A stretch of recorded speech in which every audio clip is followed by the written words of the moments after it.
for passengers. The shuttle is preparing to depart.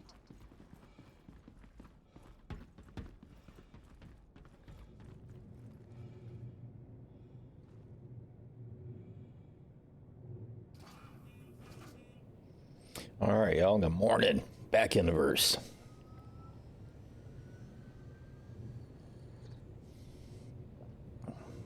We logged back in Paradise, obviously. We're in Orison. Guess this is the last place I visited before I logged out last night because it didn't bother to land anywhere.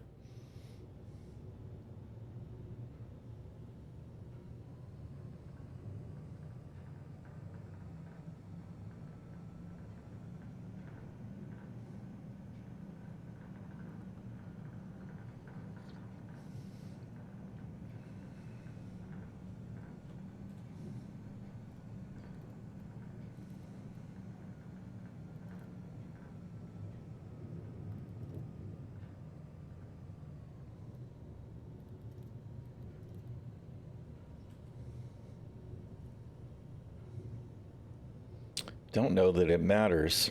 Adjusting most of the settings just doesn't seem to have much in the way of impact.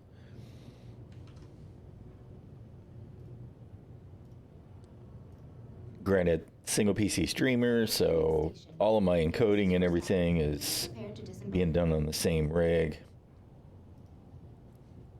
Just not terribly surprising that things are a little bit choppy at Orison, of all places, of course, but it would be nice to have more performance. See, right now the CPU is definitely getting hammered, so I'm not getting any advantage by trying to dial back the graphics settings at all. The next shuttle is approaching the station.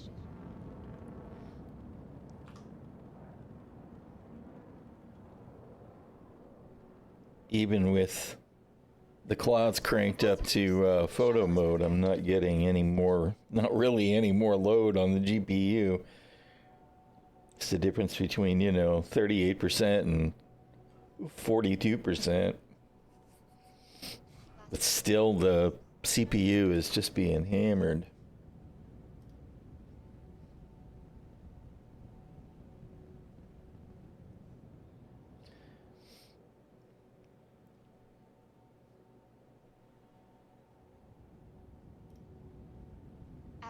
Skyway shuttle service. The next shuttle is approaching the station.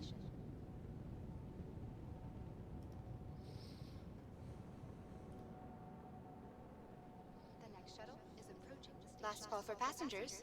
The shuttle is preparing to depart.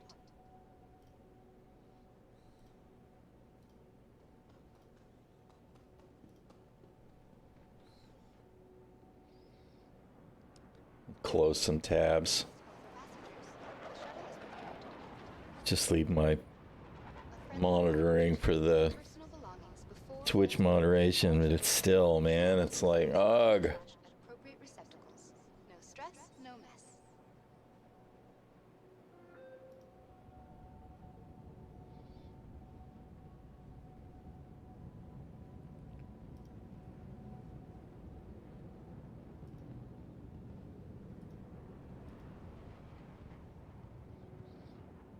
Enjoying the view? Our recently redesigned Crusader Industries shuttlecraft feature expanded vista opportunities with their signature crystal canopies. And even recovering some processor time from Chrome.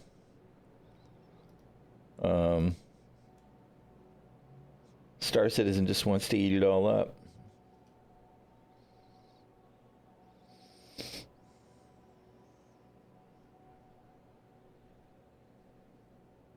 Missed your shuttle? Not a problem. Another shuttle will be along shortly. It's like every iota of resources that I leave available from anything else, Star Citizen's just like, yes, give me all the CPU. Give it here. Last call for passengers. The shuttle is preparing to depart.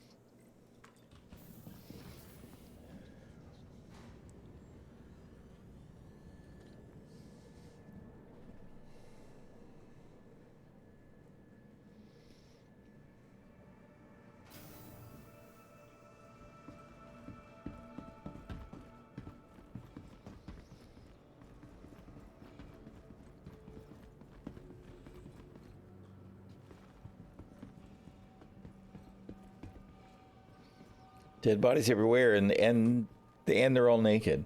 What happened to, Tier Zero removing all of the corpses, right? There's a lot of people like, oh, well, it can only be to the good that we're going to see fewer naked dead corpses laying all over the verse. Well, clearly that's absolutely the case, right? That problem's been fixed. Just like every other problem in Star Citizen. Fixed.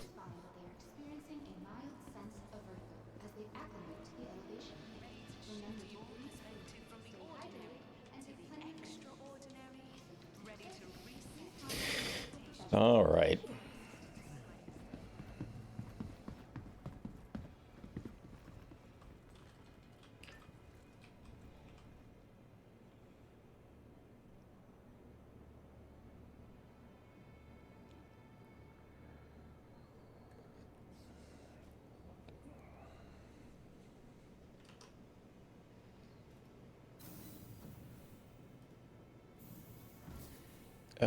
You want to actually finish opening that door, please? There we go.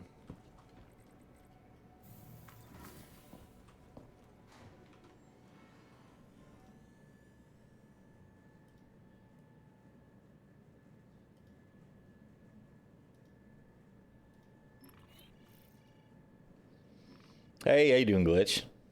Glutton for punishment, apparently. Who's calling me?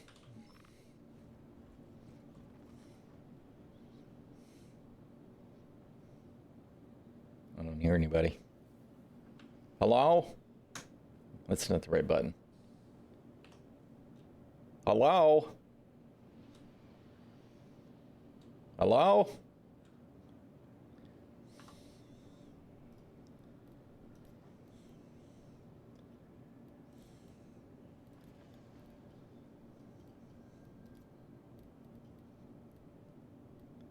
Where's the... Push to talk, right alt numpad. Why did I change it to that? Hello? Hello?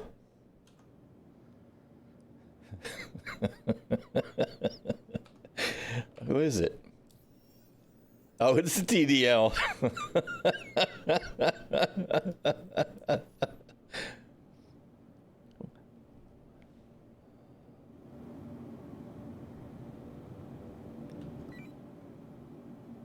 I can't hear you. Can you even hear me?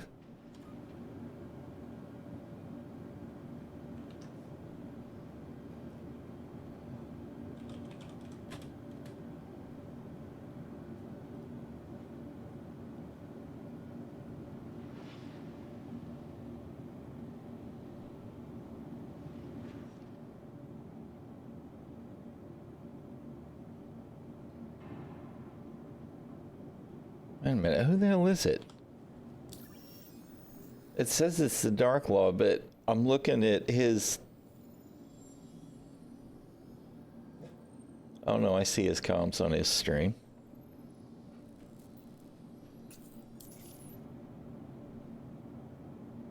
Yeah, and he's in his hangar.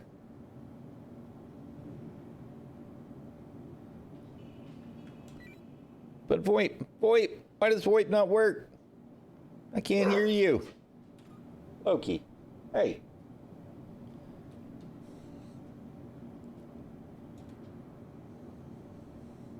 Yeah. Typical. This is Star Citizen, man.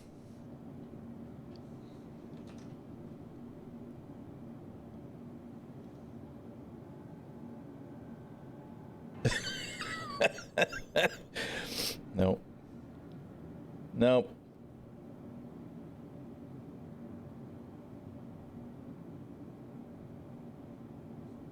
Yeah, I don't know.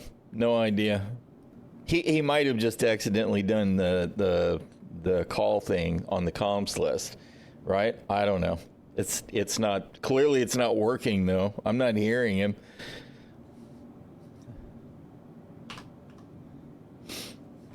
All right. Welcome to to the ASOP vehicle retrieval system. What's a little bit frustrating to me is that I can't tell whether, there's any audio at all, right? VoIP just doesn't seem reliable. Thank you.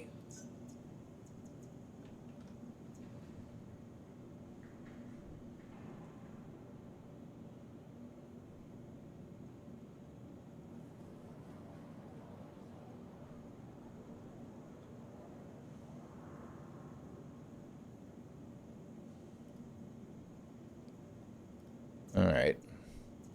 Let's see. Did we claim our Guardian? No, we didn't claim it. All right. Your insurance claim has been sent. Thank you. And we left the Star Lancer in Area 18, but that's okay. We didn't even kit that out.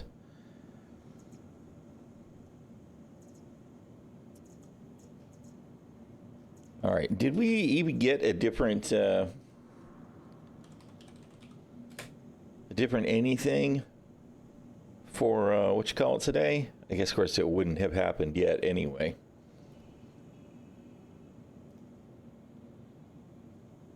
Invictus. Event schedule. No, so it's still Aegis Day anyway, so nothing changes today. It is funny to me, though, that I opened the frickin' browser window for the RSI website, and it goes up twice. Well, it's not actually changing over this year, right? All that's changing is what's available on the store. They're not even changing the displays. They're not rotating manufacturers that way this year, which is fine, I guess. Although I am a little bit put off by the fact that there are ships on the display floor that I can't rent until, the Misk Day rolls out or whatever, or the Anvil Day rolls out. But that's the nature of the beast, I guess. All right.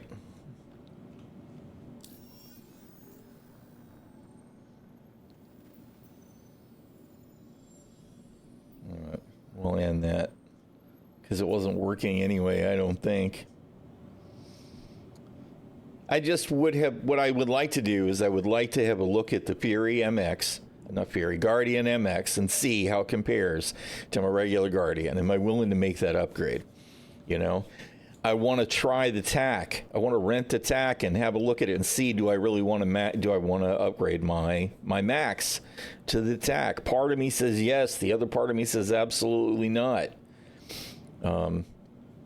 Although admittedly, if they fix the armory so it actually has weapon racks on it, I'd be a lot more alert.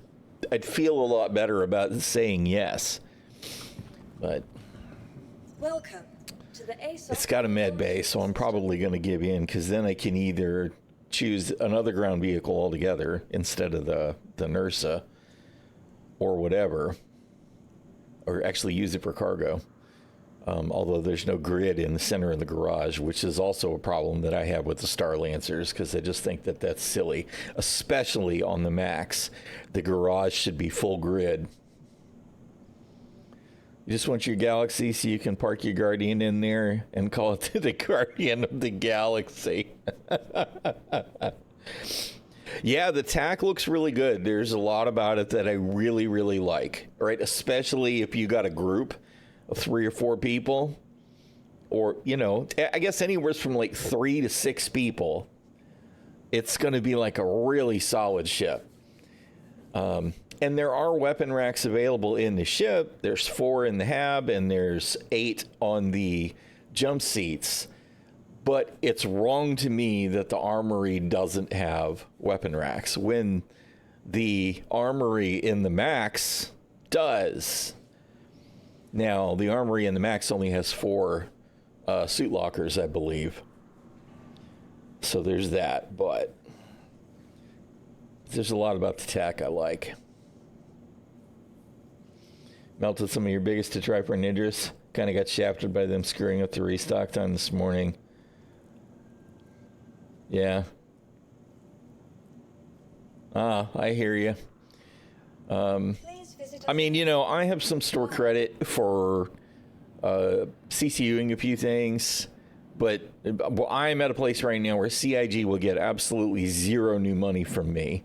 As a matter of fact, I even let my subscription lapse now after this bullshit last month with the $30 Warbond only armor and weapon and paint.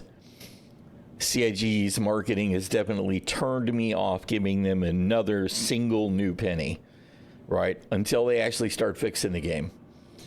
Because they're not building a game right now. We still have a collection of disjointed, disconnected systems, 85% of which are 50% broken, right? And that's being generous.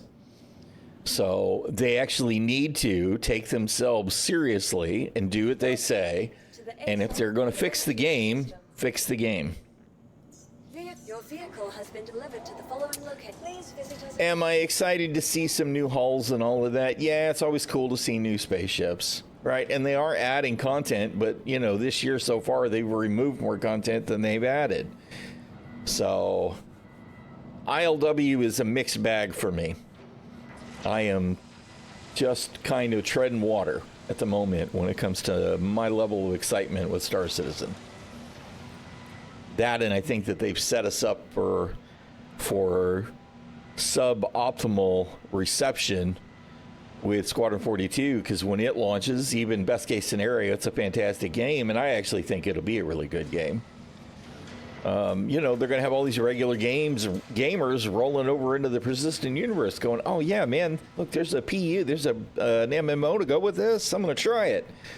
And then they're going to get this, where constantly you're facing off against bad user interface and buggy systems and missing systems. I'm just disappointed that they have not taken the persistent universe more seriously this year. And if they are taking it seriously, they're doing it in all the wrong ways. Okay, you know what? That's right. We'll grab our meds and hydration and stuff at Seraphim, I guess. Come on. Tell me that you're done, because I don't trust you.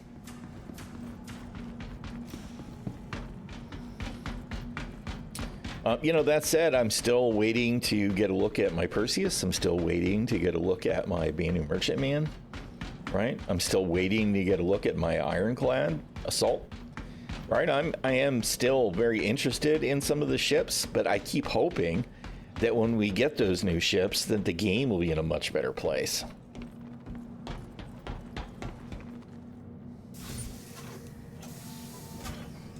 So, it is what it is. I love me some Star Citizen. I can't do this the same way in any other game, right? Walk up to my ship and hop in and fly away and land and go shoot in a bunker somewhere. There's so much about it that's so good, but it's got to be more reliable.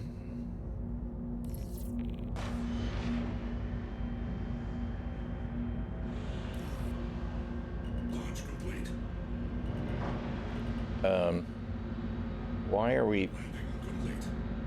That was very strange. I don't know why we all of a sudden fell back down.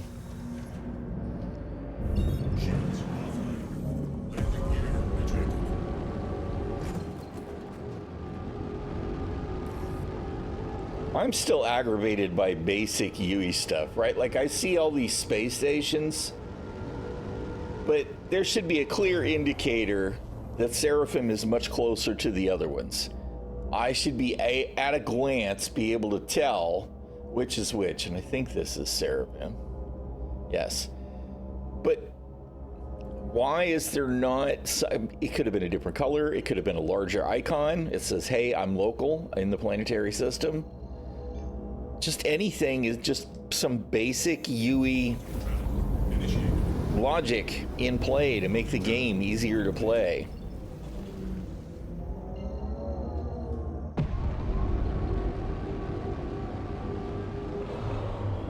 The whole year of playability is year of playability my ass. That's how I feel about it. It's bullshit. This is a year of marketing. This is a year of hardcore marketing. We had FOMO events. We've got new events that they're essentially going, yo, hey, come play this. And all of the last patch cycle, that event was broken where you couldn't do it anyway. Year of playability, my ass. They should be ashamed. And Chris Roberts should be all over somebody's ass to make it better. Except what? Except I don't even think that most of the decision makers have any idea how bad things are, because they don't play. They don't actually play the game. Even if they do get in the persistent universe, it's probably not on the live servers. And if it is, it certainly isn't for more than, I'd be willing to bet that it's no more than 30 minutes, and it's probably not even more than 15. The disconnect and the tone deaf is just real. It just is. I know there are devs that do play, but they're not the ones making decisions.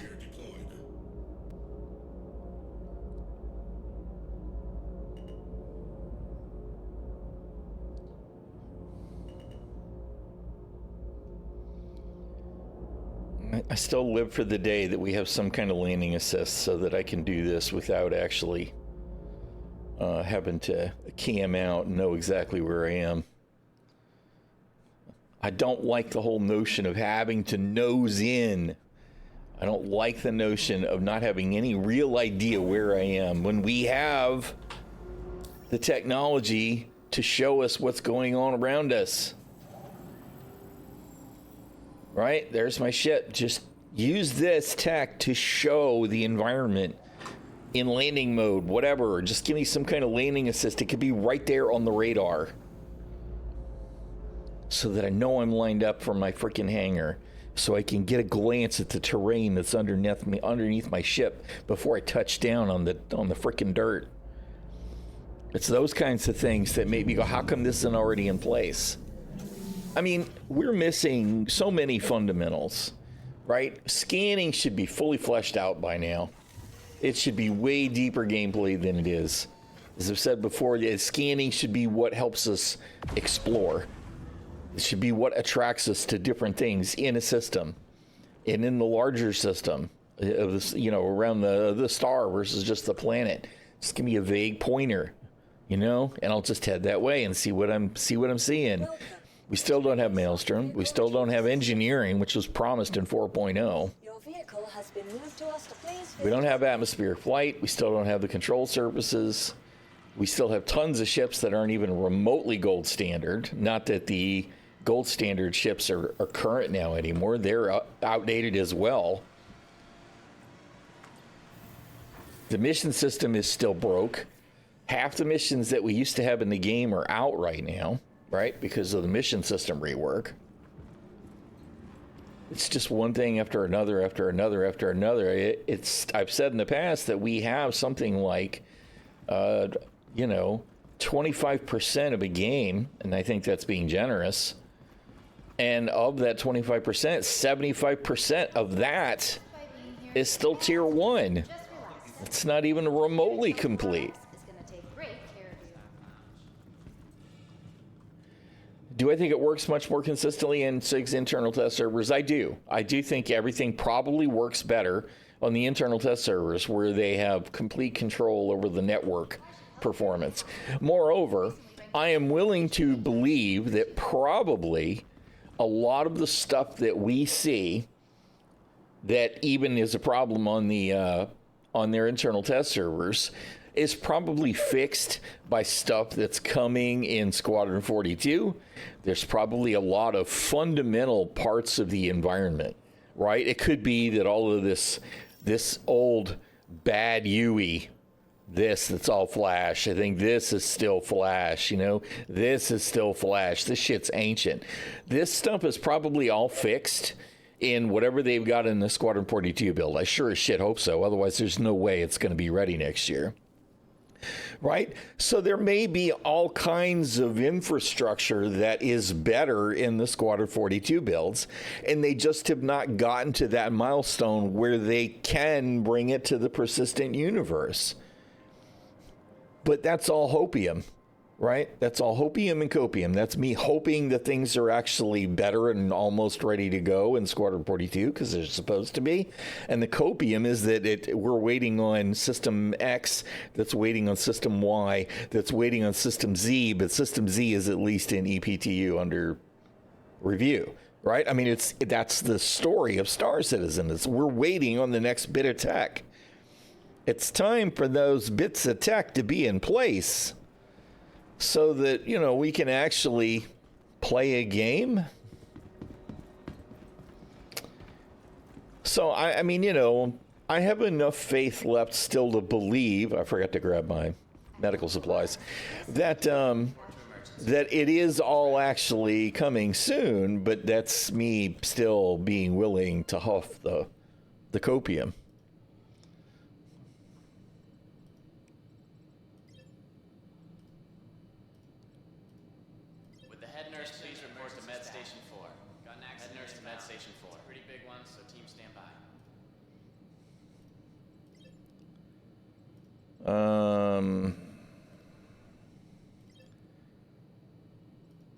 I had the medical multi-tool equipped, right? Yeah, which means I don't have a tractor beam multi-tool. I forgot to grab one while I was at Orison still, so we'll go grab one of those. Coming soon should be the title of Chris Roberts' autobiography. Yeah, I think that's a fair point, right? If there's a tagline for Star Citizen, that is absolutely the most appropriate one as well, right? Coming soon. I mean, I get it. The project is gigantic. There is a lot of tech involved. We're building something here that has never been built before. The scale and the scope is tremendous of the vision, right? But I mean, we're still. How I bought my third yacht.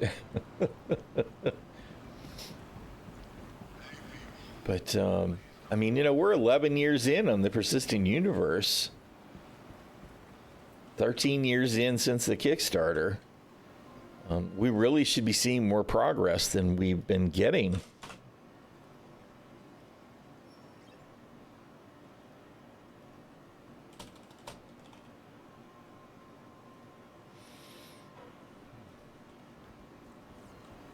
You're not cynical at all. Not at all. I forgot to actually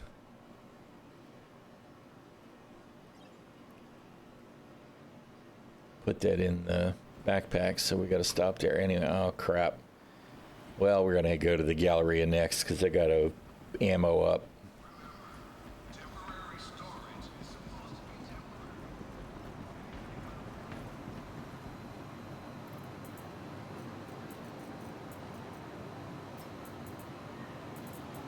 All right. Why do I still have... I guess I must have done some pew-pew in the bunkers after we died. I didn't remember that, but I mean, I guess that's fine. We got med pens. That's a med gun just in case. So we really don't need that stuff at all. All right. To the Galleria, and then we need to hydrate as well.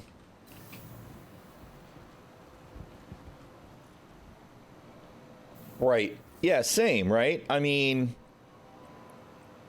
and the thing is that if that had become the mentality of backers, there wouldn't have been as much fundraising, which means we probably would be closer to a complete game, but that game would have a lot less depth. Right? We all bought into the hope, right? The excitement of what Chris Roberts' vision offered, but they have not delivered yet. We're still waiting on delivery. Hi. Let me know if there's anything I can help you with.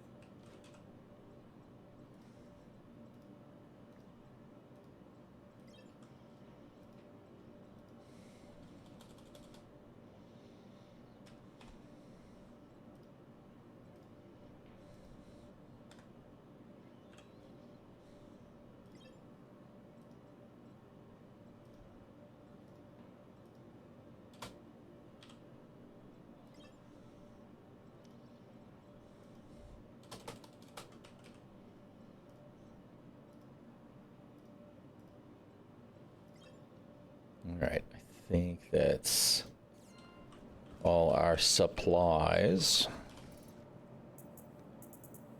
We did actually already have grenades. I guess I didn't need to buy quite as many as I did.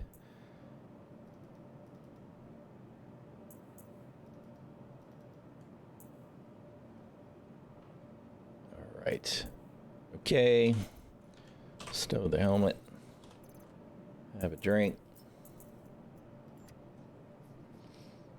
We're our own worst enemies. Yeah. And I mean, you know, part of the thing is that the project was always going to take a long time, right? There's people that are like, well, you know, I can't believe they've raised all this money and it's been 10 years and blah, blah, blah, blah, blah, blah. It's not that it's been 10 years, right? I don't actually care that it's been 11, 10, 11, 13 years, however many. Right? The problem is that we're continuing, I say we, the developers are continuing to focus on the wrong stuff, right? They're not fixing fundamental problems. Like the fact that here we are finally 11 years of persistent universe in, and we have relatively stable elevators, right? I have heard a couple of people say, no, they're not fixed. There's still problems. I haven't seen a single problem since they fixed them, which is a dramatic improvement. But I can't consider that an achievement. I mean, come on, elevators have been in the game since we were able to take an elevator from our personal hangar to Area 18, or take an elevator from our personal hangar to Port Olisar, which granted, those weren't really elevators, those were teleporters, right? But it doesn't change the fact that some form of elevators have been in the game since then. And they should have been bulletproof 2 years in, 3 years in, 5 years in, if you're being generous. They should have just worked at that point, and we should have had years of elevators just working now, so that we didn't even think about it, right? I was never going to be worried about, let me open the door to a vacuum, let me open the door to nothing, let me, not able to get it out. That stuff shouldn't have been happening. Probably most of the people that are playing actively today should never have known how bad elevators were. So for that to even still be the thing that I go, well, at least they fixed this, it makes me feel stupid, right? Because I don't think it's a scam. I think anybody that uses the word scam, that word, I don't think it means what you think it means, right? It's not a scam. But has there been some mismanagement? Yes, there has been. There probably still continues to be. Is there some poor prioritization of development? Absolutely. I believe there's some poor prioritization of development. But they said they were going to make it better, and I keep wanting to believe them. And the fact that it doesn't seem to be true is what is grinding down my tolerance.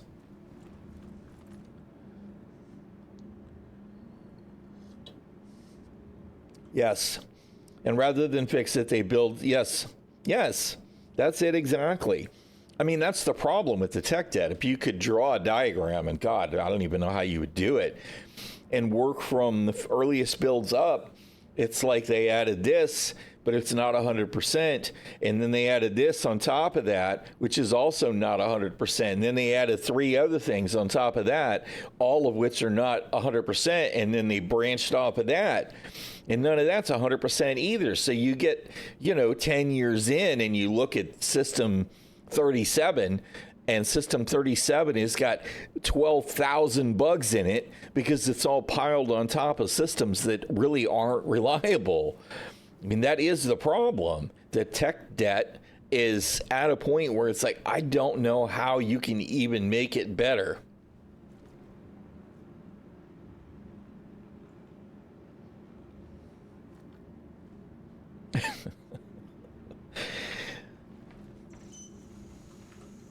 Welcome.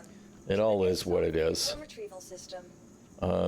You know, maybe CIG will surprise me next year and it'll be like, okay, we're finally ready to roll all of this Squadron 42 stuff into the PU.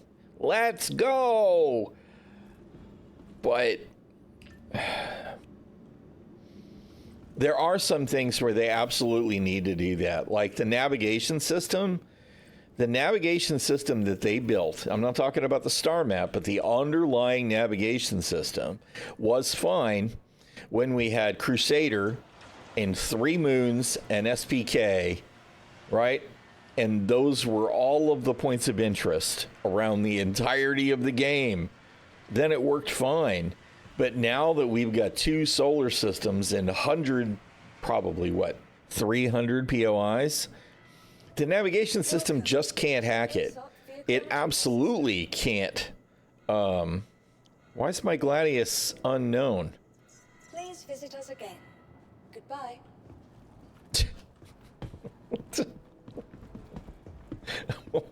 What the shit, CIG? This right here, right? This is a key instance of stupid shit, right? You spawn a ship and it overthinks. Well, I stored the ship. This wasn't me. This was the valet, man. That dude needs to be fired. But, you know, you call a ship, and if you call it from the lobby, it should be skipping the elevator, right? It should just spawn the ship on the hangar floor with the elevator already up. Right? But it doesn't. It actually is doing the elevator thing. And the ship is clipping in the elevator because nobody's watching it. I don't know what the server's doing. It's high on fucking crack cocaine. Right? It's just like, yeah. Spawn a ship. And you wind up with this. Boop. Right? This is exactly what happened. And these are bullshit physics calculations that do not need to happen. Right? This does not need to happen. If they want to show us the ship coming up on the elevator, fine. I'm here for it. It looks cool. But eliminate the physics. Park the ship, attach it to the hangar floor so that when it raises up, there's no physics collision. And then make the ship real. Right? Then unlock it from the floor, disconnect it from the floor, whatever. It should be just like cargo on a grid until it's all the way raised. Then there's no physics, right? Just like they do with the cargo grid. Frankly, that's exactly the way that vehicles should be parked in ships as well. You pull it up, and as long as you get it in a vehicle grid spot, it should lock. So that it doesn't just bounce around, creating a physics problem for the freaking game. This will be fun. We are upside down in the ship.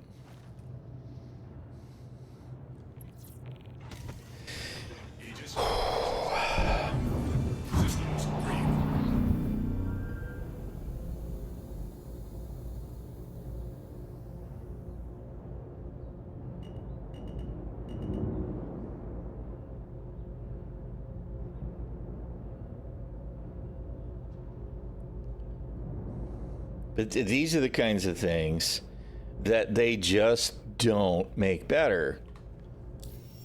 And they're overthinking it. Somebody on some level is like, well, we want to make sure that, you know, the whole process of landing on a pad and spawning a ship is as physics real as possible. And that's a wasted fucking effort.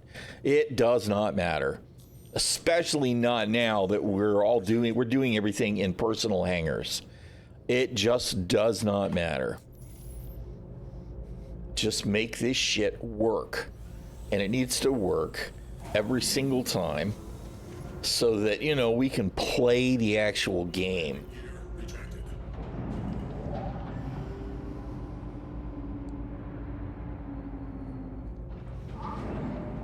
Did it actually fix that thruster? I don't see any more sparkle flame out, so hopefully.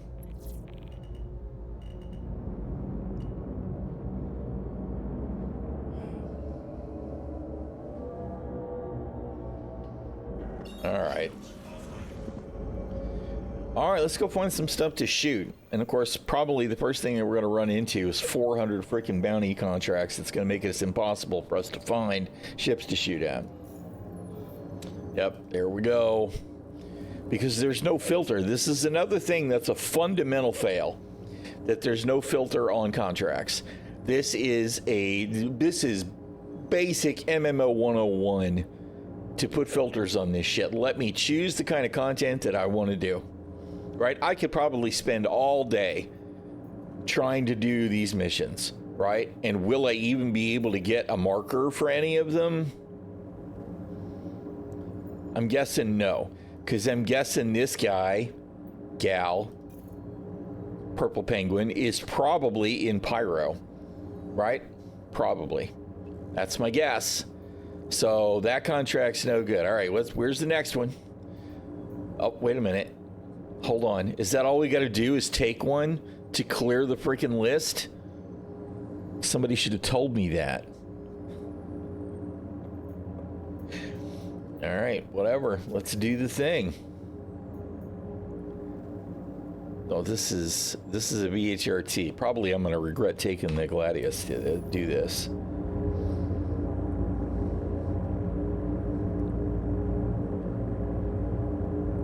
See, I'm just still fixing bugs as I find them? Yeah, right.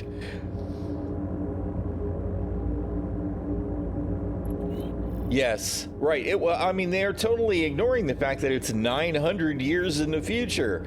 We're missing all kinds of basic tech. Right? Where's my damn sunglasses? Where's my night vision? Right? We're missing all kinds of just basic quality of life stuff.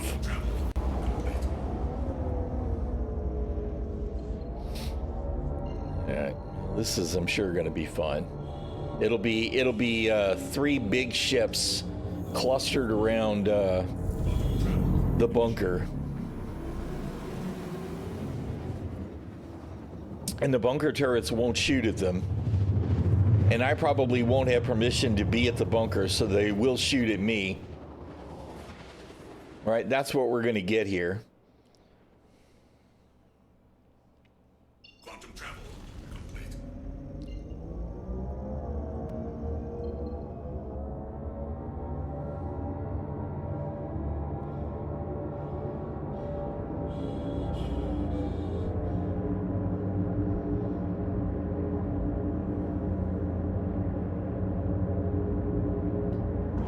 Shields online.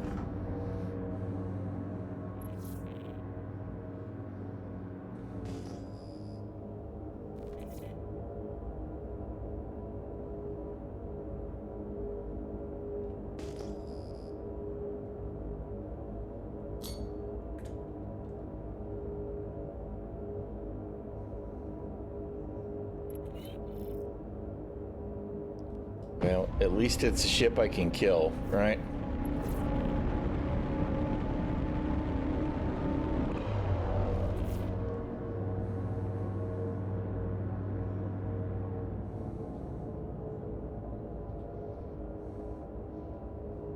This is the kind of thing that's annoying to me, is that, you know, the UE elements are too hard to see. That, and again, I know this ship is 2 point whatever meters, kilometers, 7 point whatever kilometers away. I don't have any of that information for my actual target, because CIG has created a circumstance where your actual mission target has hidden all of the vital information. That is another UE fail. UIX continues to be the worst enemy of the entire fucking game. And it really would be nice if CIG would make that shit better. Okay, we do have some wingmen that maybe we want to deal with.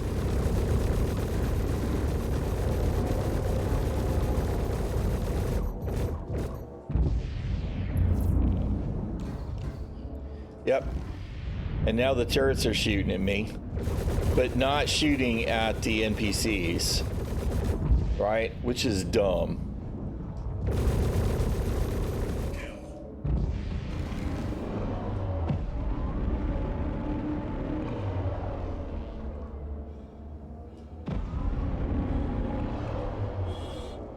Where's the other?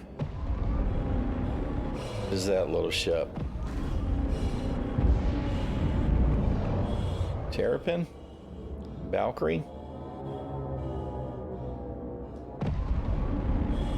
Alright, whatever.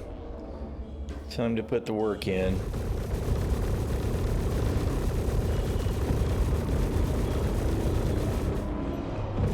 Shields on fire.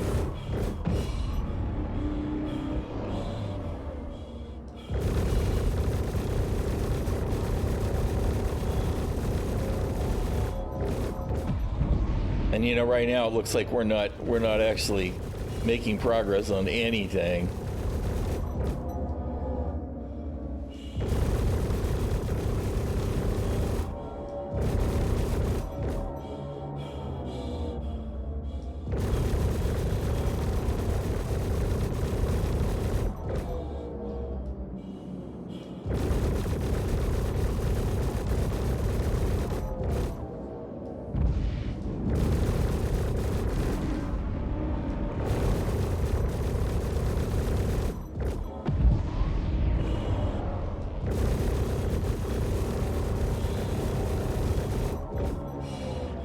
Who else is shooting? Another player, I guess?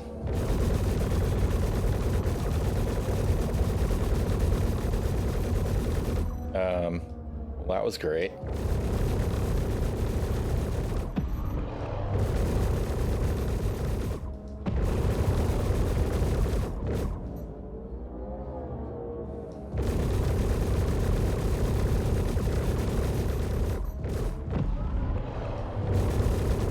Oh.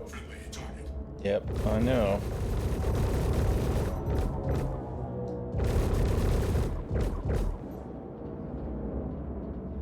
How did we find out who that is these days? Gotta scan them?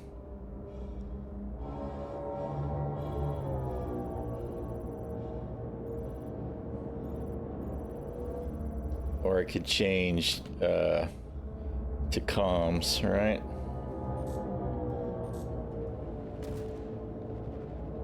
Yeah, I can't tell who that is by name. ALO somebody.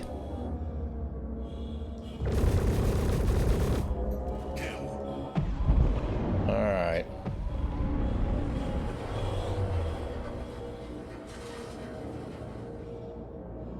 Now we gotta face off against the damn bunker turrets again.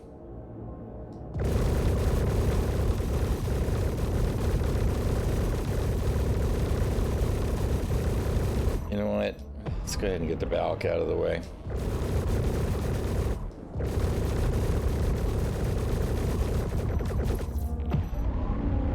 Yep.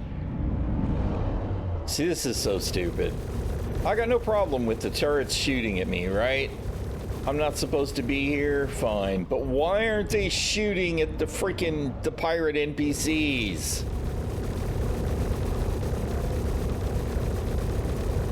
That is a level of complexity that should not be a fucking problem, right? Either the turrets fire at ships that aren't supposed to be there, or they don't fire at all.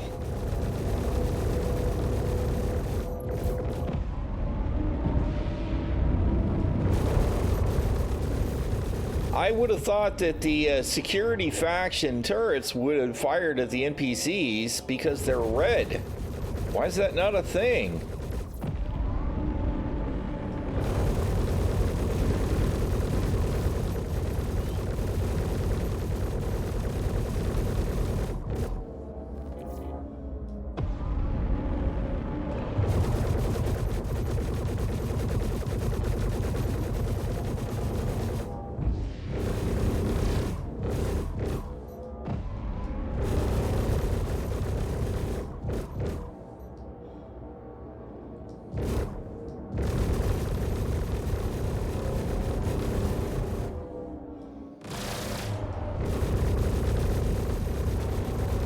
so glad that they revamped the audio on the weapons. The ship guns do sound much cooler.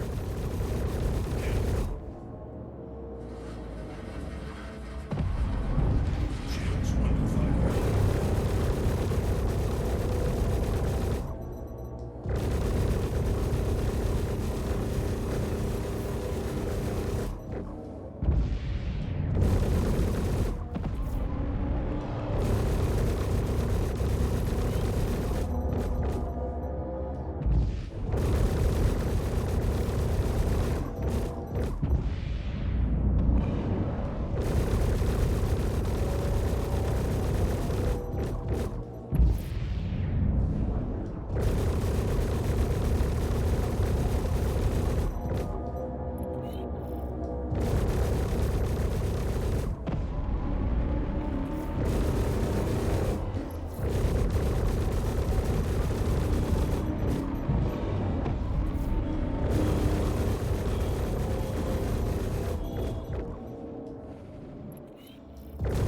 Shields under fire. Contact.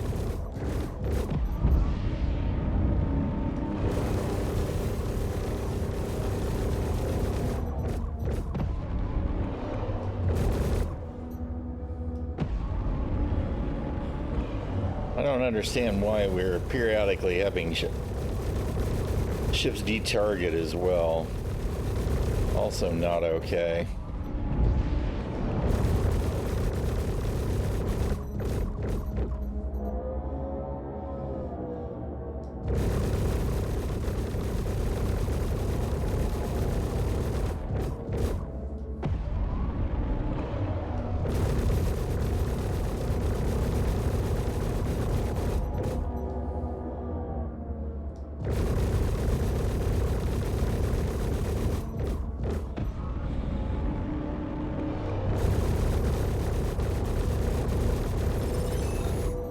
All right, sweet.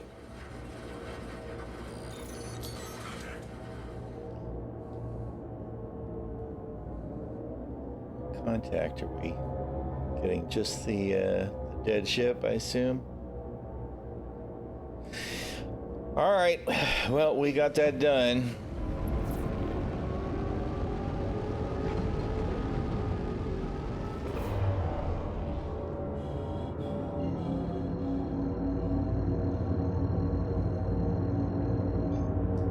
And we had a productive convergence with another player. They shot at the same targets I was shooting at. I'm not entirely sure why they were shooting at my targets, but that's fine. Maybe they legitimately had a reason to be at the bunker, and they wanted to go down to the bunker, and they needed the ships out of the way so they could do their bunker mission. I'd like to believe that was the case. That's how cooperative gameplay can work.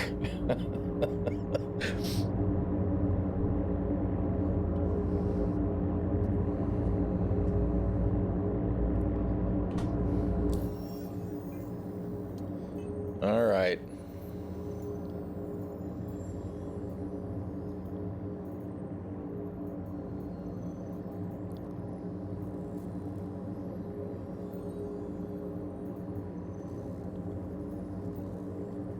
Bounty extraction. This one's on the ground at Utopia. All right, so we'll have to land and hike in a little, but that's fine.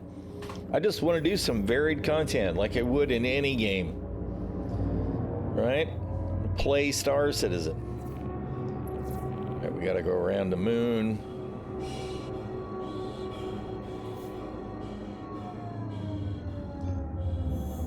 Quantum travel initiated.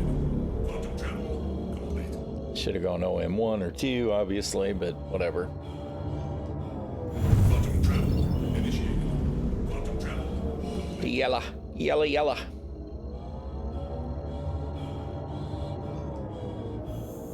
Quantum travel initiated.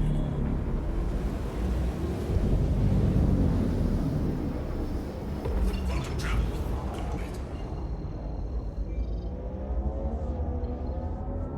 You know, I guess what I could be doing is I could just go farm script, right? And to be honest, I can do that without doing any different, right? I can just do this. Just accept the Polaris mission. And then when somebody else finishes it, I can get some script for free. Because CIG seems to have no idea how to manage that either.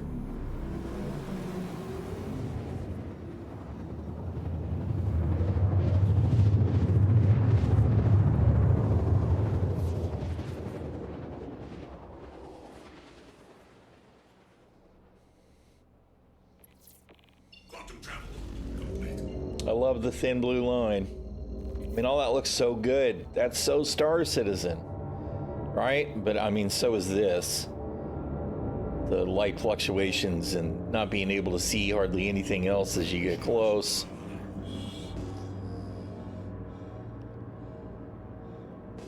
All right.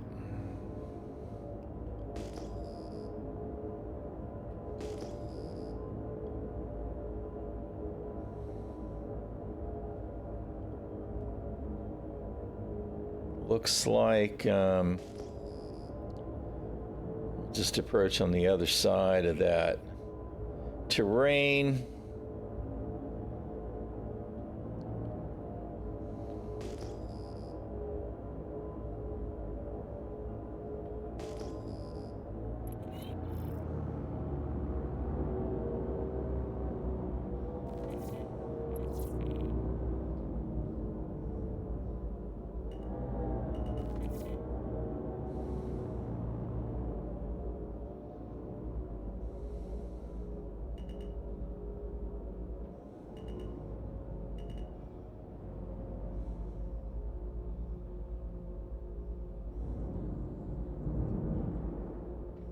Shields under fire. That's what I thought. That's fine. This'll do. I'm all right with a one-click walk. Did I put my gear down? I did. Landing complete. Engines offline. You're not going to spawn NPCs right on top of my ship, right, game? Yeah, of course you probably will.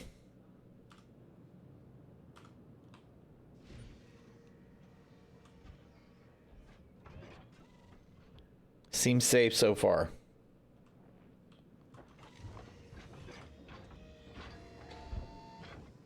All right.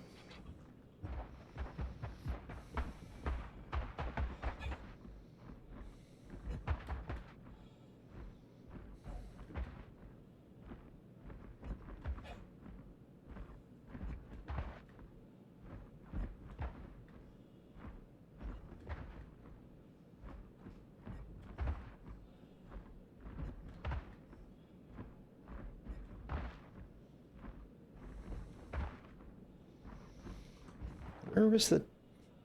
Oh, okay, so... Oh, I could get closer then. All right, we'll go ahead and get closer. It'll save me some walk back.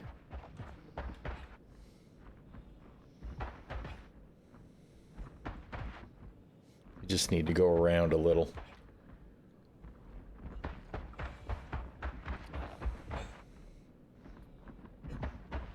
And scanning should have helped me alleviate this situation as well, right?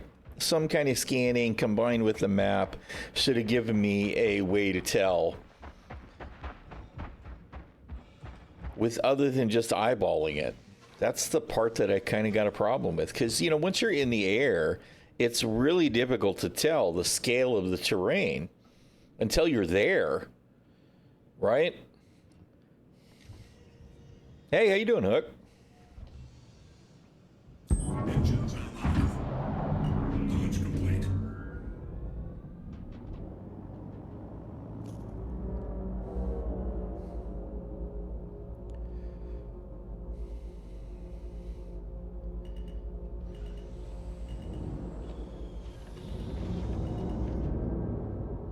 Landing gear retracted.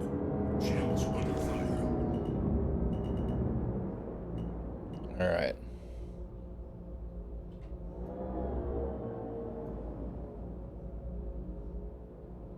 No, I mean, the putting the blades on the store and that being the only way to get them is complete bullshit. I mean, I want the project to have funding moving forward. I do. And if they sold them on the store and they were also immediately available in game, even if the only place to get them was to go to ILW and buy them on that table display, that would have made things 1,000 times better. Putting actual components on the cash shop, however, is 100% pay to win marketing. Even if right now those blades are not necessarily better than the stock blades, it's not a good idea that I can buy guns and blades and missile turrets and bomb racks on the store, especially if they're not already available in the game. Next thing you know, I'll just be able to go to the store and buy all the grade A components. I'll just, you know what I mean? And there are some people like, well, no, you can earn that stuff in game, so that's not pay to win. That is the same thing. To say that's not pay to win is the same thing as saying if you just go buy level 100 on whatever MMO you're playing to get to max level, that's not pay to win. That's bullshit. That is absolute bullshit. Arguably, buying the ships is pay to win, except that the ships can still be upgraded. You can buy the ships in game. Pay to progress is still pay to win.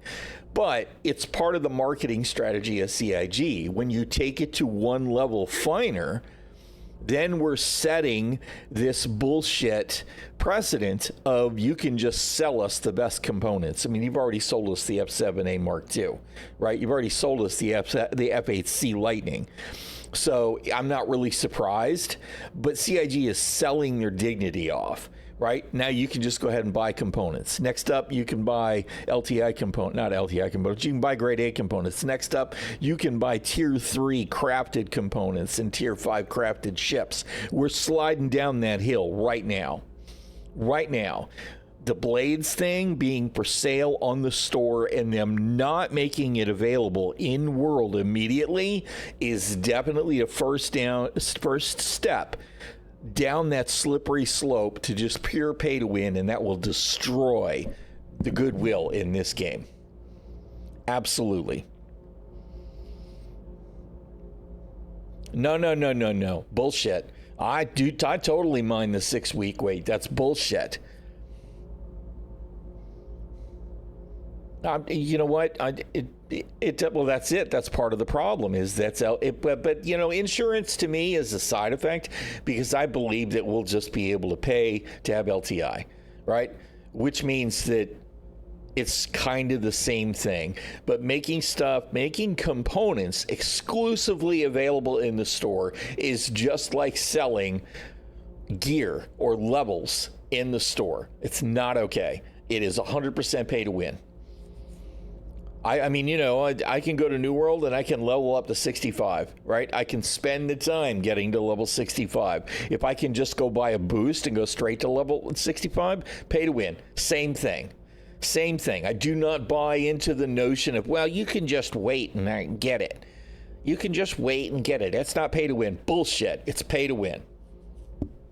It is pay to win.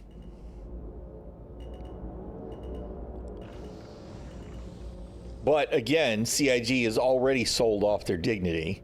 As soon as they made the F8C available to buy, they sold off their dignity.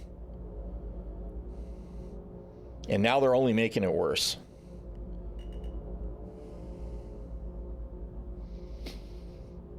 Landing complete. I mean, like I said, the LTI thing, it makes it worse. But I genuinely believe that we'll just be able to pay in-game and essentially get LTI anyway. You'll be able to earn LTI in-game.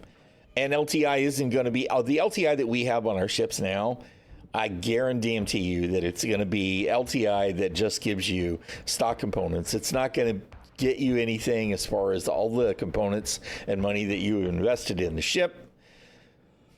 You're not going to get your tier 3 components back. You're not going to get your tier 5 upgrade on the ship back. You'll get the basic hull.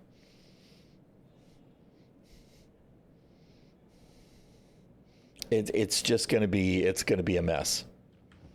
They need to stop it with the pay to win mentality. Not okay.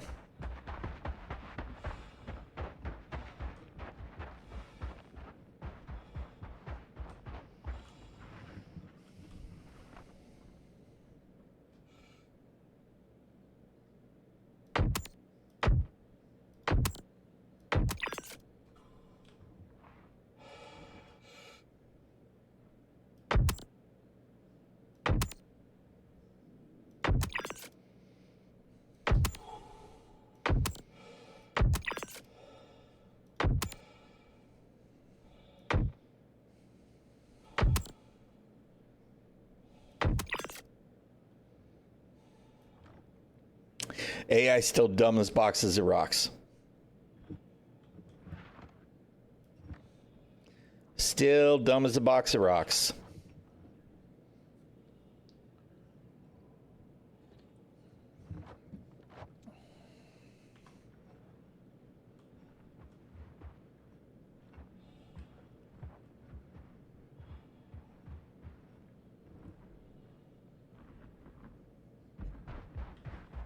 Didn't break any bones. Hopefully I'll be able to get out of this crater. I think I can go around that way.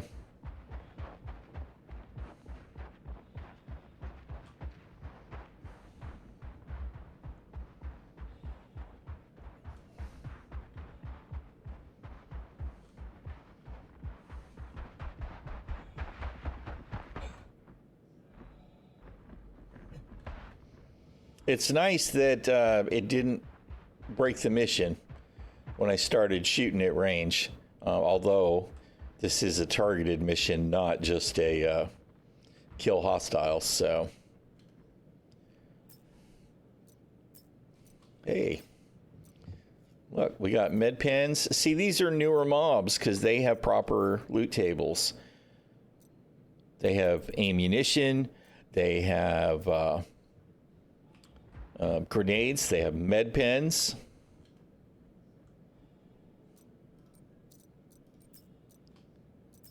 Are you going to actually loot that grenade, please? No, we're going to take the red Karna because it's red. And we did actually loot it, but it still shows over here. Awesome.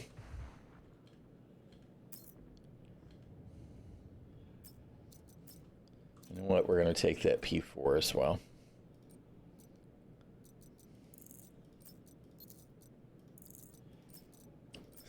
See, this is the thing, right? I mean, why does this stuff not just work? Why does it not just work? Everything is just a clusterfuck.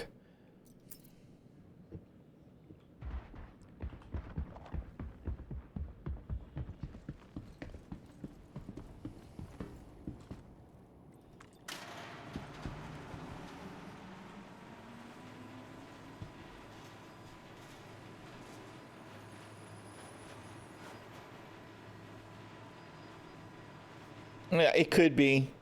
I mean, you know, it's just they're making a mess of things. That's what it really boils down to. And right now they are setting goodwill of the backers on fire.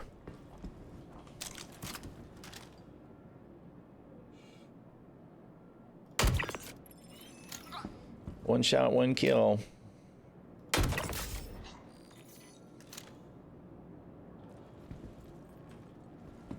Anybody else?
Sniper rifle. Sure. Here we are again. There we go. With the struggle to loot. I guess I should check the rest of his inventory.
Shit. Bruh. it kept automatically going back to the grenade and wouldn't switch my weapon. Loki, quit it. All right.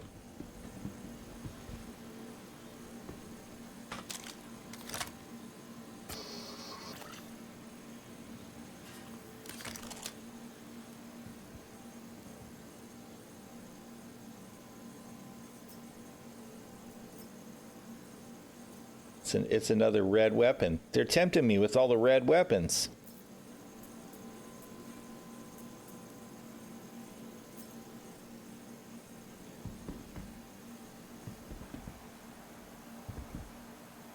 Will you let me drag that into inventory, or do I gotta play games?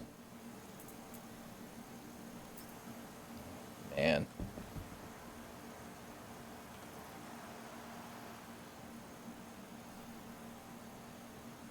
Bruh.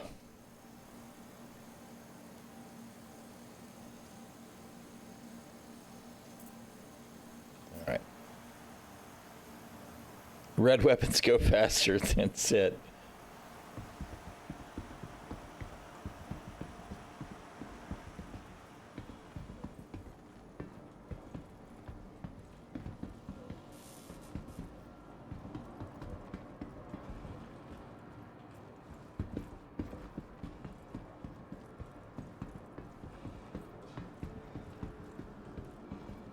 I see they're just all...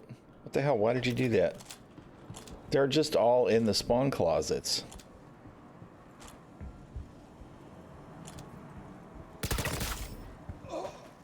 Why are they just all sitting in the spawn closets? Why are we back to this again? What the shit?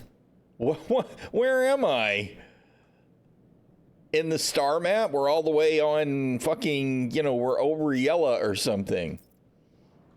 Oh, dude.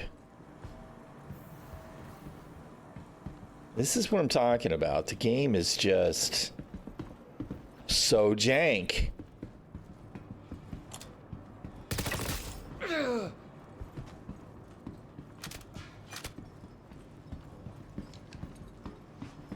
And the fact that they stay in the spawn closets and then the spawn closet closes and essentially steals all the loot from me is also bullshit. Yes, if I'd have charged in there, I could have stayed inside. It wouldn't have, and the doors would stay open.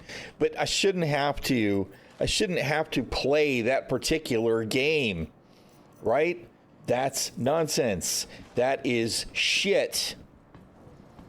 No, if the elevator is closed and you charge in, even if the door closes, it will open again because you're in it, right? They have coded it so you shouldn't get caught in the spawn closets anymore. I mean, I wouldn't be surprised to see it happen, but it shouldn't.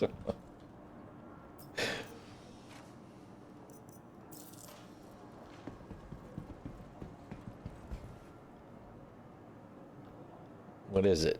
I just want to know what it is. And the only way for me to know what it is to pick it up so that I can properly target it. It's so bad, man. If I pulled out the tractor beam multi-tool, it would probably tell me what it is. All right. I think they're all down.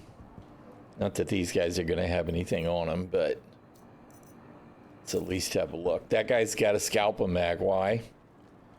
Because he sure wasn't carrying a scalpel. This guy's got nothing.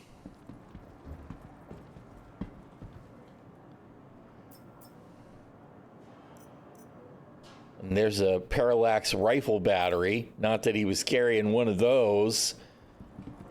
I get that their notion is let's just randomly generate some loot and then maybe it'll be magazines that the player actually needs. It just sucks, man.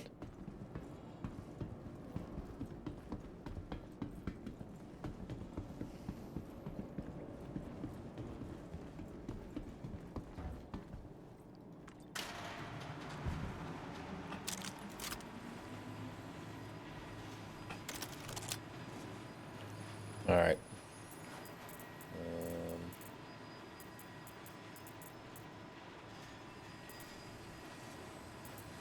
Come on. All right, there we go. Should be all topped off.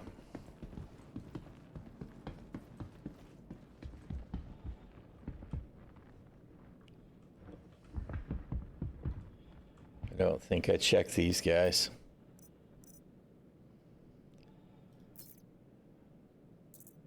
There's some Karna batteries. I did take some Karna, so I could take them, but at least I think they were Karna.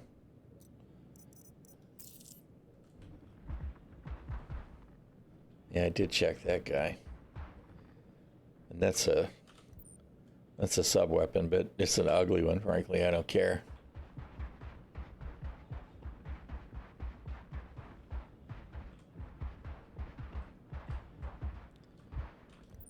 Shoddy. They made the looting better. It is easier, more reliable to loot bodies. So props to the guys for doing that, I will say. It was an absolute nightmare way too often to even get an interaction on corpses, which was so frustrating. All right, now to see if I can get out of here. Might have to go up that wall.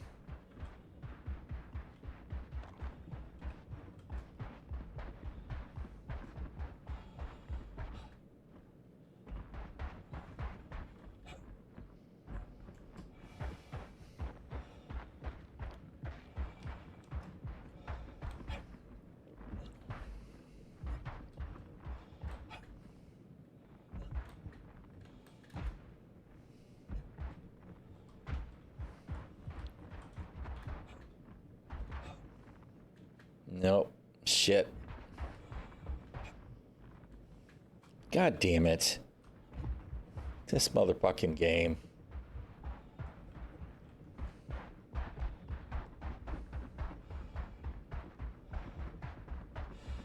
This kind of shit is just dumb to me. It's this arbitrary, angle that you just don't get to cross anymore.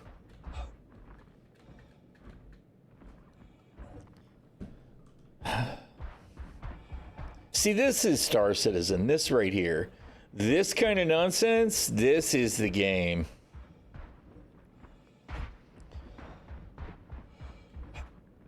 I could traverse and climb absolute vertical rocks, right? In some locations when it's prepped for it. But they have not created a situation where we can climb an angle on the terrain.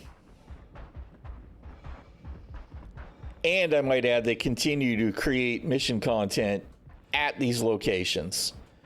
That's just shitty game design.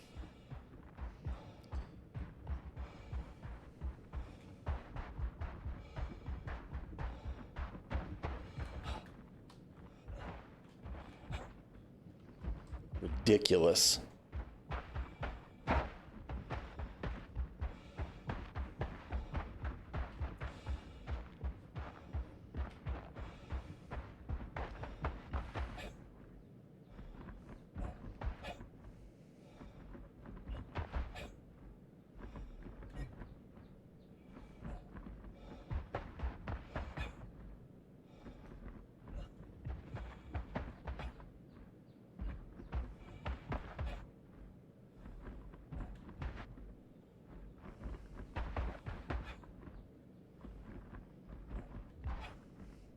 in before I slide down and got to go all the way on the other side to get out again.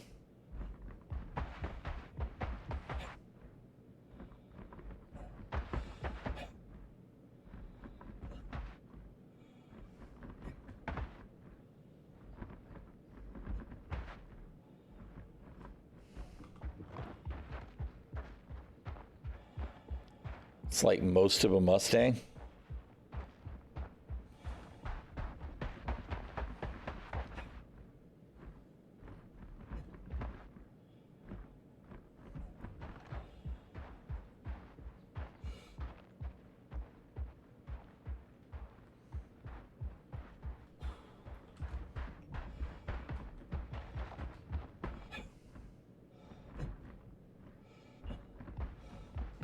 All right, you know what? Let's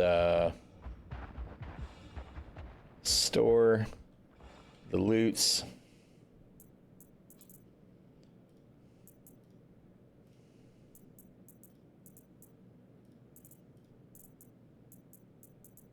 Store the loots. All right. I think that was all the extras. The extras.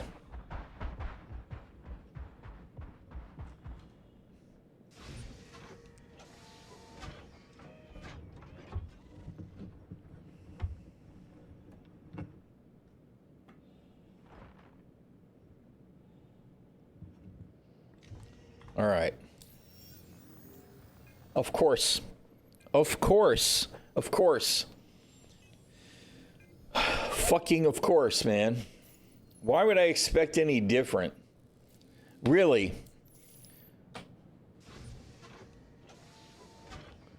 Amateurs or incompetence? You decide.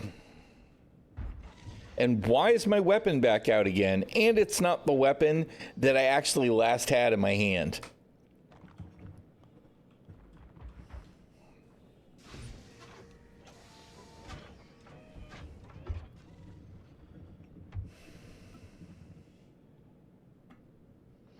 This kind of shit. This is Star Citizen.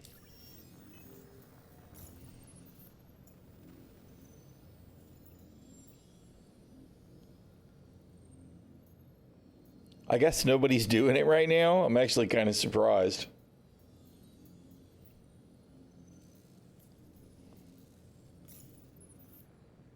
Yeah, we still got no marker for the Pro Tem, of course. All right, whatever. That's multi-crew.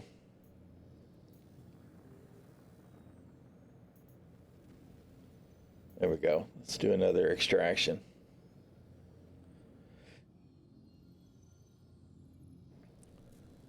Okay, we can't have any civilian casualties this time, so this one will probably fail the first time I shoot somebody, but we'll see. Oh, we got to change mission track.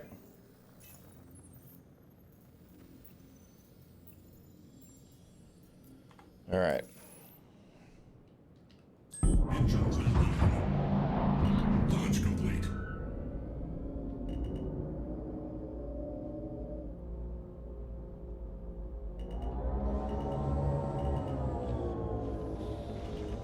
Shields under fire. Landing gear. Shields offline.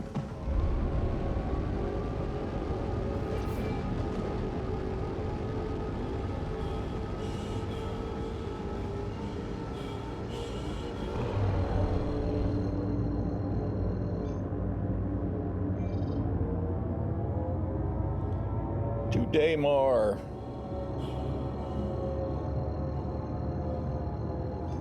Quantum travel initiated.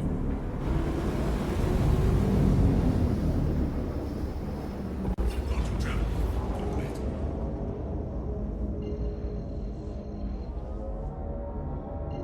Again, with the, it starts to calibrate and then wait, hold on, not yet. Quantum travel initiated.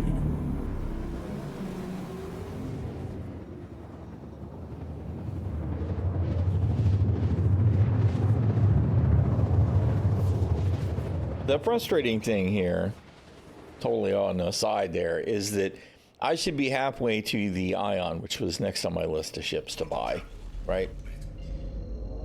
In-game. And I had to spend 1.6 million credits yesterday to replace components that disappeared on the reset. Right? So...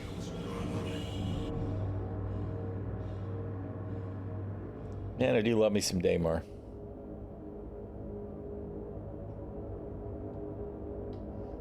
Shields offline.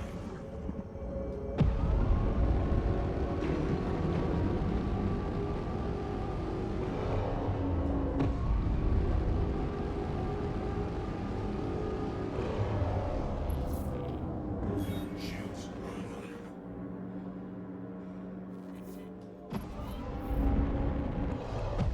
Shields under fire.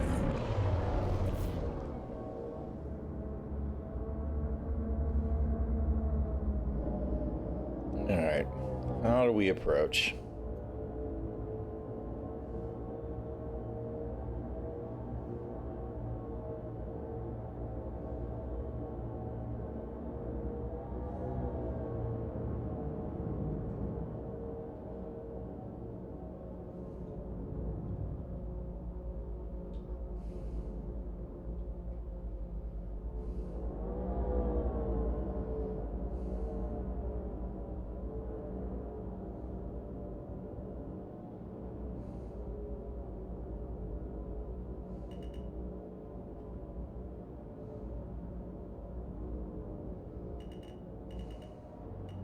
And the freaking hit marker.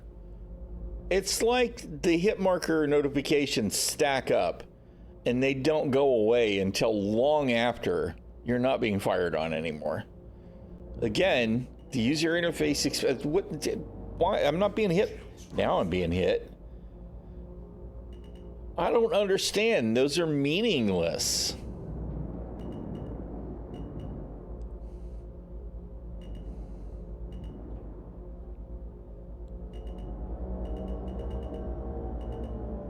Whoa, whoa, what the shit? God damn it.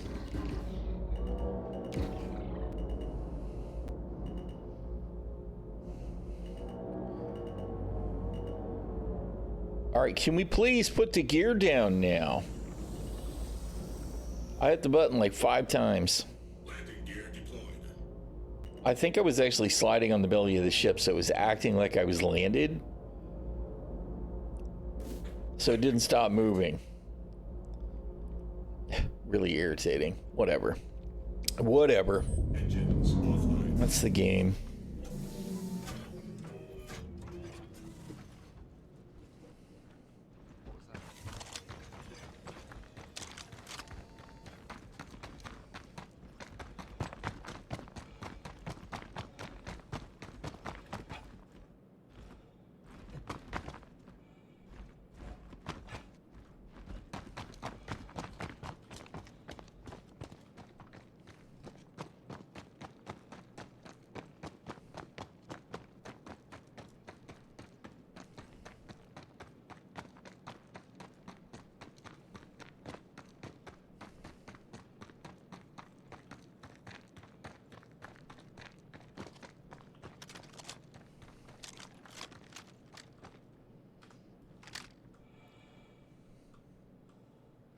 Yeah, I feel like that they've, I probably could have gotten tucked in over here somewhere, so maybe been protected by the rocks.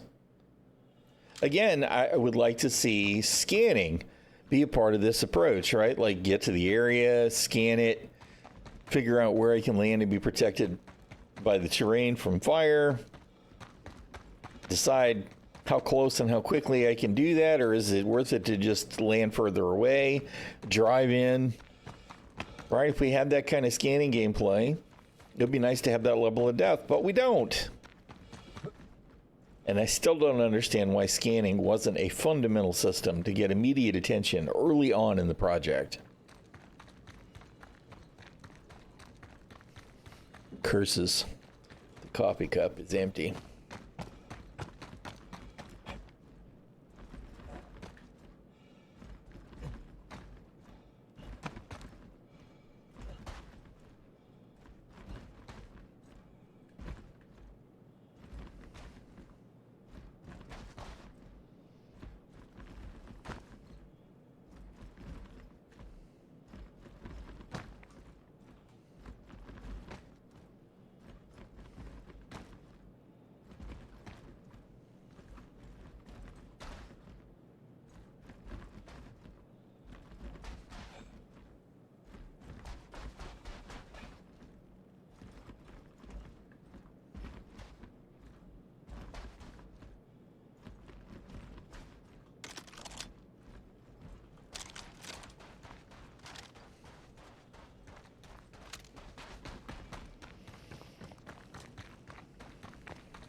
Might have to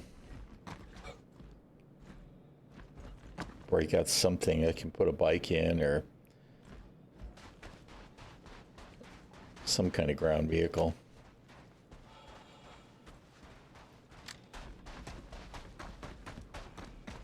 It's just I want to be able to go back and forth between ship missions and ground missions, you know?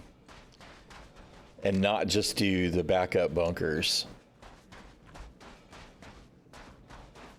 Of course, I guess if I went over to Hurston and ground on my Hurston rep, I could go do stuff at the distribution centers. But of course, it would be the same, you know, 3 missions ad nauseum.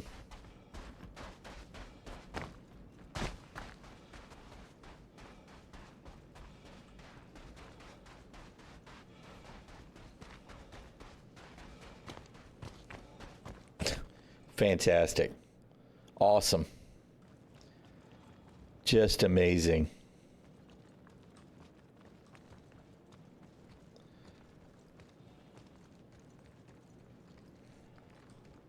This whole prop scene not sitting on the ground. That's awesome, dude. Fantastic. Good job. Starlancer Max does, but I mean, it's not, you know, I'm not going to dogfight in the Starlancer Max. Can I kill ships? Sure. I like my Starlancer. But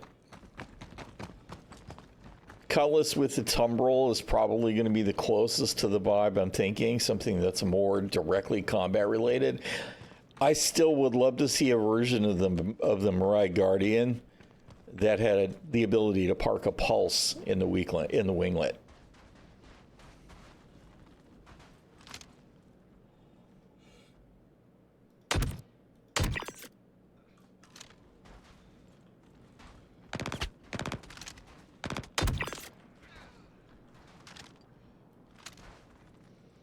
Didn't fail the mission right away. That's nice.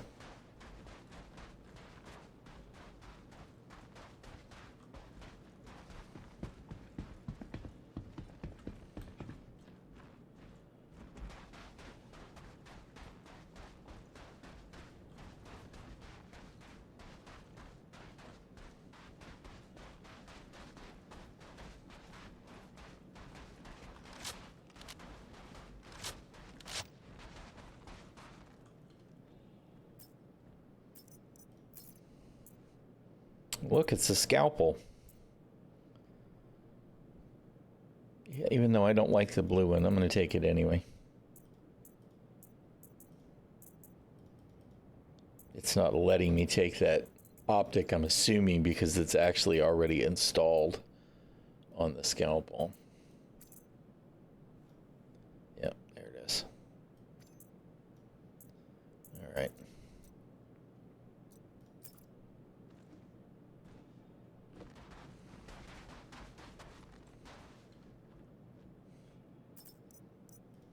With these two, like, together, I'm pretty sure I only killed one, right?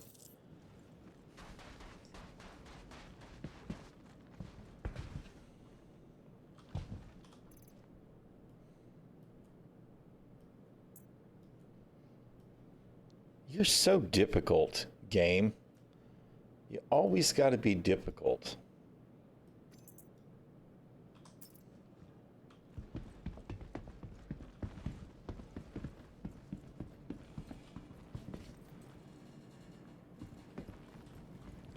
I want to be able to beat people up with a crowbar, man. I want to live my old school Half-Life fantasies in Star Citizen. Just let me grab the crowbar. Bonk, bonk, bonk.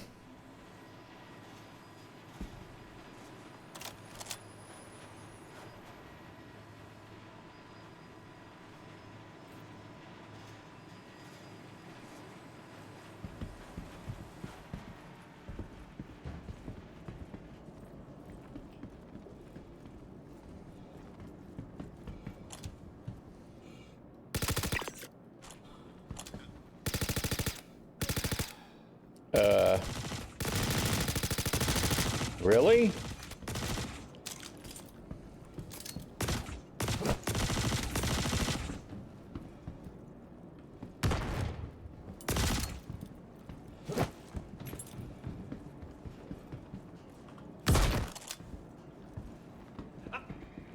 Did I get him? Yeah, I think I got the Terminator. No, nope, shit. Come on. Get him. There we go. Fuck you, bro.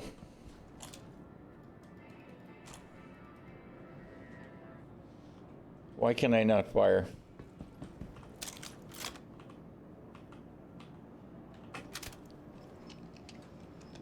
Bruh.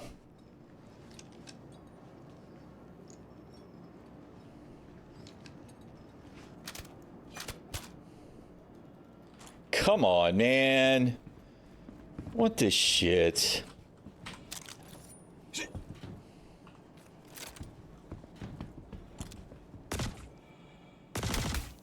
Still can't shoot a weapon. Fuck this game, dude.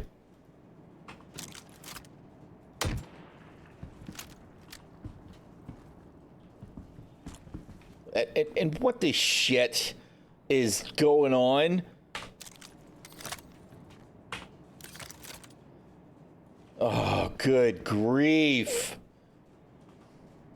Yeah. Dude.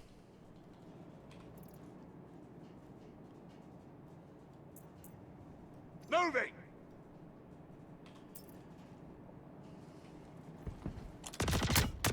Oh, and again, I can't fire. Moving forward. Fuck you. And now I've thrown that weapon on. What the shit, dude? Seriously. What is this fucking garbage? This game is so bad.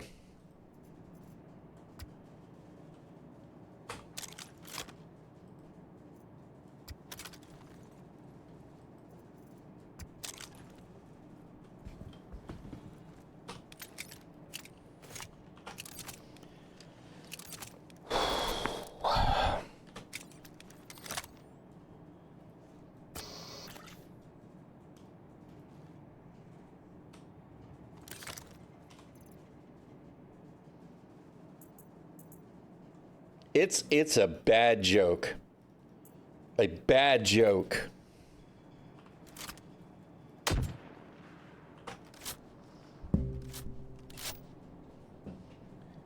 I just don't understand how it can continue to be this shit so far in. This is the problem, CIG. You guys just don't work on the right shit.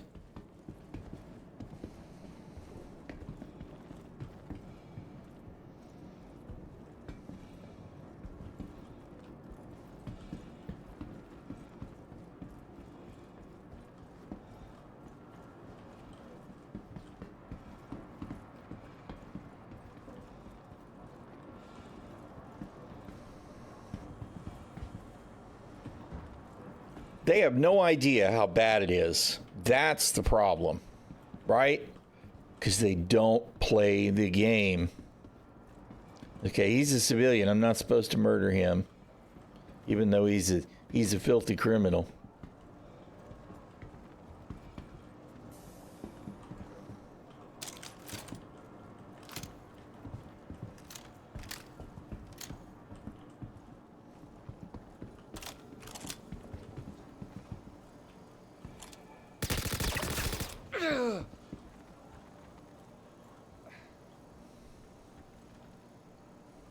He's a boss man.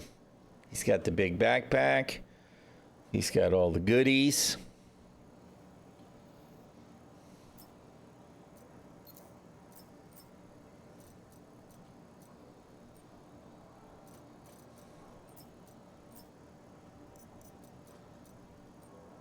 I don't think it'll let me. Will it? Maybe it did. Is it too big? Too big. All right, let's do this.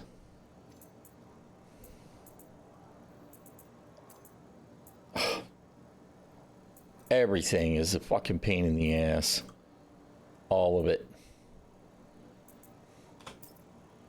All right. Just for shits and grins.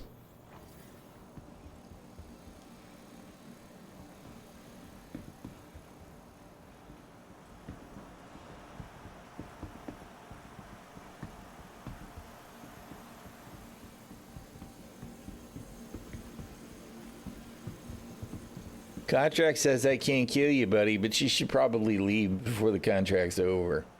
Just saying.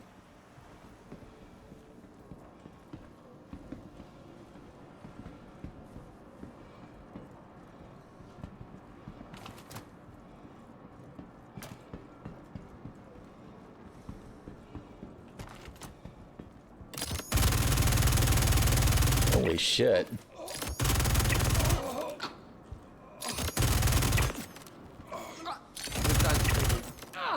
They definitely, the upstrafe is real with this gun now. I could not pull it down, and of course it stole my loot. Of course it did.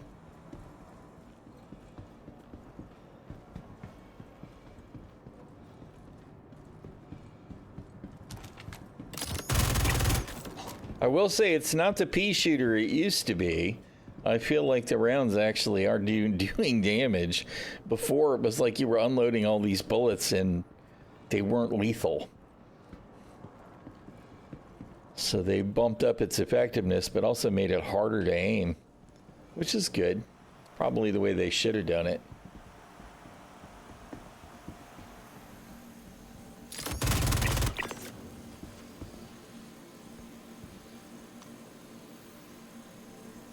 It's an awful lot of custodians and a drill.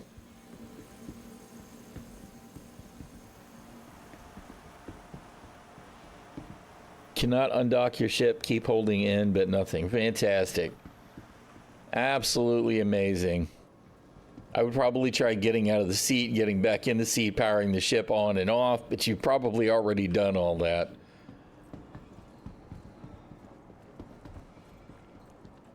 You know, I wouldn't have seen you if you'd have stopped ducking. I'd have just left you alone. I'm going to take your goggles, though.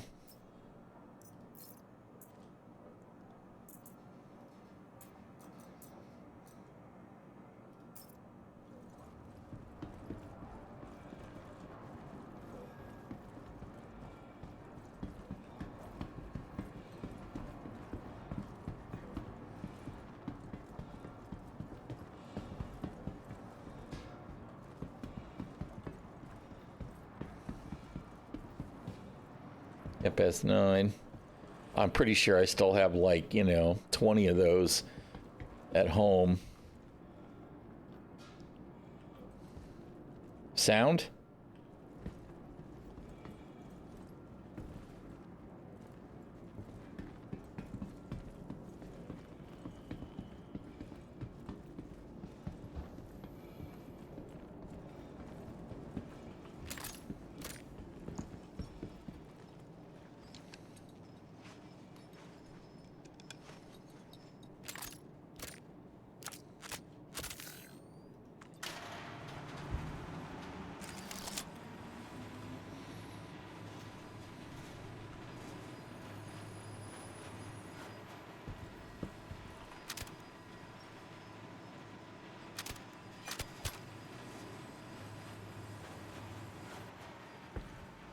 All right.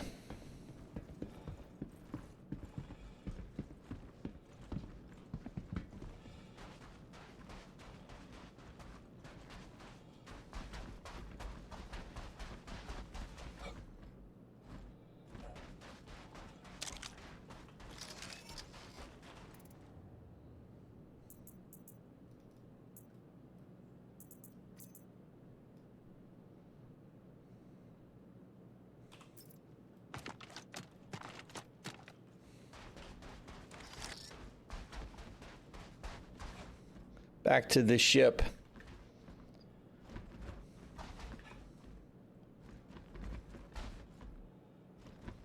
See, they need to add stuff in the immediate environment here, right? Here we have a criminal bunker, right? Even if it was a security bunker, though, be the same thing, right? There should be at least a handful of little clustered settlements around this area, right? Just little derelict outposts or cave outposts with scavengers that want to pick off the pirates or the security, right? So they're part of that ecosystem. So that I could, after doing this mission, I could do a wide perimeter and look for other stuff to engage, right? And you get there and it unlocks a local mission at the thing, clear the scabs or whatever.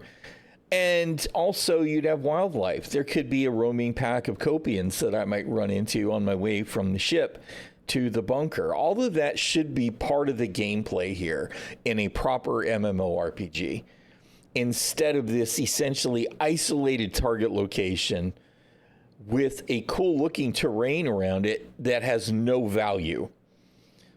Instead, it's just a time sink, right?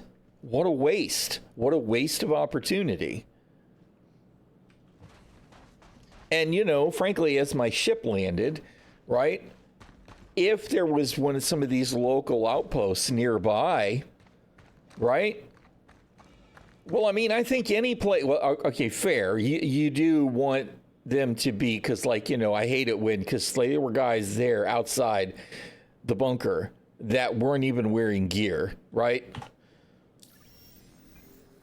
Hello? Hello? NPCs are cheaters, right? But I mean, okay, so I land the ship and it generates interest in the area, and a ground vehicle with some dudes in it drive up and try and investigate and find out what's going on. So I get back to the ship and there's a ground vehicle parked there, you know, a ballista or a rover or a couple of dragonflies. And then I got to deal with them. And of course, there should be some kind of local mission that pops for that. So I deal with them and I get paid, or call to arms. Maybe that would handle it, right? And it should give me reputation. If CDF is taking out the scabs, I get paid a bonus, or it doesn't even have to get paid. I could get a rep bonus for CDF, you know, or this is a Ninetales bunker. If the scabs are picking at the Ninetales, maybe I get a bonus from them. Probably not if I'm killing the Ninetales. Or, you know, security, Crusader security for the system. There's so much stuff that they could do to expand on existing gameplay that would only involve spawning NPCs and easy, simple missions that just pay rep rewards and or credit, right? Even fucking script. Mercenary Guild script, because you're killing the scabs. We've got most of these systems in place already. They just don't have spawns set up, right? Instead, we've got the same motherfucking bunkers that we've had since 2017.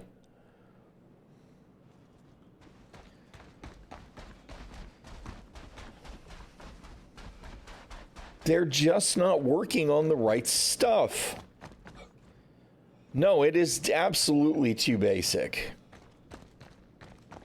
Brain dead AID, yes, exactly. Exactly. And I mean, okay, if we've got Ninetales bunkers, right? First of all, it's kind of silly that the pirates have taken over some of these corporate bunkers. Like Crusader wouldn't launch a concerted effort to come down there and annihilate these motherfuckers and take the bunkers back. But they've just created some that are full of bad guys so that you can get missions to do them, right? It's a static universe. It's not in any way dynamic. But it is all still just so remedial. Even the new shit isn't connected to anything, really, right? You go get your Mercenaries Guild script, you get your freaking Banu rewards from, you know, Wikello. It's just...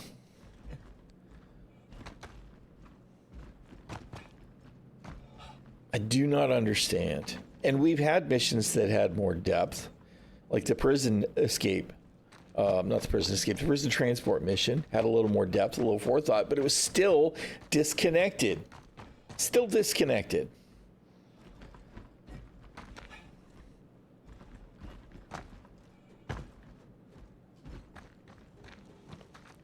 Disparate, disconnected, isolated mission content. Oh, we got a baddie.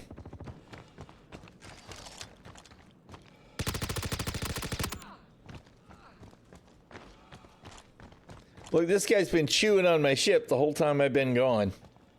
Right? Because he spawned sometime between when I landed and when I got to the bunker.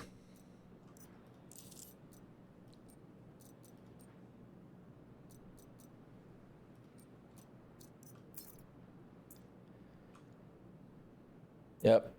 No, but I mean, that could have been cool, right? That's kind of the thing I was talking about. If there had been a dragonfly parked here, right? And he was some kind of scab, I wouldn't even have blinked. I'd have been, hey, that's pretty cool. But we know what it was, because I mean, I went from ship to bunker, from bunker to ship, right? I should have seen him approaching, but he just spawned, poof, on my ship. That's bullshit.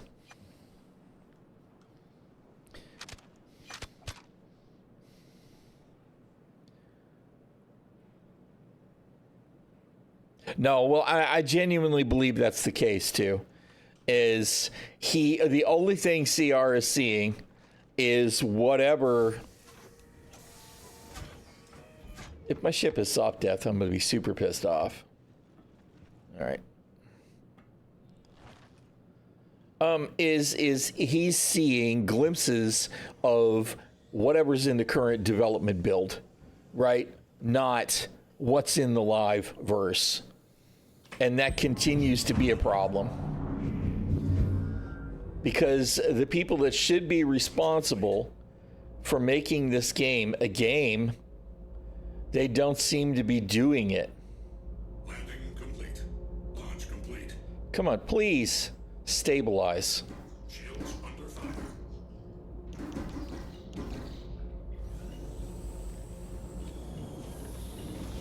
All right. Landing gear.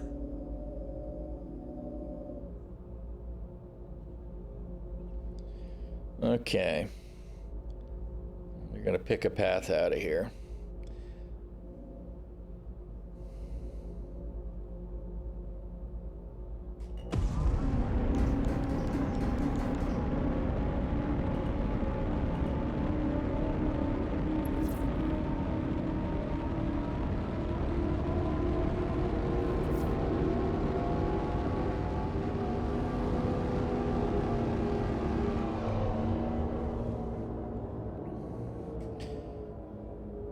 Alrighty. Marketing part was selling shit. No, I mean, I agree. He clearly approved it, but I don't think he understands the ramifications. Right? Somebody approved it. I don't know what CR actually approves at this point. I don't. I mean, like I said, I actually think it's cool that we can tune our ships. Right? I do. I think that's very cool. Right? But it doesn't change the fact that the way that they've decided to do it is awful. It's just awful.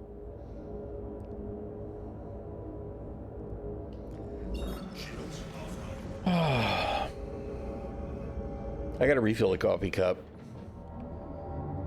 We're outside the gravity well, so we'll go ahead and just cruise this way, grab some coffee and come back and then repair the ship. I'll be back in just a minute, y'all.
Hey, what's up, Snarf? How you doing, man? Yeah, I mean, that's the thing. I don't know what he's approving. I mean, I don't want to blame anybody in particular for anything, right? I don't know who it is that's actually making any decision at all, right? I'm just a guy that's back in the game trying to enjoy playing it. But bad decisions are being made, and whether that's by committee or individual, bad decisions, right? Now, Chris Roberts is ultimately responsible for the direction of the project, right? And I do not feel like he understands where the project is.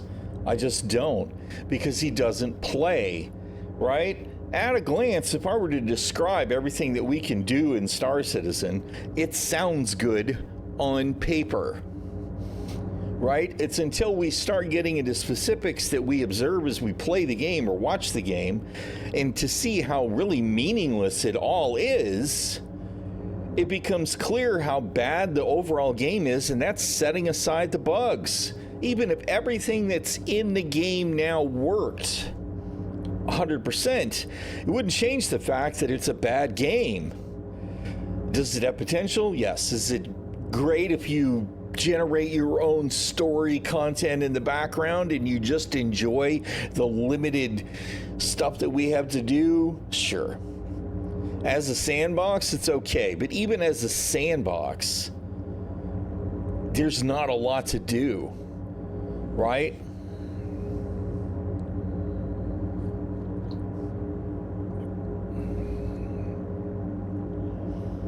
Because they haven't matured existing content. Hell, they've deleted a lot of existing content.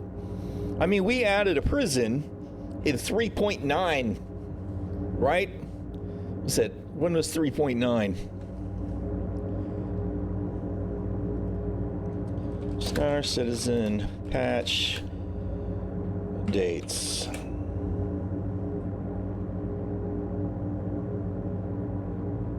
Development timeline.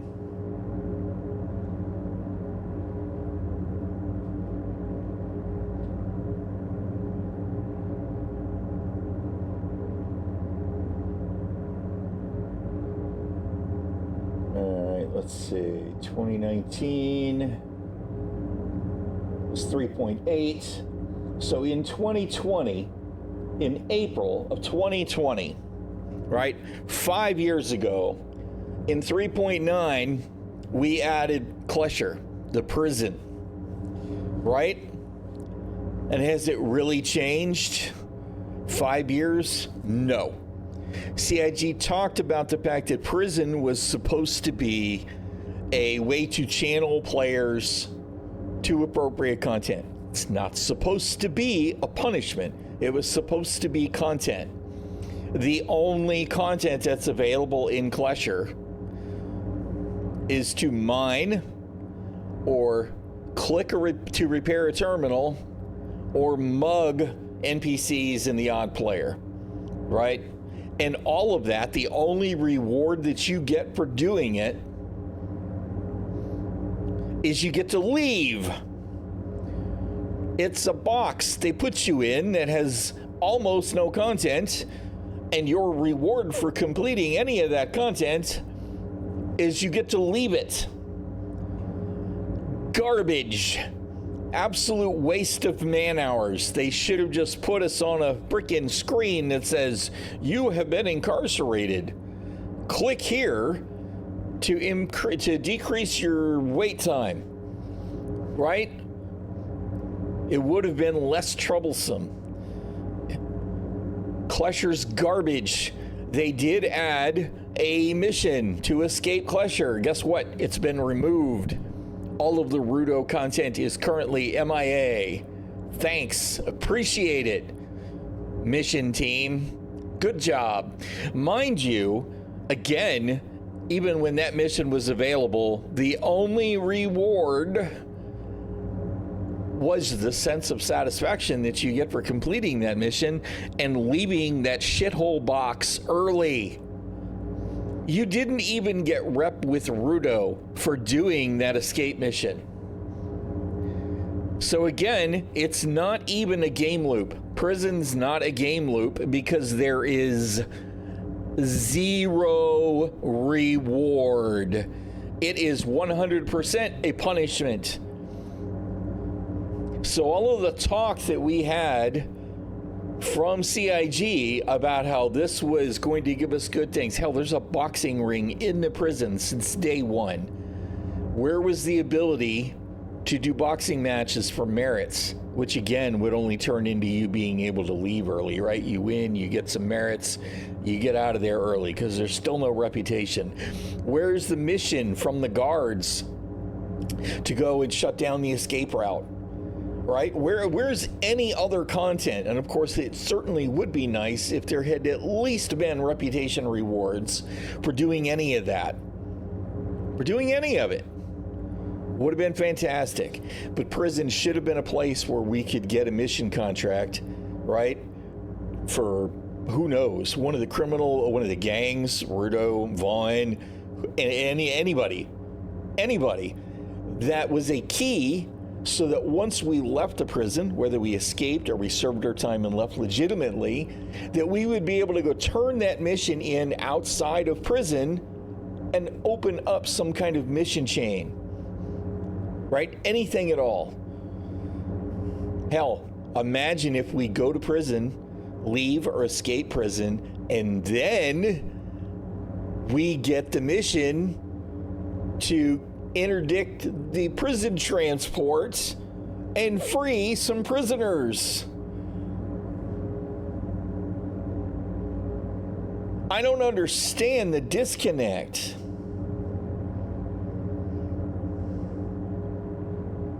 And that, well, I mean, you know, to be honest, the prison escape is one of the worst bits of content in the game. I can generally run the escape in 10 or 12 minutes, and that's just being kind of half-ass lazy, right? It's not that hard to do. The problem is trying to use Star Citizen as a platforming engine with all of its desync and jank is a bit of a joke and a bad one. Yes, well, you know what? The Prisoner Caterpillar mission right now is totally gate-kept by Twitch Pacheco, and she is disabled as a mission contact right now. So yeah, that mission's gone. Bring back the Reclaimer missions. All of those missions are gone. Bring back the Rudo stupid body part box missions. All of those are gone because Rudo's not available as a contract. Right? That list goes on and on and on and on. They have added content this year, but they have removed more content than they have added. And apparently we're supposed to get that back once they do the mission revamp, because the mission system needed a refactor, right? But that is the same old copium that we've been hearing from CIG for 10 years now. Well, you know, when this comes in, then we'll get that, right? That's what we're getting all over again. Existing content has gone MIA, but we'll get it back eventually. Sure, I believe it when we see it. I mean, it's a real problem. It is a real problem. The prison transport mission was one of the best missions in the game because it was more than just go to point A and shoot something and leave, right? You'd go there, yeah, you had to deal with security ships. You shoot them, you deal with them. Then you had to deal with security in the ships. So there was some shooting involved. Don't get me wrong. But then what?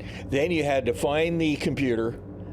You had to actually read the data and pay attention and figure out which prisoners we need to thaw out. And then if you wanted the bonus, you had to figure out the little bit of clue. And let's be real, it was relatively simple and straightforward to figure out who was the rat that snitched them all out. And then you kill that guy and then you leave. Still much more mission than go to a bunker, kill 10 guys. Once the boss spawns, annihilate him. Go to a distribution center, kill 10 guys, boss spawns, you annihilate him, and you leave. Those missions are all the same old, right? So the Caterpillar mission at least had some forethought, kind of like the investigation mission, which is also gone now, right? And fantastic. Fantastic. This shit. This right here, right? So now I can't interact with the top of the screen unless I turn my head tracking on from my Mobi Glass so that I can look up. There's literally no way for me to properly interact with the Mobi Glass right now until I exit the ship. Why is that a thing, CIG? Why does that happen? What the fuck is wrong with your development process that the Mobi Glass, the thing that I have to interact with to do anything in the game, is freaking this? What is this shit?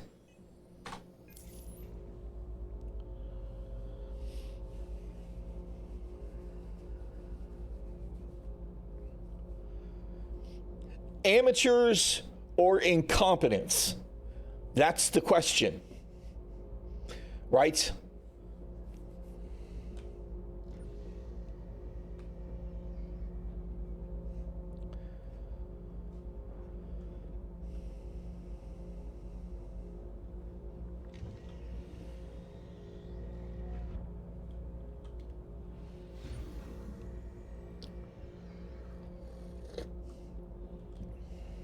Yes, absolutely true. How you doing, Cad?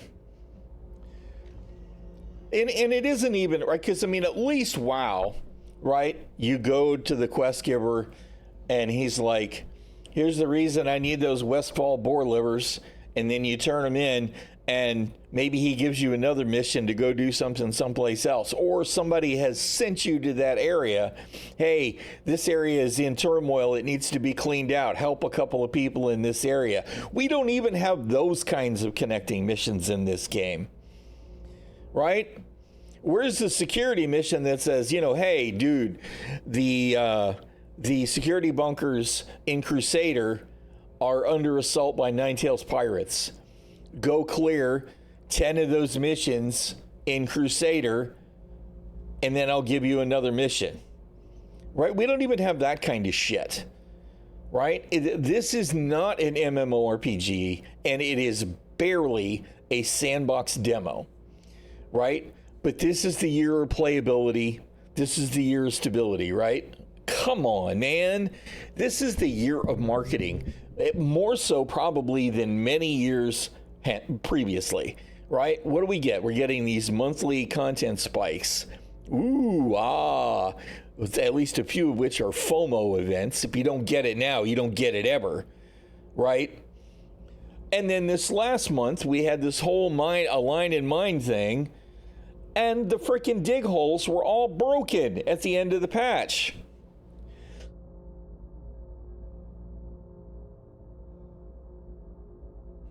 So not only was it a month of marketing, it was a month of bad marketing for bad content that didn't work right. Year of playability, right. And mind you, I know I sound like a salty ass hater, right? What I hate is that CIG is not keeping their word.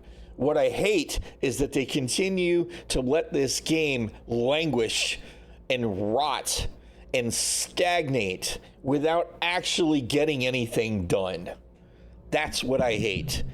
I hate the direction that the decisions have led this project to. The people who are making these decisions are bad at their job.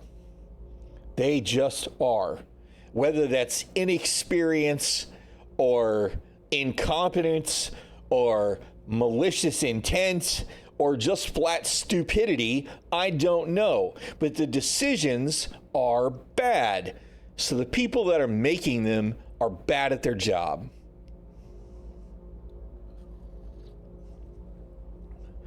And we got all this fresh blood because some of the old timers are all gone now, right? Because they either finished what they were working on or CIG shut down a studio and those people didn't want to move halfway across the freaking world, which I can't blame them for. So now they're gone.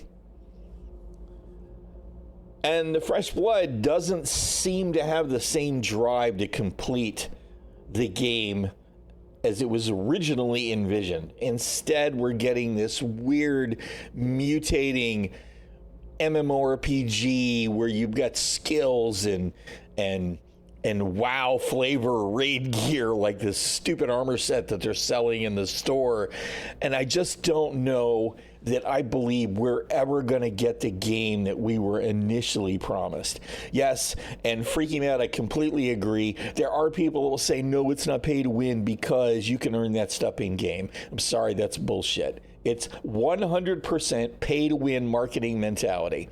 Yes, I can earn that stuff in game later, but if I were playing a traditional MMORPG and I could buy a booster to take me to level 20 or level 50 or level 100 and hit the end game cap, you would agree that's pay to win.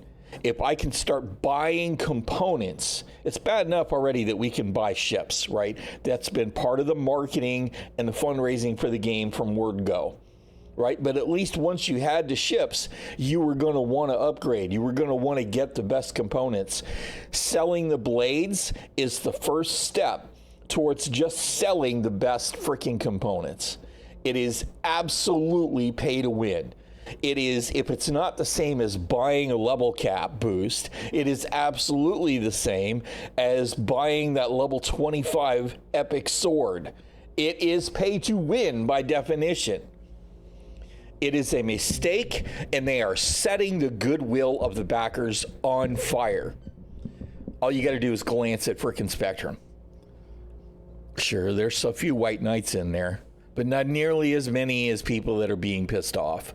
There was no reason that they shouldn't have made those immediately available for sale in-game for credits, and then they could have left it in the store if they wanted, but it absolutely should have been a subsystem, a brand new subsystem added to the game, cash only. Cash only, that's the only way to get it, is to spend money.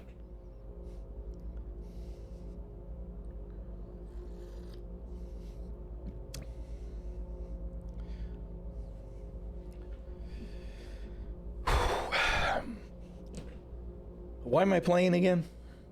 Oh yeah, that's right, because I enjoy being in the verse. It's just a shame that CIG doesn't seem to know what to do with that. Absolutely, that's exactly what I said earlier, Freaky Mad. That's exactly what I said earlier. All of the shit that you can go earn in the contested zone, all of that will be available on the store now, coming soon. Guaranteed, because this was the first step on that path. Right, and you know what that means? That means later when we have tier 1, tier 3 crafted components, if you can't just buy the tier 3 crafted components, you'll be able to buy whatever it is that you need to craft the boost to turn it into a tier 3 component. Same thing, they might not sell a tier 5 ship, but I guarantee you they will sell the components necessary to be able to make those upgrades. This is the first step on that road big time, and that will definitely turn this into pay to win, and that will definitely tear the foundation of the project down. This was a stupid move from people who obviously don't understand the project. Well, I mean, to be honest, we're at a point, we're headed towards a tipping point now, right? Where we have the persistent universe that was supposed to get better this year, right? We were supposed to be on the road to a 1.0 release candidate. Meanwhile, everything is still broken in the same way that it's always been broken in, with the exception of maybe elevators, right? Squadron 42 has a release date of next year. What's going to happen when Squadron 42 launches? Okay, best case scenario, the game is a smash success. That's the best case scenario, right? What happens when that happens? All of these people that love the game go, man, I want more of this. This is great. How can I get more of this? Are they going to do a sequel? Oh, wait, there's an MMORPG version of this that's the same studio? Oh my God, I got to try that out. Boom, starter pack purchased. Right? Maybe for a week or two, they're in the honeymoon. Wow, this is so cool. I can fly around and do whatever I want to do. Before long, they realize, probably after they've bought a CCU or a new ship or a set of armor or whatever, after they've invested a little more money, they realize that there's only about a dozen different things to do in the whole fucking game, and half of them are broken half the time. Then the shit show starts, because regular gamers, especially regular casual gamers that just want to be able to log in and play for an hour, 2 hours, even 3 or 4 hours, they are not going to tolerate this bullshit. No, they absolutely won't put up with this shit. Not for long, at least. There's a certain level of novelty, and people and new players are going to come into this and they're going to go, wow, this is a little bit bumpy, but it's got a steep learning curve. There must be a lot to learn, right? And then that means there'll be a lot to do, right? Because they're coming from Squadron 42, this amazing story-driven game. They're going to expect that out of the persistent universe. It's going to be awful. They will take it as a win, right? But within the year, 6 months to a year, that's when the shitstorm will really start. That's when, and then they will be scrambling, trying to find a way to fix all of the shit that should have been fixed 5 years ago. Meanwhile, all of the industry rags that have been saying scam citizen, all of them that have been saying it for years will say, see, we told you so. And that'll be it. That'll be the narrative. And they will be fighting against that again, all over, 1,000 times worse than it's been for the rest of the existence of the project.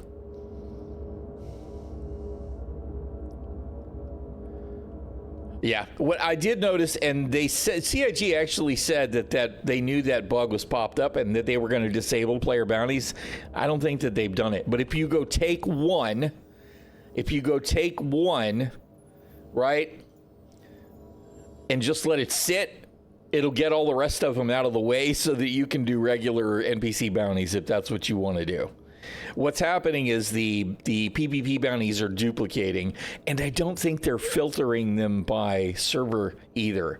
So I think it's like literally every player bounty in the system, in the game, on all the servers.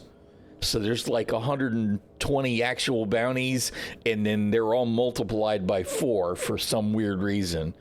It's totally broken. And it was like that before. That was why they disabled player bounties in 3.20 whatever.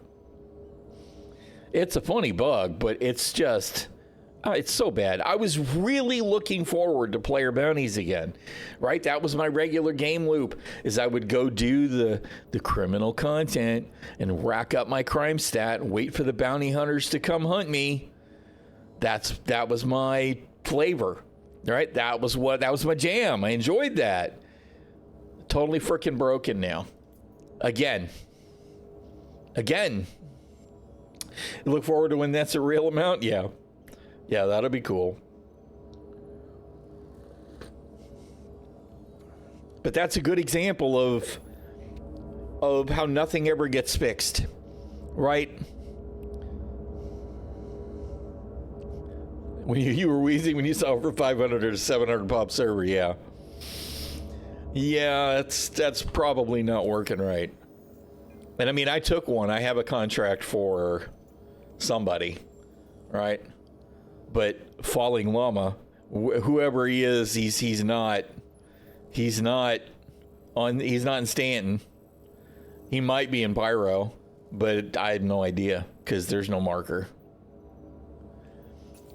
Is anybody doing the? Why did it do that? Why did you fall out? Why is it doing that? Even the new stuff just doesn't work. Why is it doing that? That's not what it's supposed to do. What a steaming pile of dog shit, man. The UE is so bad. And I guess nobody's actually doing the Polaris mission on this server, which is kind of interesting. I guess everybody got tired of grabbing free script.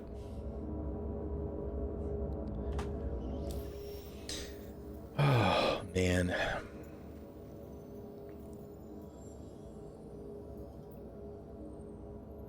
I don't really want to do the patrol thing. It's like, yeah, but no.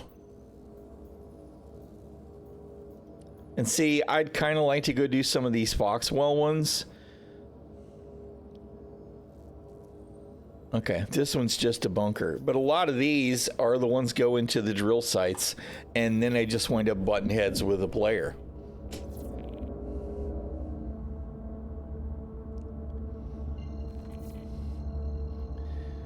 I mean, I still really enjoy just being in Star Citizen. I do.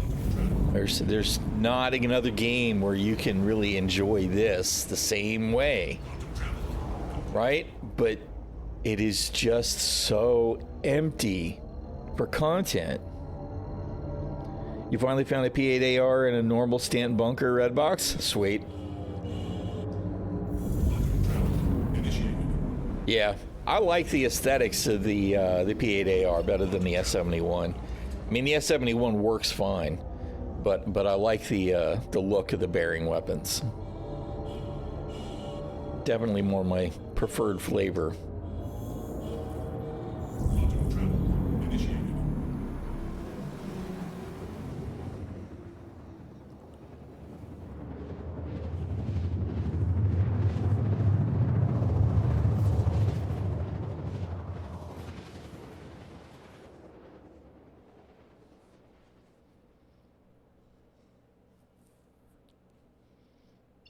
Yeah, that's the thing. Every time you try and go to one of those OLPs or PAFs, it's just, you know, it's exactly what it's going to turn into, is people shooting at each other. And I mean, I'm fine with that. That's fine. It's an open burst game. I get it. But, you know, all they really managed to do was create that pyro mentality here in Stanton, and player bounties don't work, so there's still no freaking repercussions. Right? When they fix player bounties, some of that'll get ironed out, because some people will go and take the bounties for the people that are shooting other people, and that'll change things.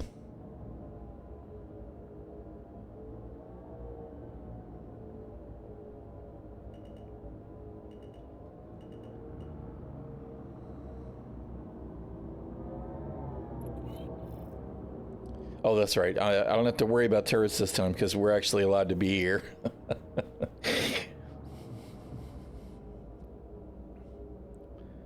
Yes, well, I mean, I agree. The technology is out there now. Somebody else is going to create something that's actually competitive. Now, I'm not going to pretend that what CIG is doing isn't giant, because it is. It is still a tremendous, it's a Herculean effort. Right? And what they have achieved is really impressive. But it's time for there to actually be content. Engines offline. All right.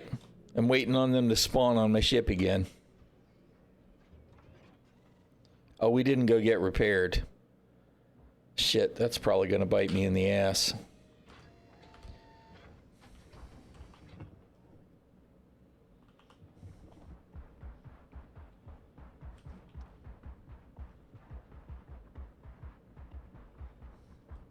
It's fine. Well, I mean, hopefully when the NPC spawns on my ship, he'll be on the other side, right?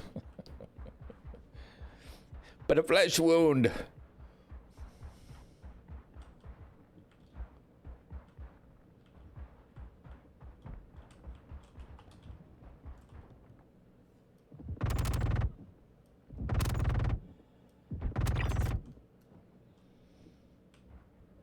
I don't know. I want to use it just to use it, because they haven't in ages.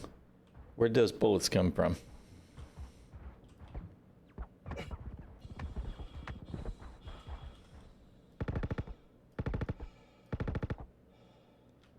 Hello?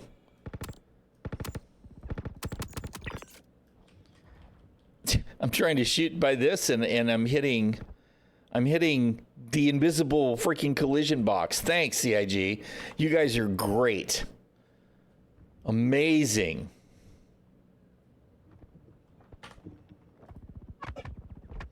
Fuck me.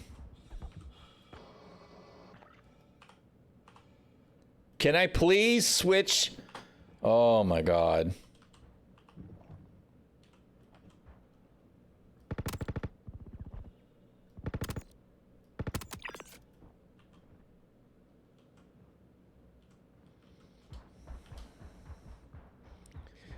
They were all out and about, I think, investigating the ships, right? Is that why they didn't spawn on my ship? Because they were investigating all these other ones? That's actually pretty funny to me. Oh, shit.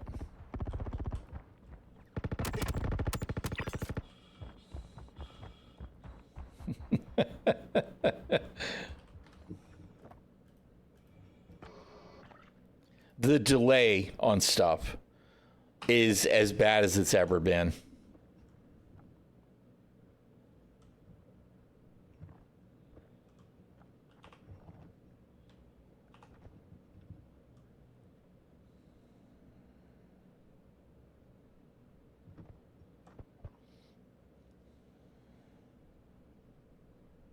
Lost its chin, yeah.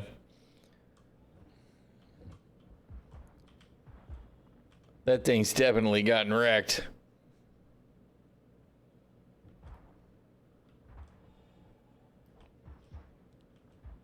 I want to see some of the other stuff come back too. Where's the reinforcements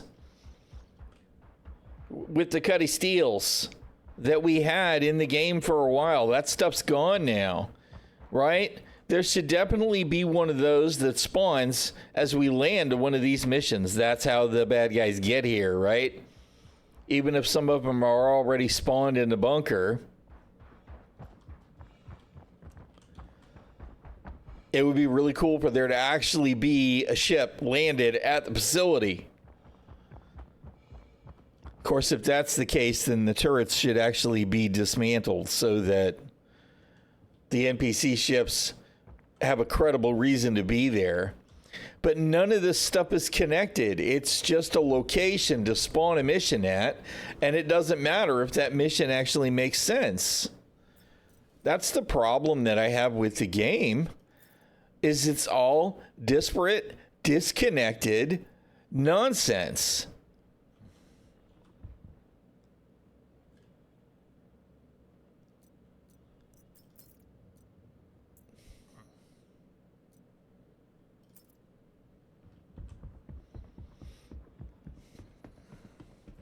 Yeah, poor little Mustang. He's definitely having a rough day.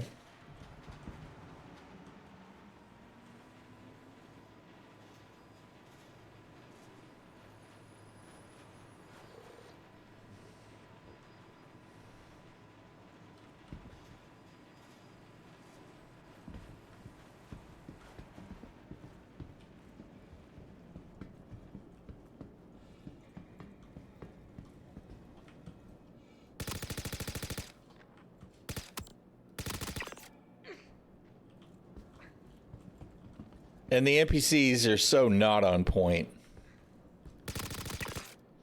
They're so not on point. Look at them. They're useless. They're idiots. They were scary for a little while, and now they're just not again.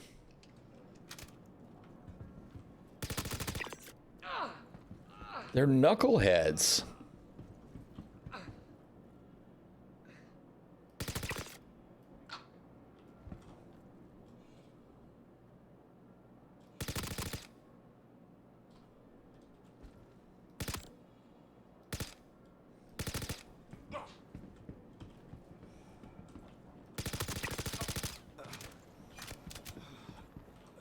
Oh, I see.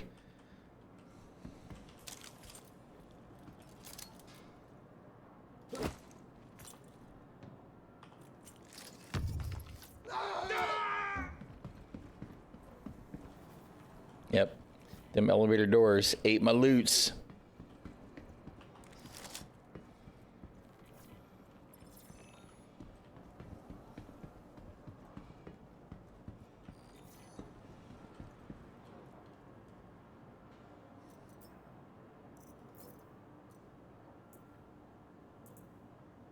Why has this dude got Animus missile launcher ammo? Which, you know, is probably worth keeping to sell.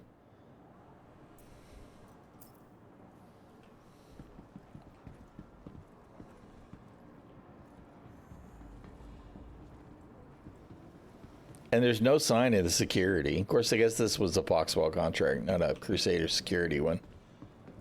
But you would kind of think that there would be some sign of the legitimate force that was supposed to be occupying the bunker. Is that security? Maybe that's security. Yeah, must be.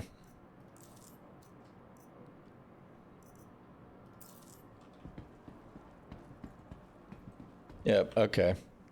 There are a few security. I was trying to figure out how come I wasn't seeing any of the good guys anywhere.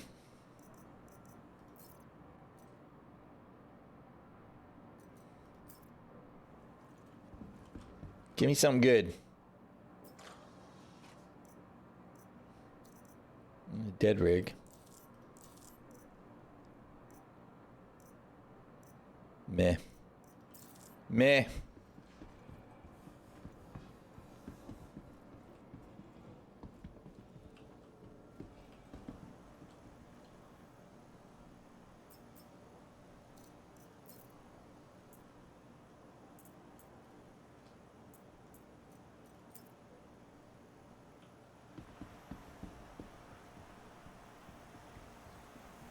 It's still weird to me that the security corpses are the ones that wind up, by and large, with the scorched goodies in there.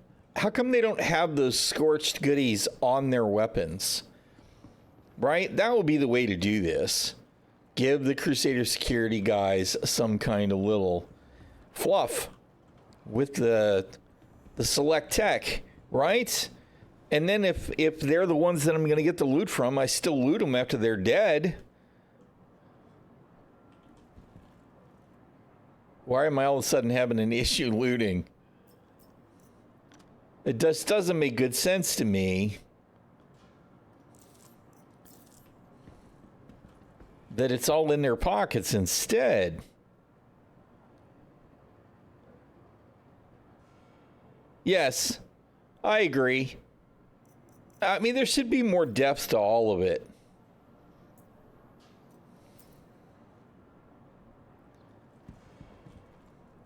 Because, I mean, that would be a gateway, right? You go do the trade mission and you know, run into whatever, find a corpse, loot a box, get some combat stuff, and maybe it would be what hooks you into trying the combat stuff out. Is, well, hey, look, I got this cool whatever. I'm going to go ahead and try and do some shooty shoot. Since I've got a weapon anyway, why are you not letting me loot that? Is my backpack full? It is.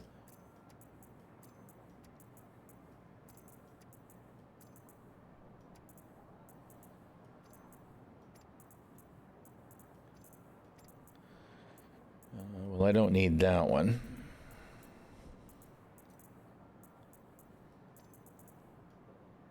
No?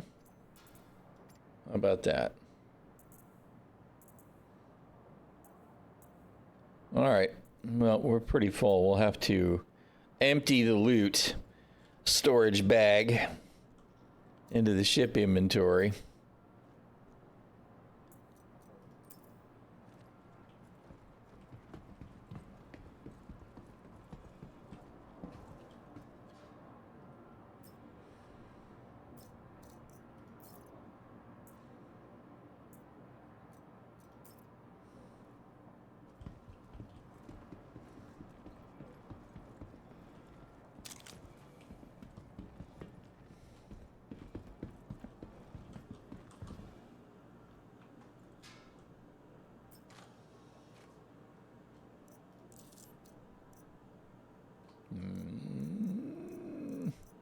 No.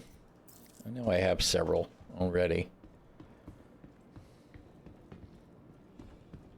Although, wait a minute. I don't have the can. Never mind. Did I see? Was there a cambio? But it was a max lift cambio thing, right?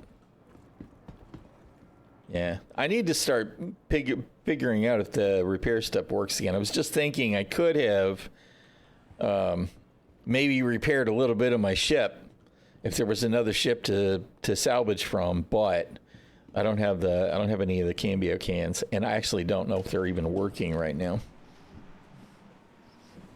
Although maybe I should start storing one even in my Gladius, and I could try at least.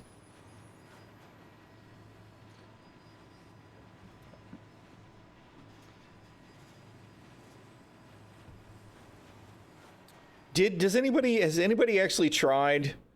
Can you jump to another one of your ships? I keep meaning to try it, and I don't think about it until afterwards. Well, that's not bad. That's better than nothing at all. You haven't tried it yet? I'll have to try it. We'll go try that. Because that would actually encourage me, because one of the things that I want to know is, will it work with the TAC? Will it work? Because if it works, it'll be one more reason for me to go TAC over Max, so I can go ahead and put a Fury in there, although I'd like a small ship that actually has a quantum drive, if one will fit.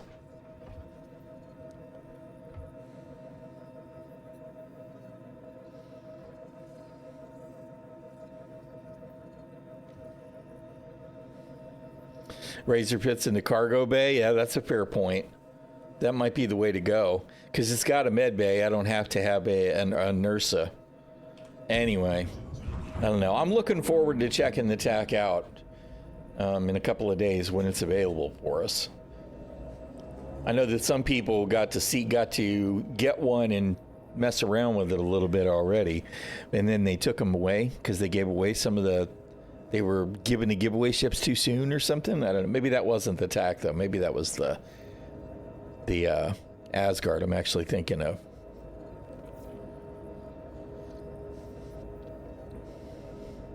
Yeah. I probably already would have CCU'd something into attack to try it if it was available right now, but it's not. So that's disappointing. But we'll check it out. Let's see. So let's head to Seraphim, I guess.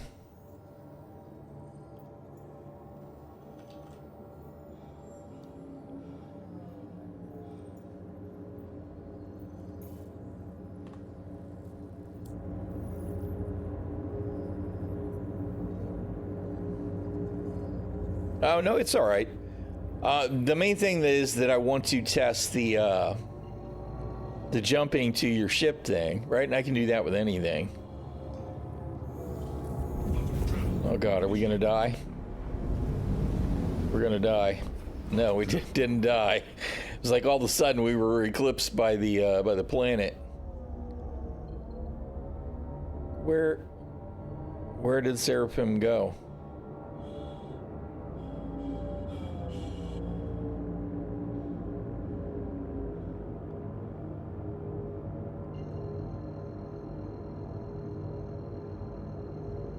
It's a Polaris. What happened to...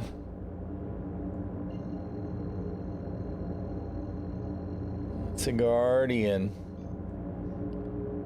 What happened to freaking Seraphim?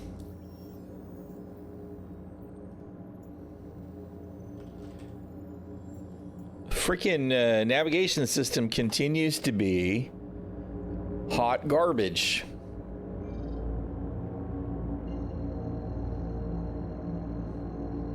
They obviously still haven't fixed this problem since 320?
All right.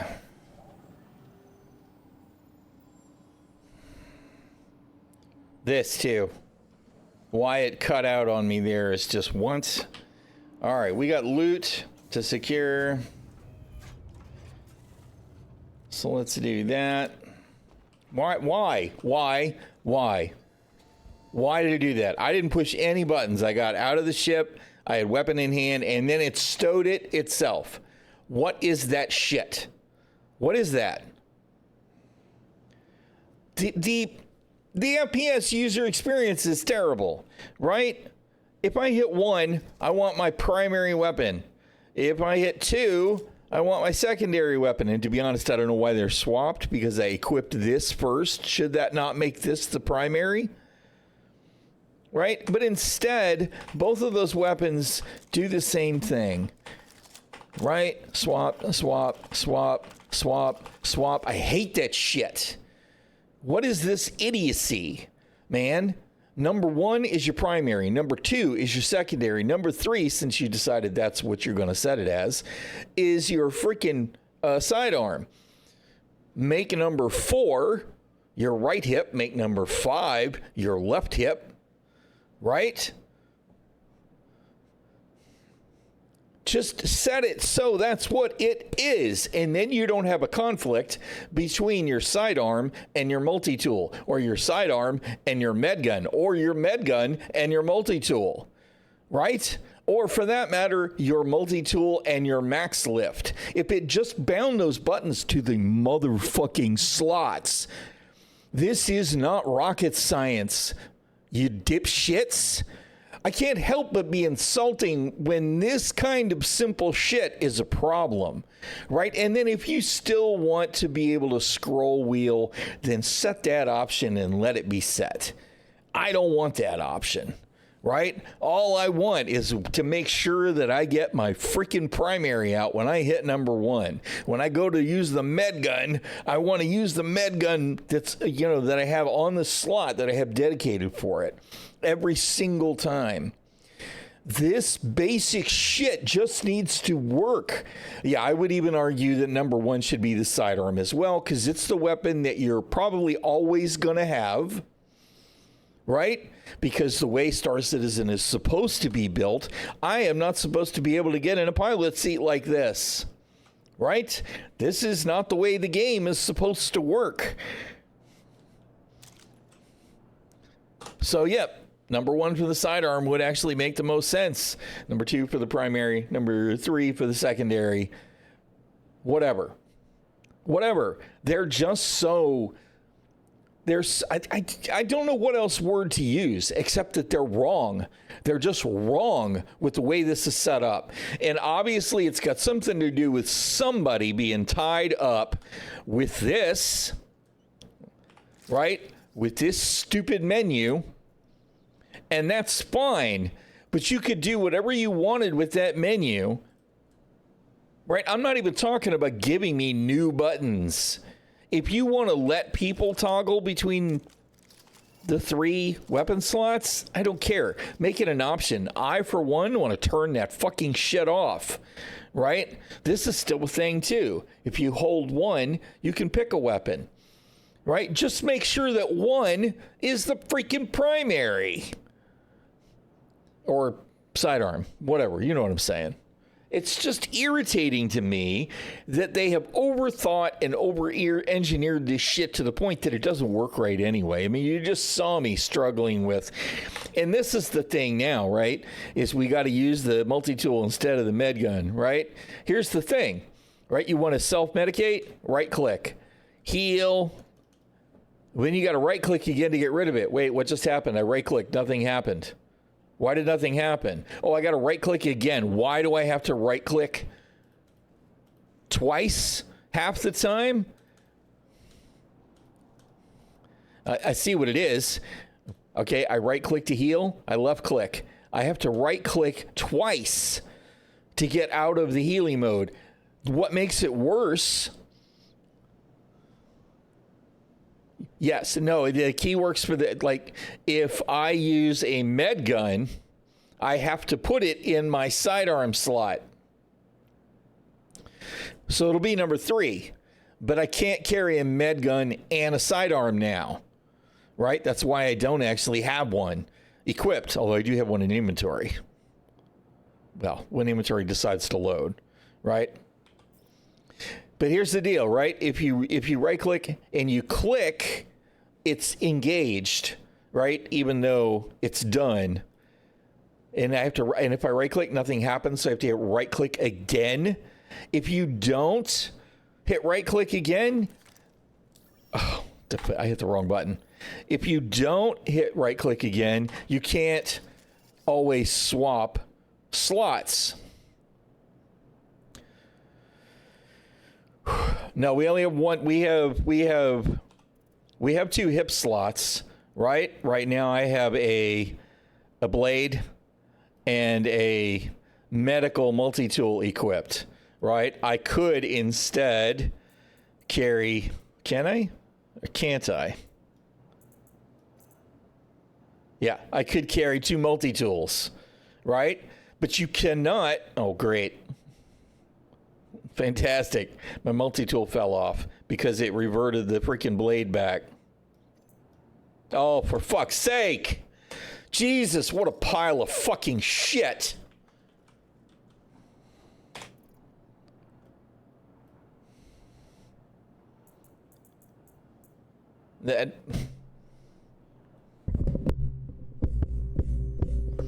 This is what it's like trying to play Star Citizen. Fuck.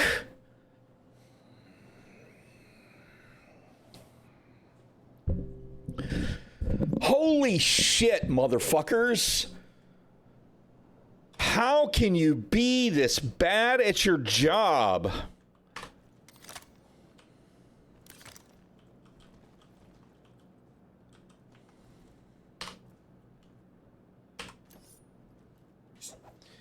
And to see now the multi-tool is back, right? I don't know what any of that was.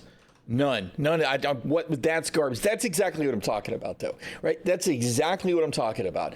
You have no fucking idea what you're going to get when you push a button in Star Citizen. No fucking idea. My camera is back to moving stuff around, auto panning. Where's that freaking app?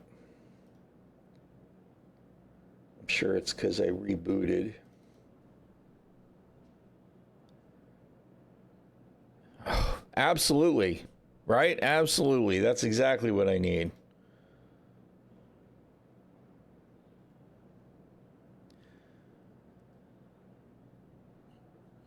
Okay, I need to turn off. What was the button?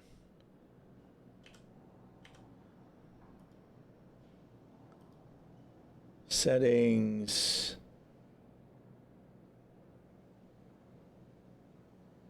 Hotkeys.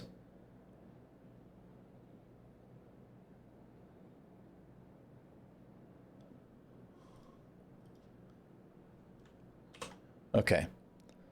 Turned off. Turned off the freaking tracking.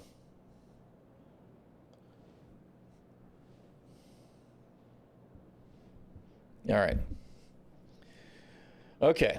Whatever. Right? So now the knife is back on my hip. Somehow the multi-tool is back in my hand, even though it was laying on the ground. Are you not going to let me? There we go. Part of it may have had something to do with my inventory being semi-full, but that was nonsense.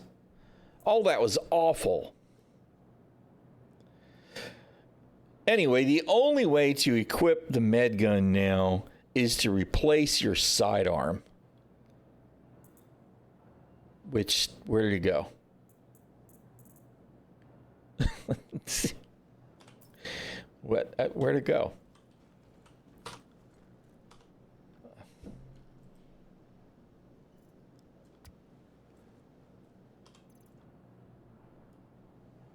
I don't know where the sidearm just went.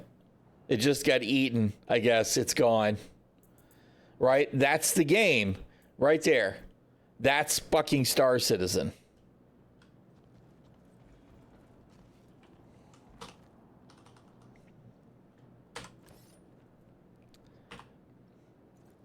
What was that? What was that? I just saw something. Oh, that's the tassel on the blade.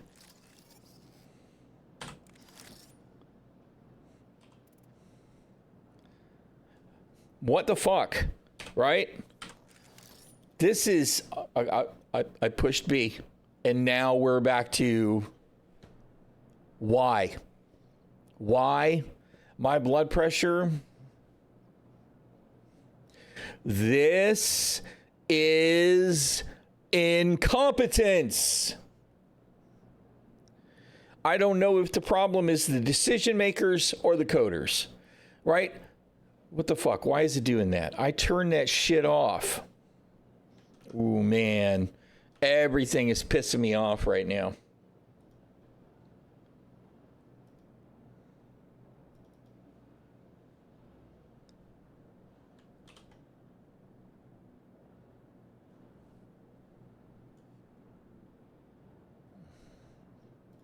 Why did that get turned back on?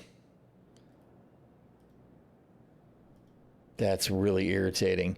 But this is incompetence. I don't know whether it's a coding problem or a fucking patch reversion problem. It could be a bug that's been fixed 10 times and it's gotten lost in the staggered development process. But that's nonsense. V, I hit the knife. Now we've done nothing. Is it? No, it's doing it. Why is it fucking doing it? It has to have something to do with when I was swapping stuff around, right? So it's confused about whether I really have the knife maybe. Oh yeah, and then there's that inventory issue where it doesn't want to let you actually put the knife in a place that it's got room for. Right? Whatever. Where's that other one? Jesus, what a pile of shit. All right, we pulled the knife again. Are we going to keep it out this time? See, now I think we'll keep it out because we've refreshed the system so it knows what the fuck is going on.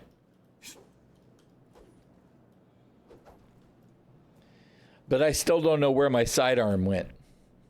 So awesome. Thanks, CIG. You guys are on point. Amazing. Flawless. Whatever.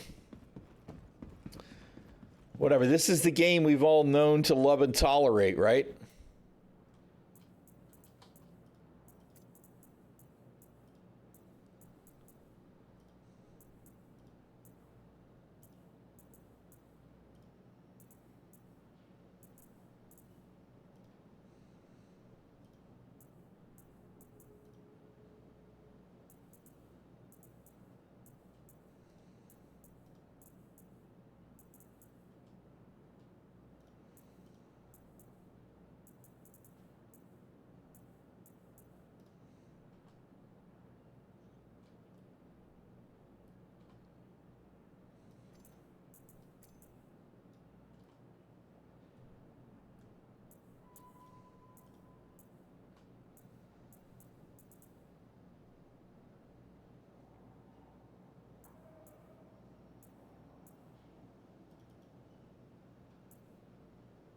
All right. Now, of course, if I want a sidearm again, I have to, go buy one. Because, thanks, CIG, I have no idea where that sidearm went. Let's see, where's my tractor beam? Let's see if we can find it. No. What? No, dude. Did I not swap to the right one? No, I guess I didn't. The yellow one's the tractor beam. Where are you, sidearm? Please come back. Nope, no such luck. Nope. Thanks. Totally appreciate that, CIG.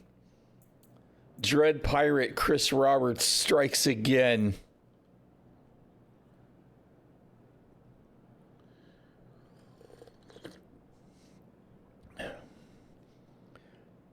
Yeah, there's some kind of bullshit going on again with spawning multiple vehicles in the same hangar. Why is my ship not repaired? I mean, it is, because the part is back. But why doesn't it look repaired?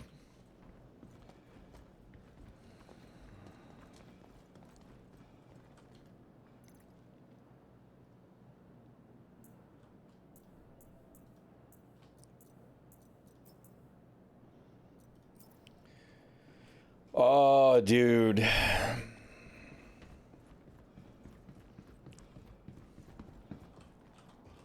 Year of playability. Year of playability.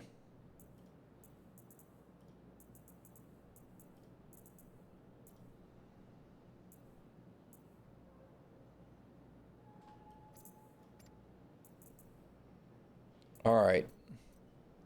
Let's see. We were gonna test something specific. I totally got sidetracked by the game fucking me over. So let's set that aside.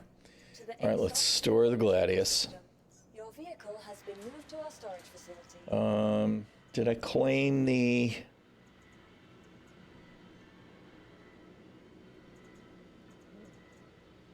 Let's see. Let's take the Razor because it'll fit.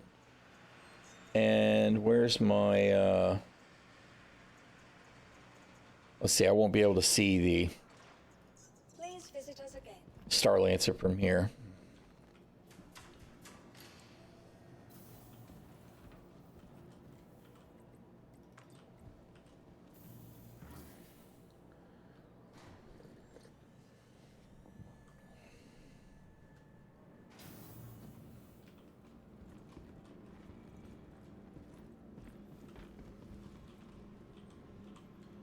Welcome to the All right, Misk, Star Lancer.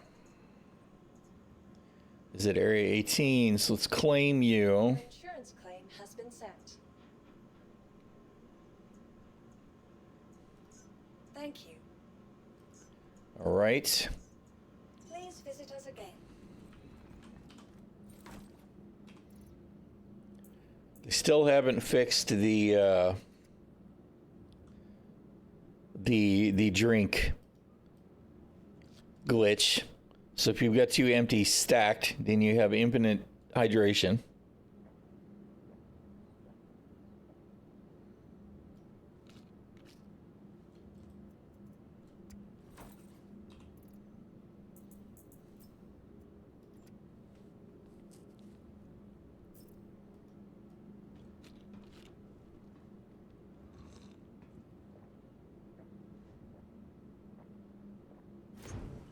Probably.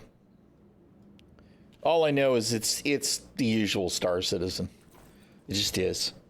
It's the usual situation. They don't bother to fix anything because every time I see one of these guys, right, at least it doesn't have the weird glowy thorns on it. All I can think of is, yes, that armor does make your butt look fat. I guess everybody's got their own taste and aesthetics, so it's fine. But I mean, it does kind of look like the Michelin Man. Like if I tried to charge and tackle that guy, I'd just bounce off. Poof.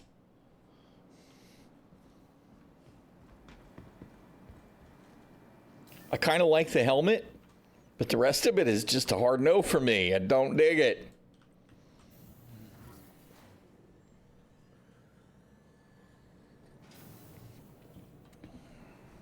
Again, though, aesthetics are totally subjective.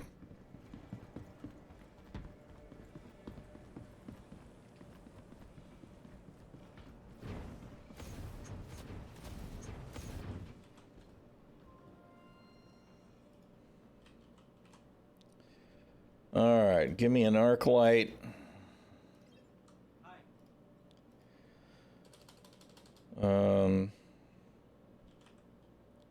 Me an EMOD 1. And do we have any? Oh, we got us the 1, huh? That's disappointing, but that's fine, I guess. Thanks for coming in. What about my field light? Good. Not that, but you know. I got a thing about empty slots on the weapons. What can I tell you? Alrighty.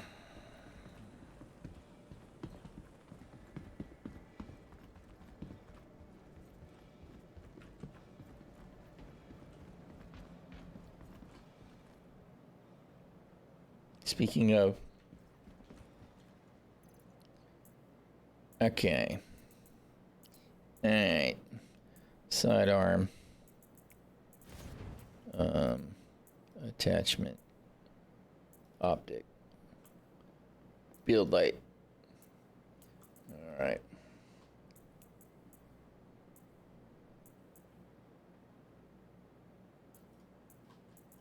It's like, why do I still have extra mags? But obviously I didn't clear all the ones for the extra looted weapons. All right, let's see if the Star Lancer's good to go.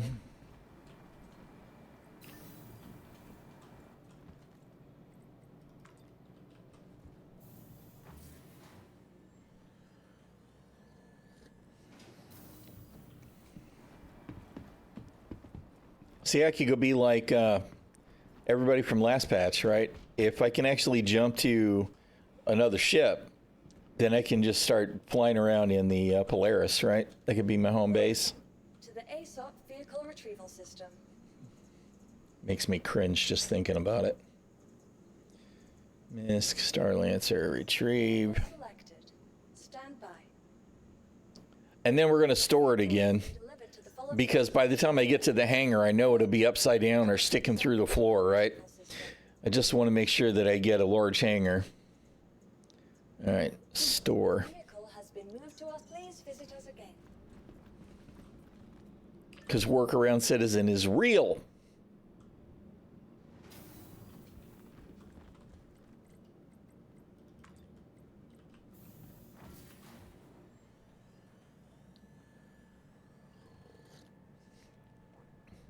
Yeah, I understand. I mean, this Star Lancer will be stock. The Gladius has got components in it. The Guardian's got components in it, but not the Star Lancer. I did have a couple of components. Like I think I have a shield at my home location Your vehicle has been that I delivered could to the install. location. Dan, I didn't want to spawn the Star Lancer yet. I got to spawn the Frickin' Razor first. We need an abort. I need a button to cancel that ship spawning. I know I'm asking for extra complications, though, because I would cancel the ship spawning and then the ship would be stuck in an unspawnable circumstance, right? We know that's how that would work.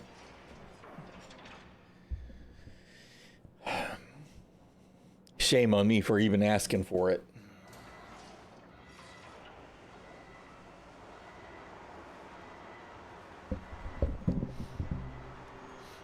See if we can actually jump to our ships now reliably. I would love to be able to live in a bigger ship, keep all my supplies and everything there, preferably something that's got a med bay in it so that I can set my spawn there, right? Star Lancer TAC might be the call. But I need to have another ship that I can use to do missions where I need to be able to fly quickly, Welcome. right? And while the Razor isn't ideal, System. it's more than nothing if it comes to trying to have to dogfight a small ship. The Fury, I like the notion of the Fury, but you know, and if you'd have to actually be multi-crewing for the Fury to be super useful, right? Because I can't park my ship near the location and then fly out. Otherwise, I just spend a crap ton of time slow flying. Because the Fury doesn't even have a quantum drive, right? From 100 clicks out or whatever to the mission site. So that doesn't really work for me. And I really don't want to use a Polaris or a Hercules or something, right? I mean, the Polaris I could just carry around the Gladius or whatever. But so much ship. All right, Razor. LX is the stealth one, right?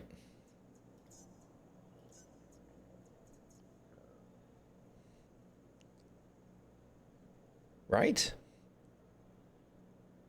I think the LX is the stealth one. Been delivered to the following EX? Figures. So I spawned the wrong ship anyway. I guess it doesn't really matter.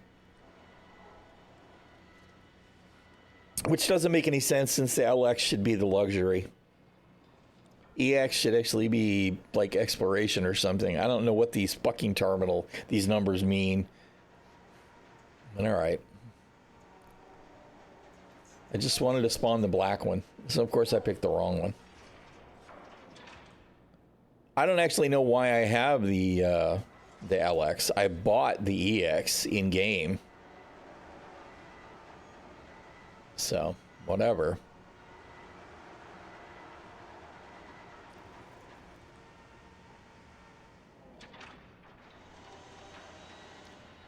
So here we go again. The ASOP vehicle retrieval system. Please visit us again. Goodbye.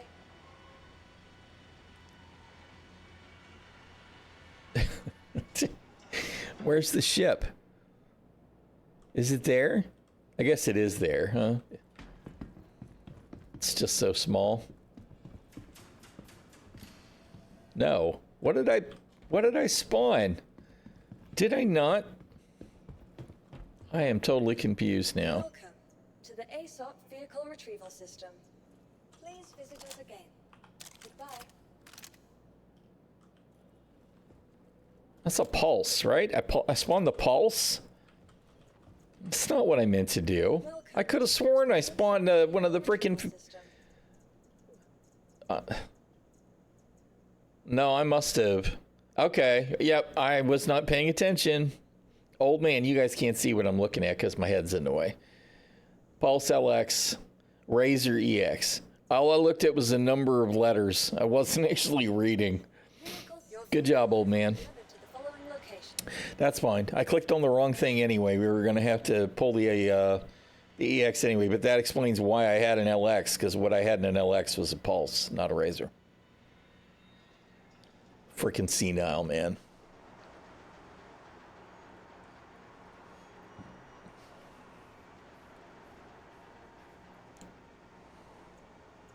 Please visit us again. Goodbye.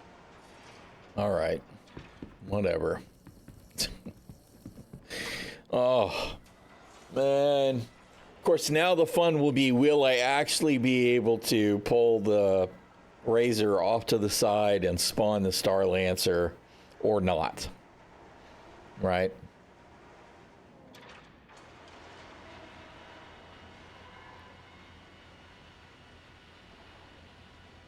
Yeah, I don't know. There have been issues with the clock not being synced. That one sounds weird, though. Why that would be an issue with the loadouts, I can't even imagine. That's bizarre. You would think if it was going to give you some kind of problem like that, it just wouldn't let you run the game. Because I think that's the last time I had to mess with the clock in Star Citizen, is every time I launched the game, it would crash. And somehow my date and time had been foobarred.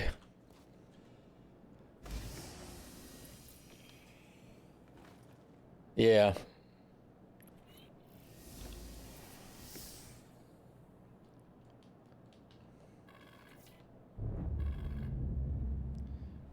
I like the Razor. The Razor's a neat ship. It still looks like it should be on wheels, of course, but I do like it.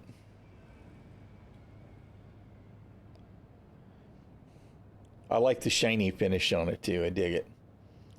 Of course, I also like the M50. Whoa! Jesus! What the shit? Holy crap.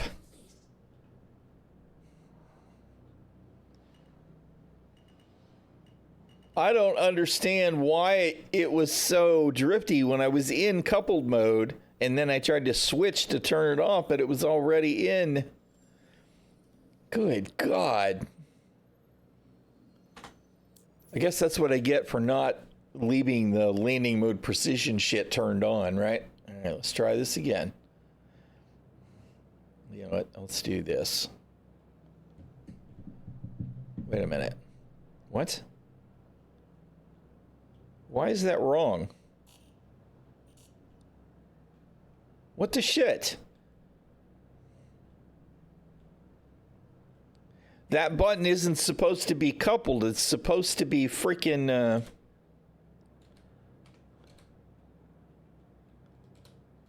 it's supposed to be the speed limiter.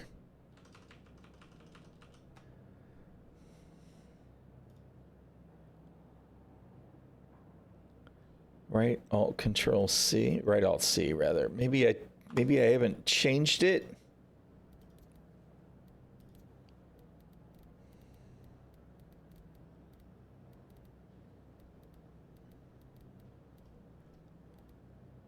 God, this is so bad.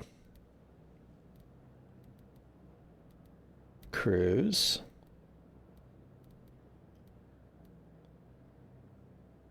Yeah, that ain't right. Where's the speed limiter? Oh, I see. Bruh.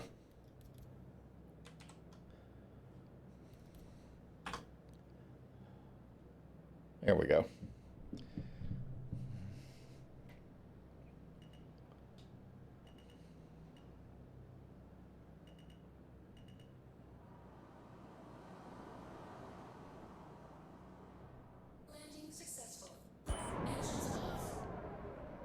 Well, Star Citizen's definitely got its array of unique problems, that's for sure.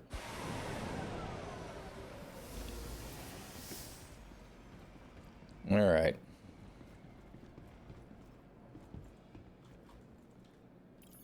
No, dude.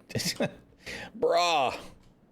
Pay attention. Welcome to the ASOP Vehicle Retrieval System. You know what would be, I think, my number one quality of life feature revision would be when you go to this terminal, the ships that are at the location would be at the top of the list. I think that would actually be my number one thing to fix. That would have to be easy. Sort by location, whatever. Just put the local ships at the top of the list. I would save so many mouse wheel scrolls. Please visit us again. Goodbye.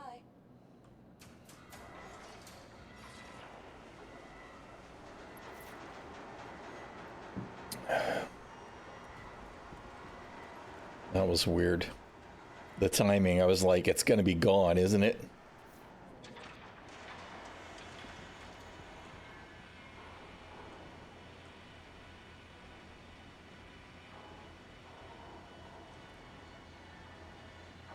You know, my stock, it's not stock. I forgot I actually swapped out for the 84Bs all the way across the board.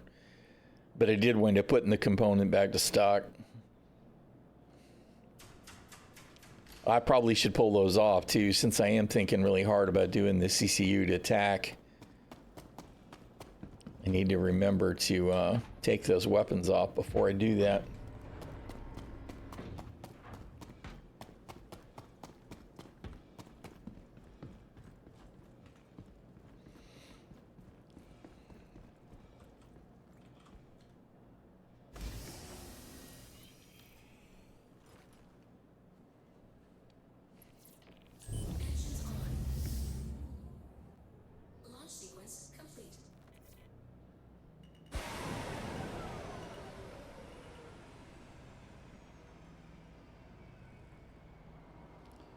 I remember this being a little bit tricky in some way, but I don't remember exactly what the deal was.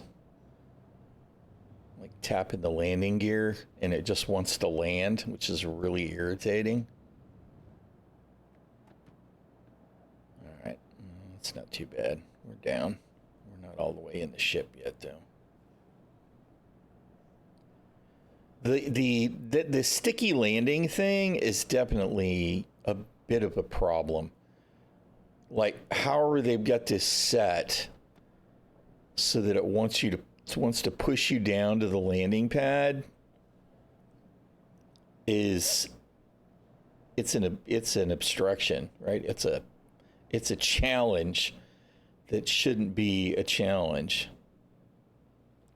We should be good there.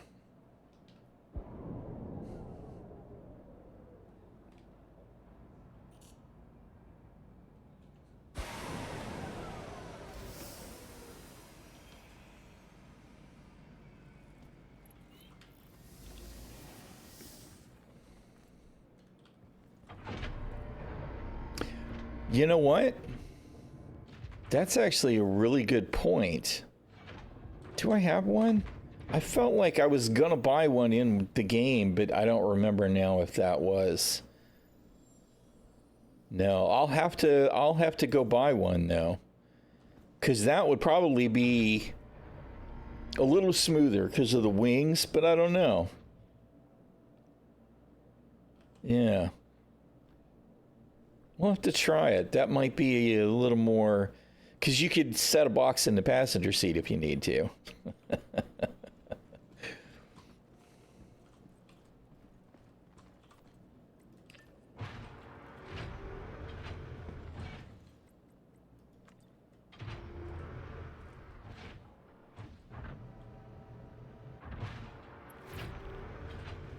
You know, while I'm thinking about it,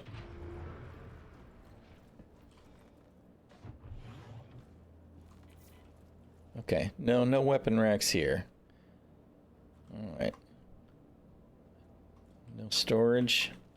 I feel like these should be storage units. Oh, the storage is there. Okay, all right. The hab in the TAC is plenty, I think, for me, for my general use, right? And having the Fury hanger would be kind of cool. It would be nice if I could put something else in there, but it's probably not going to be long enough, even for the Razor. But I guess we'll see. When do we get the...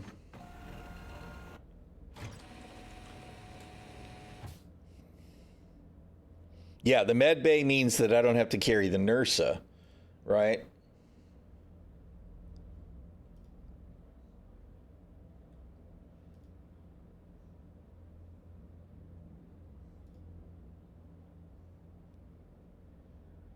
So tomorrow we get RSI, when I might mess around with the Scorpius again. We get Mirai and Misk on Monday.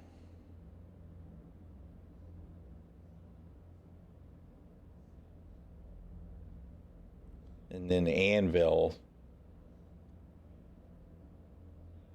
middle of the week. And the whole Drake thing, I want to see what Drake's going to do. How you doing, Martel Khan? I want to see what Drake's going to do. Because this whole, don't fret workers, we'll be back. What is Drake up to? Because I just don't believe that Drake isn't going to be represented.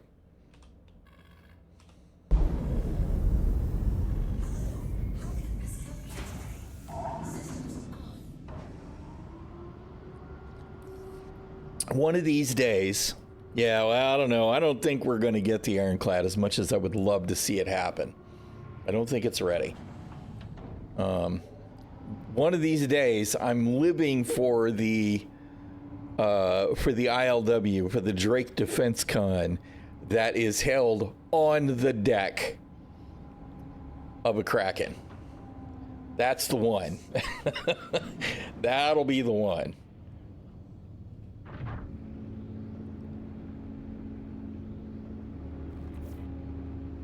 Yeah, I don't know. I mean, I wouldn't be completely surprised if we got the Iron Shad, but I don't think that it's ready.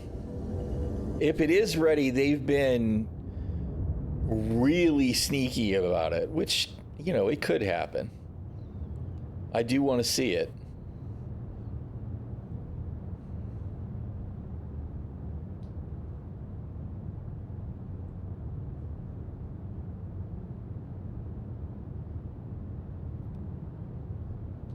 Just trying to figure out what was on that. That did look like rhinos on the wings, but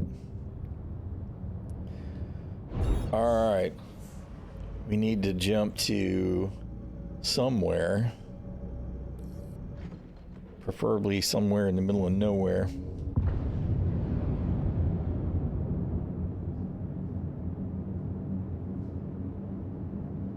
There we go.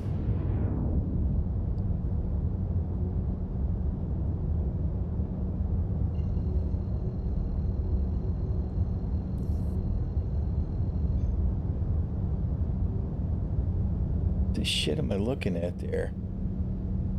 Pisces? Yeah.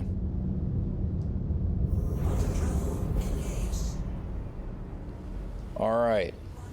Middle of nowhere.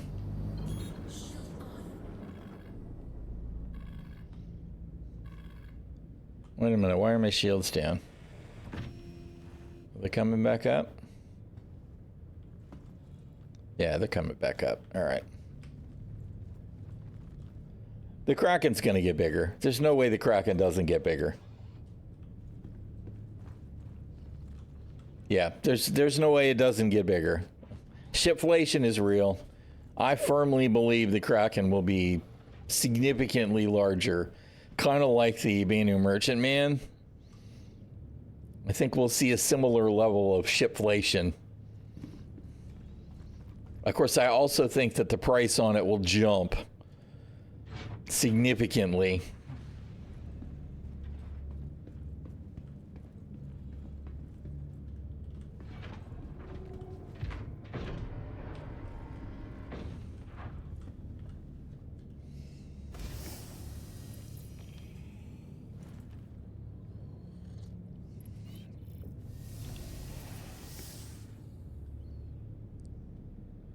Why am I all crooked? I was definitely, well, I feel like I was straighter. Whatever. Doesn't really matter, does it?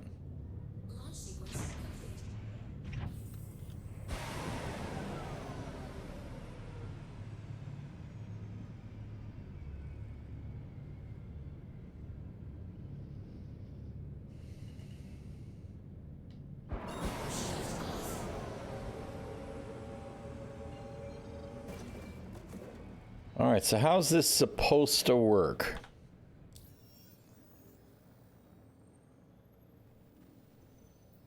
I'm guessing it doesn't. Oh, wait a minute.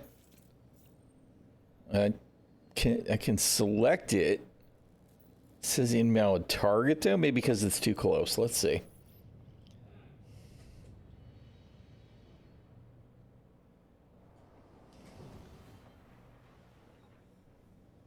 Oh, you know what? If I turn my speed limiter back off, we'll actually be able to get where we're going.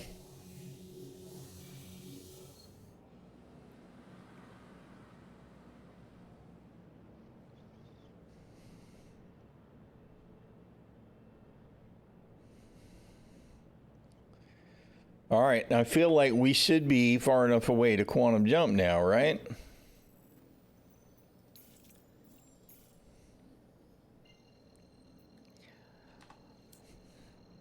So, how long do you think that sticks?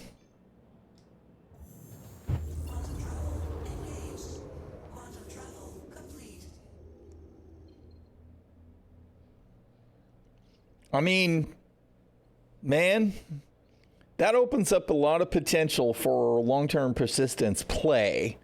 That's assuming, of course, that the game's going to cooperate long enough for it to matter, right? We can't pretend like shit's not a disaster.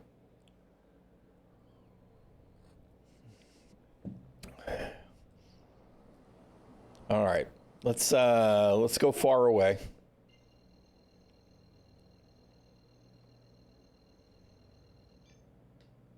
Dude, that's the wrong button. That has not been how you quantum jump for years now. Well, at least a year.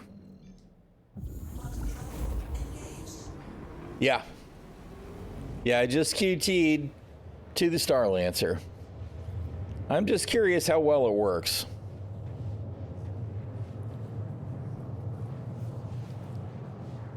I want to get a couple of GM out. So we're plenty far away.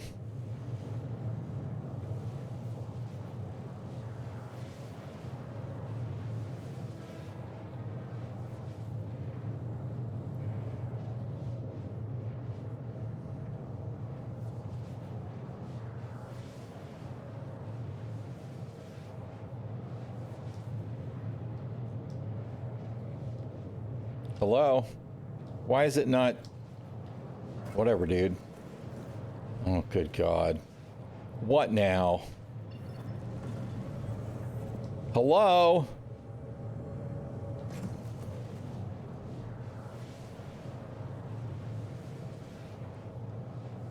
It just wouldn't let me, what?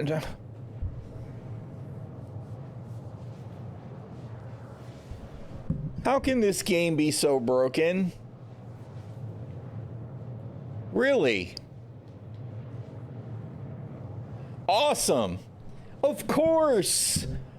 What else would I expect? Oh, man.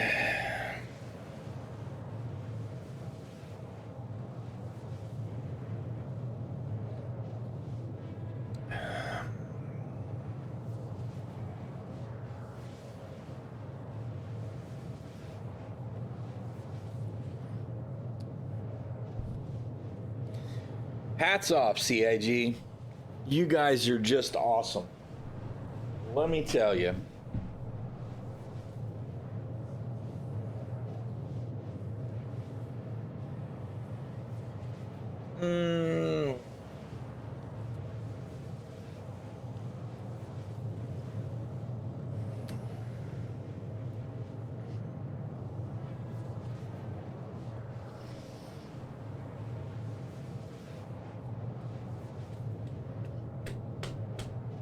Yeah, of course. How you doing, Airstand? All I wanted to do was quantum jump away and be able to jump back to my Star Lancer from a distance and make sure it's actually going to work and cooperate so I could maybe potentially live off a larger ship. I'm thinking really hard about CCU and the max to the TAC, right? And while the Fury is next to useless for me because it doesn't have a quantum drive, I could put a Razor in the back. Wouldn't recommend? Well, no, of course not. It's going to be a disaster. Anytime you complicate your gameplay, it's a disaster. You wouldn't recommend going from the max to the TAC? Very fragile, very slow. Yeah, but so's the max.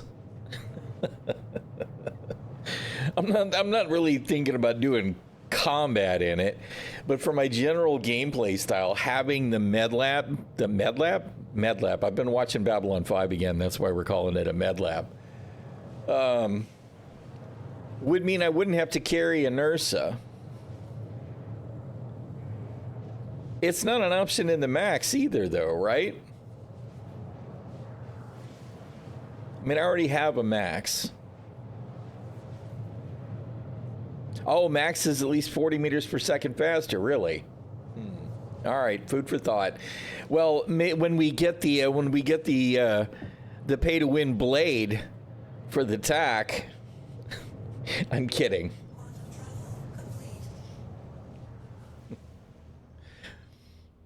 All right. So is my other ship still there? It says it is.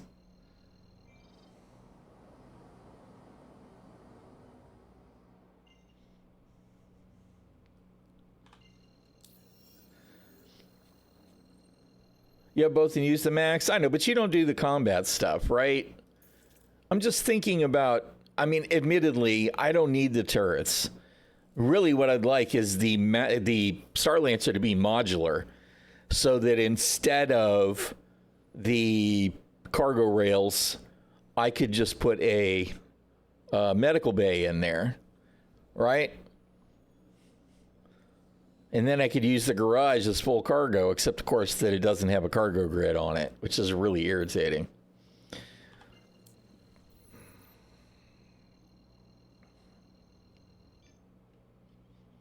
Well, I mean, it's the difference between being caught or not being caught. Obviously, it's a slow ship anyway.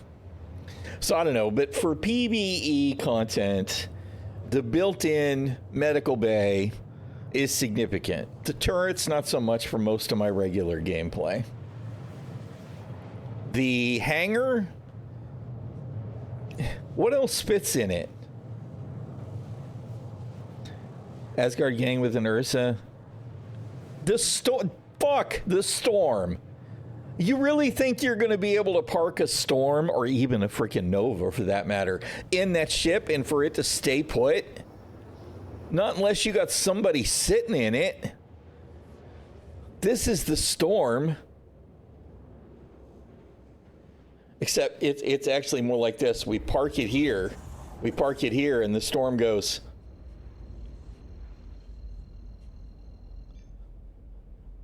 Until something explodes. The fucking Storm. The Storm is the worst ground vehicle that CIG has ever designed. Because it's completely a pile of shit. I mean, does the AA work? Sure. Yes, as long as somebody's sitting in it, it's fine. You know what makes me, I like the look of the MTC. And now that I see that it does actually have a display for the remote turret, I'm less annoyed. But the lore on the MTC talking about it's got plenty of weapons racks and ship's locker and suit lockers for whatever. It's got 2 fucking suit lockers and no place for anybody to sit other than the gunner and the driver. The lore is a lie. I do like the look of it, though. It's definitely, it's got that kind of Hummer H2 vibe. I do like it.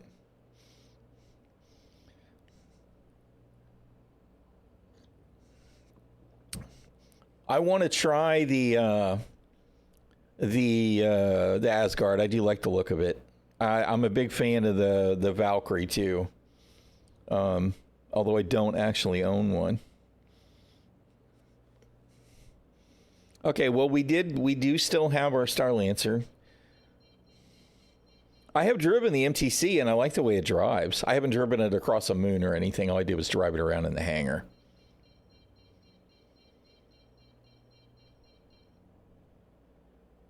Yeah, well, that's true. It does do better than... But I'm so over the stupid little fold-out jump seats. Those are garbage. Well, it doesn't bounce a lot either. It's more stable even than the Ursa rover. So they've done something to the MTC that they need to do to every single vehicle in the game. Yeah, it does handle really well. Of course, what that really means is that before, probably like right before the next AMR rally, they'll nerf it.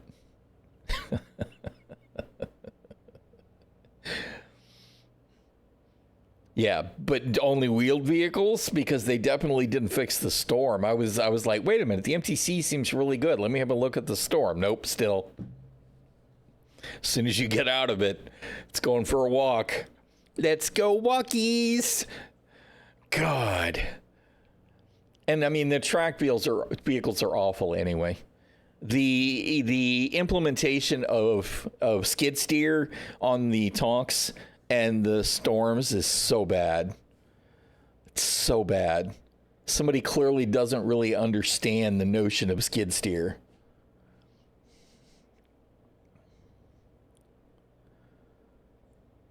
That lower center of mass is a huge deal, because that's been a massive problem with Star Citizen ground vehicles for a long time.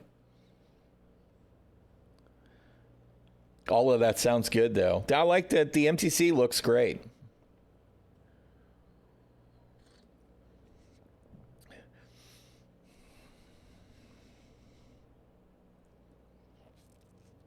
M50 looks to fit in the TAC hangar. Man, I would really like a proper fighter, but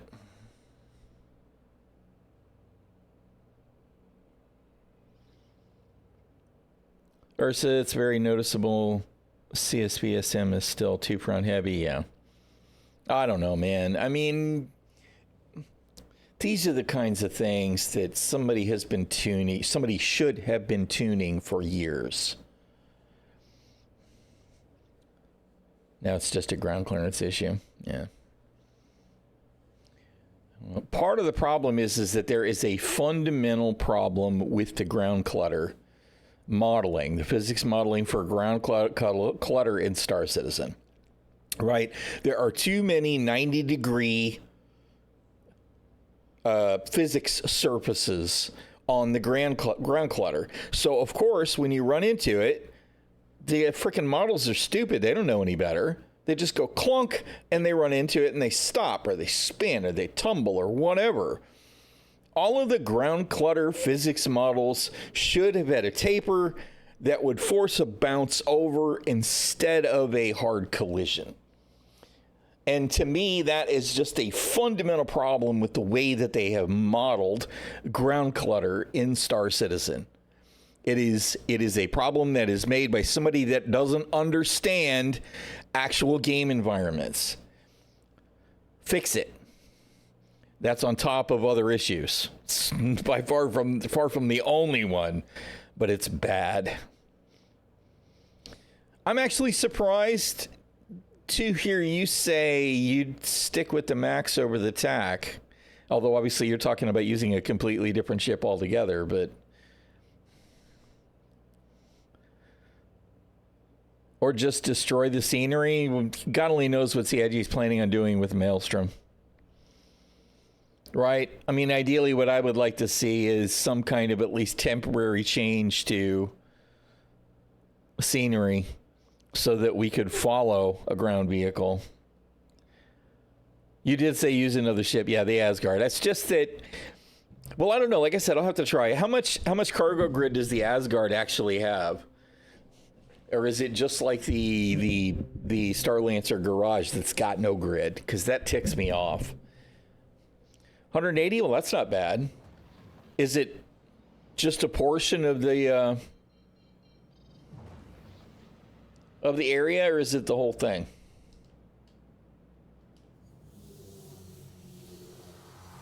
What the hell? Hello? And we've got no forward brakes, obviously. It's all of it? Oh, that's good. That is good. Oh, that's nice then.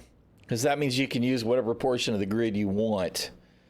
Which is something that really ticks me off about that ship right there. That nonsense with no grid in the center. Well, yeah. I mean, that ladder is an issue.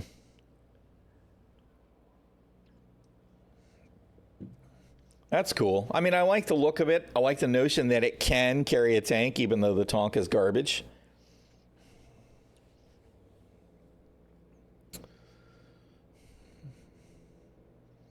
Will it fit? Probably not. Will an arrow fit in it? Any idea? I'm just wondering with the wings folded up. But the tips are probably too far apart. It does have uses. What do you think about the Gatling on the tank? Is that just pure stupid? The arrow does fit. Oh, man. It's a good thing it doesn't have a med bay. It would be an automatic gimme. Wide enough for the Storm, long enough for the Ballista. Really, the Ballista? That's interesting. I want to know when we're going to get a medical variant of the Ballista. Because I feel like we're going to get one.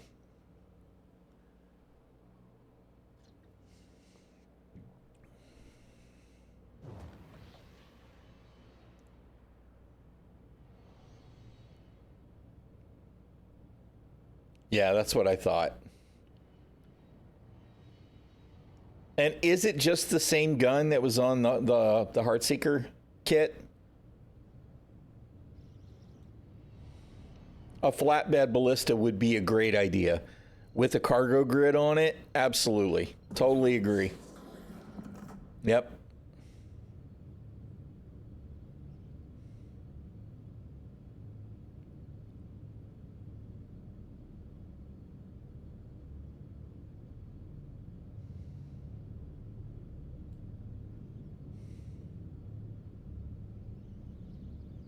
It's its own model. It looked an awful lot like the Jesus. I know this is not a carrier and I'm asking for the trouble, but I feel like hello? Oh, we server errored. That's why I can't no, stop it. Stop it. Push the right button. That's why I can't external camera, because of the server error. We got to get out of the seat before we can use the external camera again.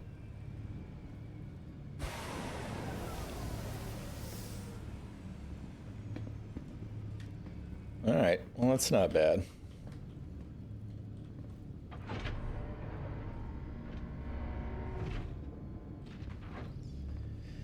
I just wondered, I mean, you know, admittedly, I like the Gatlings. I do. Gatlings are fun.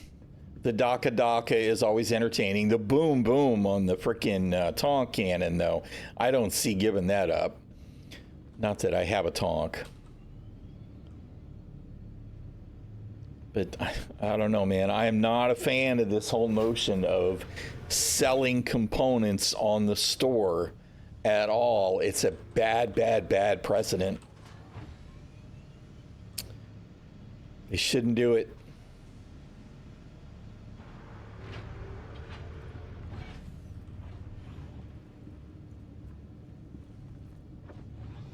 And then only making the new system available with the cash store and not available in game is bullshit all over again too.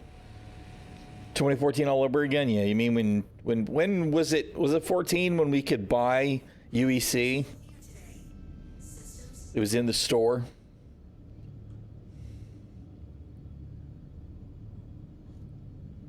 You could buy ship weapons too, right?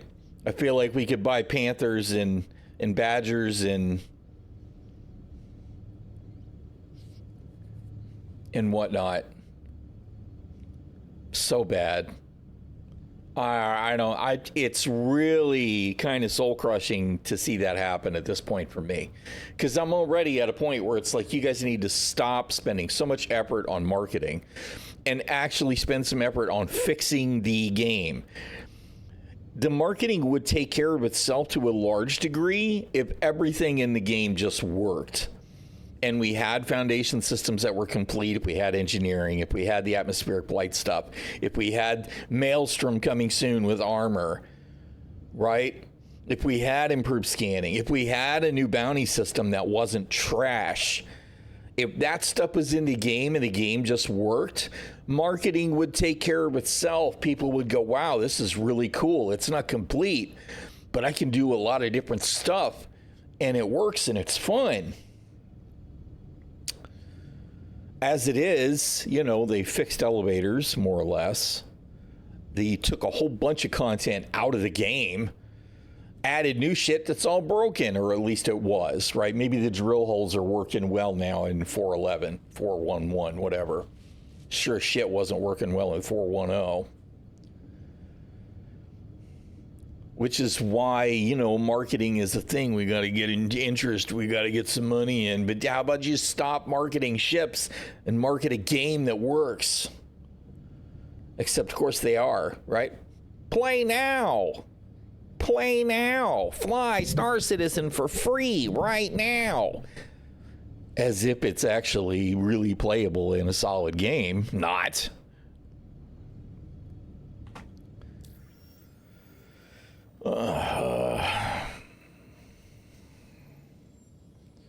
Crash our servers for free. Well, I just had one, so yeah, that's accurate.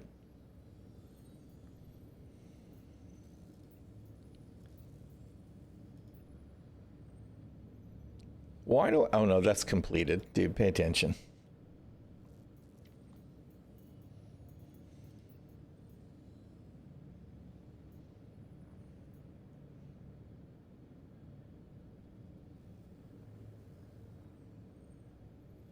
HRT. I don't know if I'll have enough ammo to do this with the frickin' ballistics, and I don't know that it's a good idea anyway, given that if I'm in a fat tub of lard, but we're gonna try it.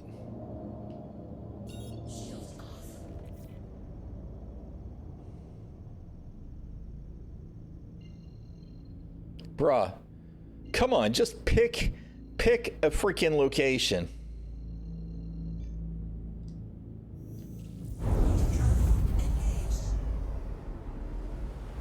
Yeah, well, I mean, you know, that's the only saving grace for CIG, right? Is that it's complicated. So even people that are gung-ho to get in and try everything, it's going to take them a week or two just to figure out how to play.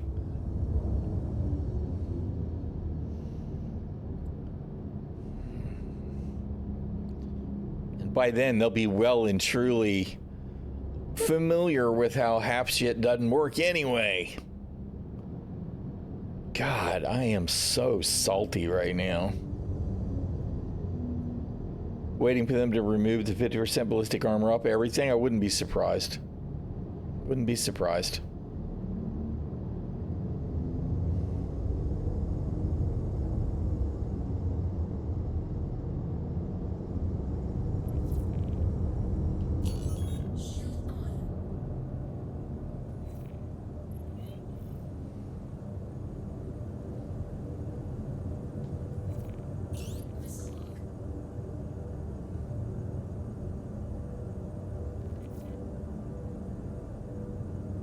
I sure do wish they would fix it so I could see how far away I am from my actual target.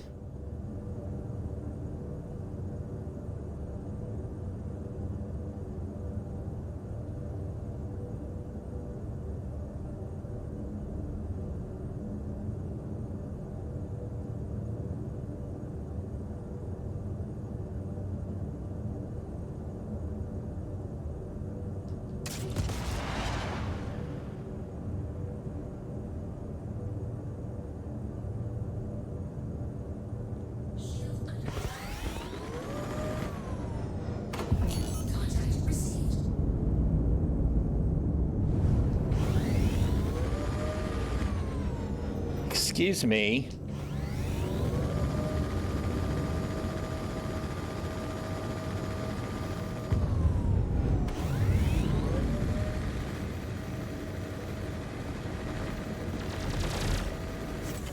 Something's gonna crash into me, I know it.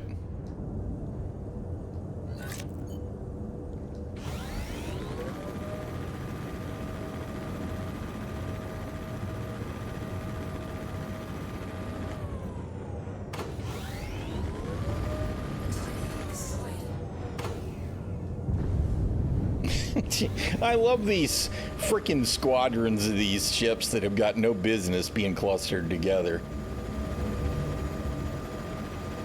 It's like, yeah, let's have 3 ships of the same classification and size all clustered together. No actual wingmen or anything. Just a couple of fat cargo ships flying around together. It's only worse with the VHRTs, of course.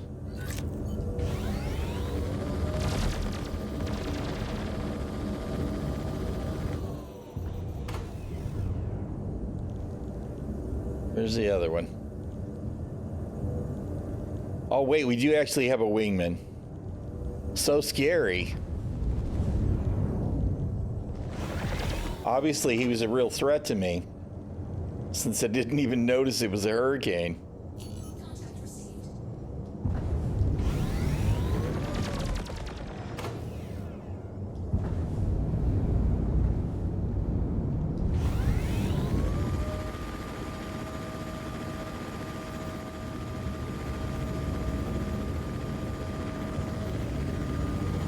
Oh, come on.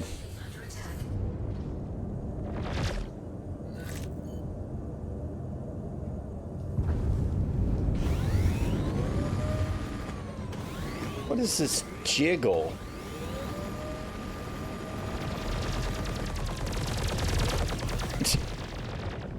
I'm gonna get blown up.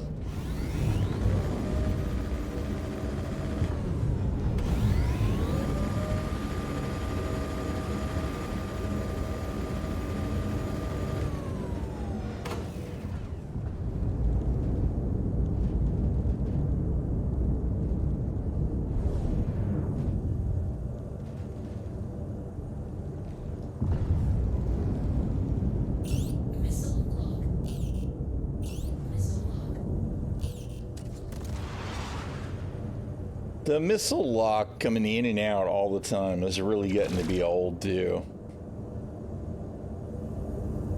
I just don't know that any of it makes any sense.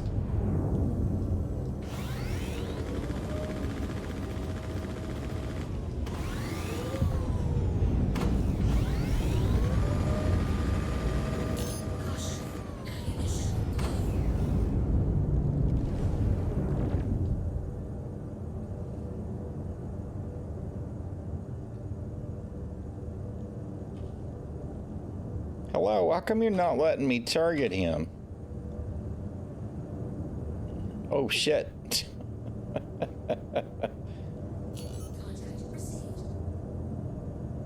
What the shit have I targeted? Damn it.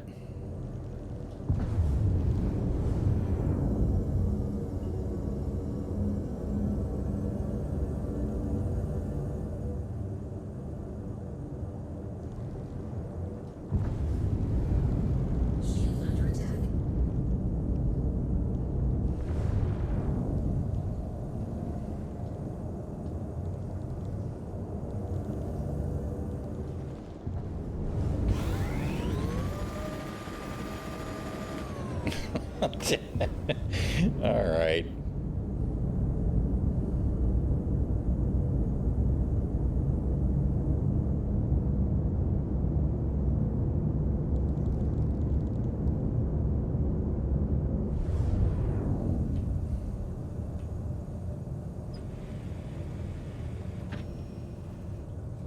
Let's see if we can escape out of the fat tub of Lord.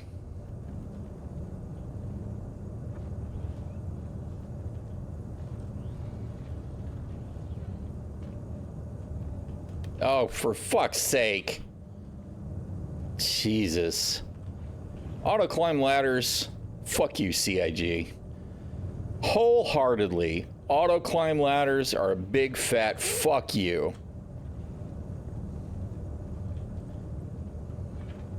Whoever continues to think that's a good idea, you just don't know what the fuck you're doing.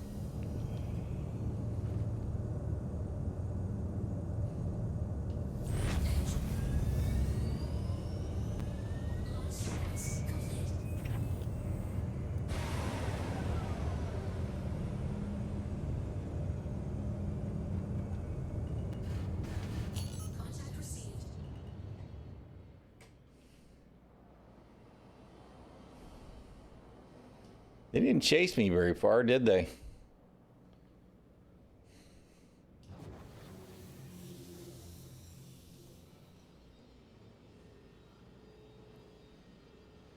What the shit do I have? I've got shotguns on this thing? This will be fun.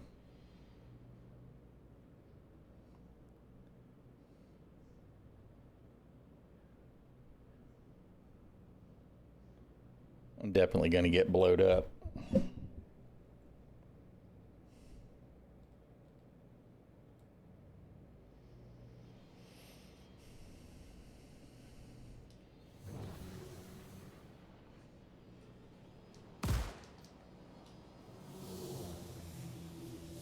Man, I ain't flown this thing in an age.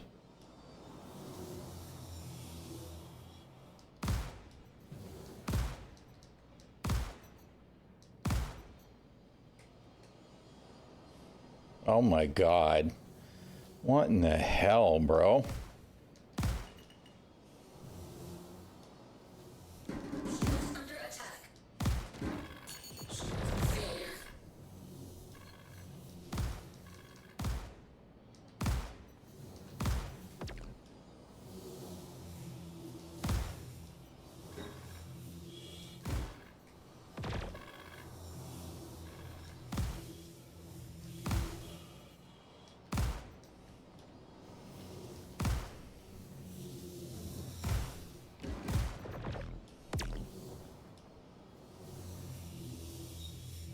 God damn it.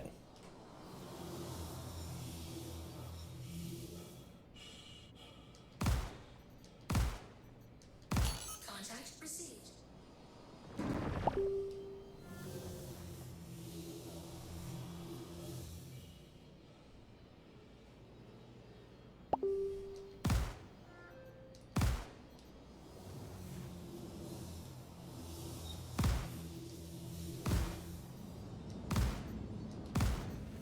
Nope. Jesus. Don't crash into it.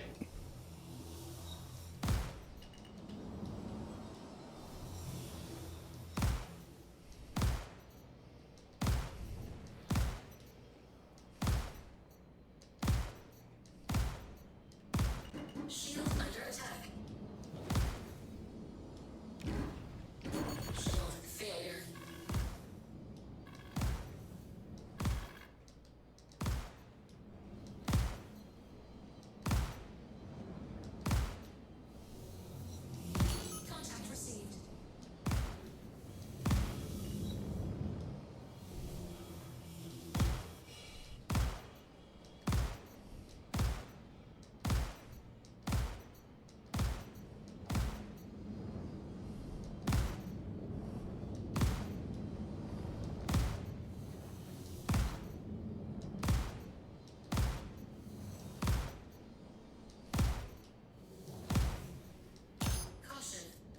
We're gonna run out of ammo.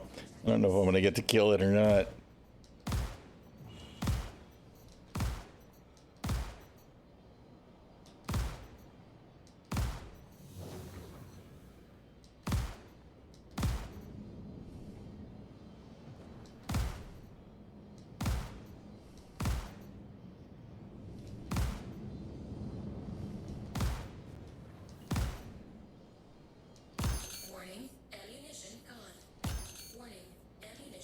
No! I ran out of ammo. We don't have missiles, do we? Oh well. Oh well.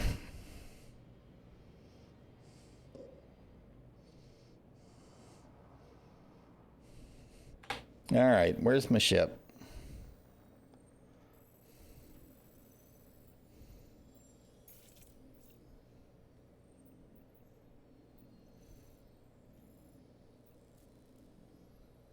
Which is my ship? That's got to be my ship, right?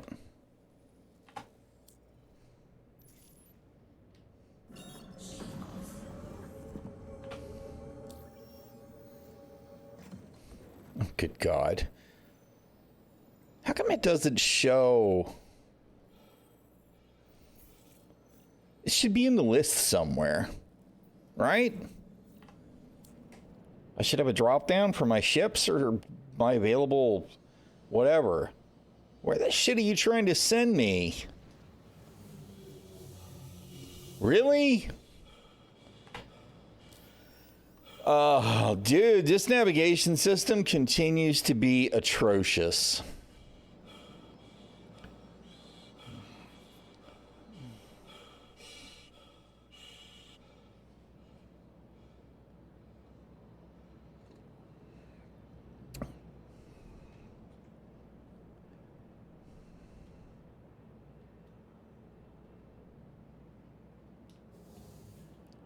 What is going on?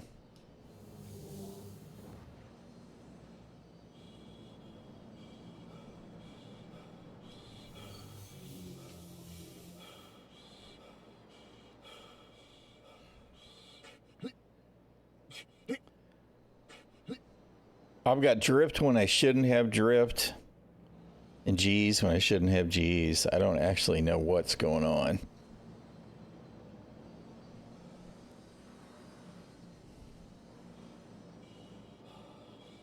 Just come to a stop, please. Yeah.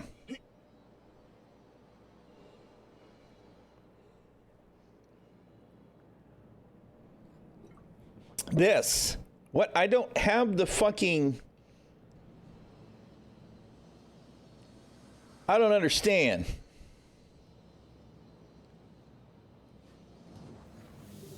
Why is the son of a bitch not coming to a stop?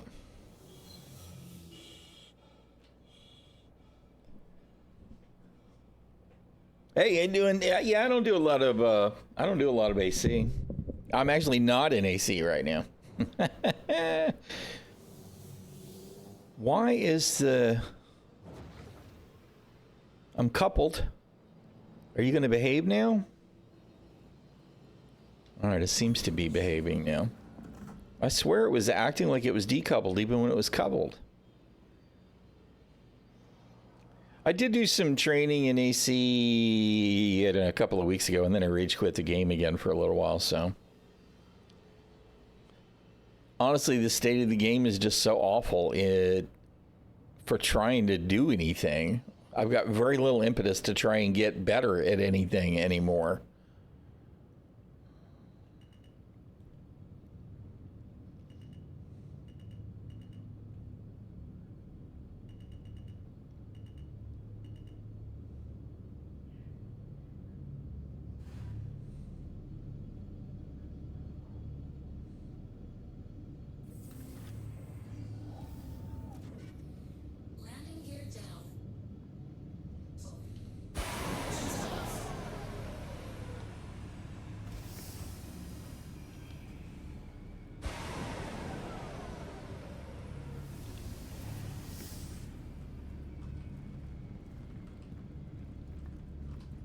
Did manage to leave just enough room. Ugh.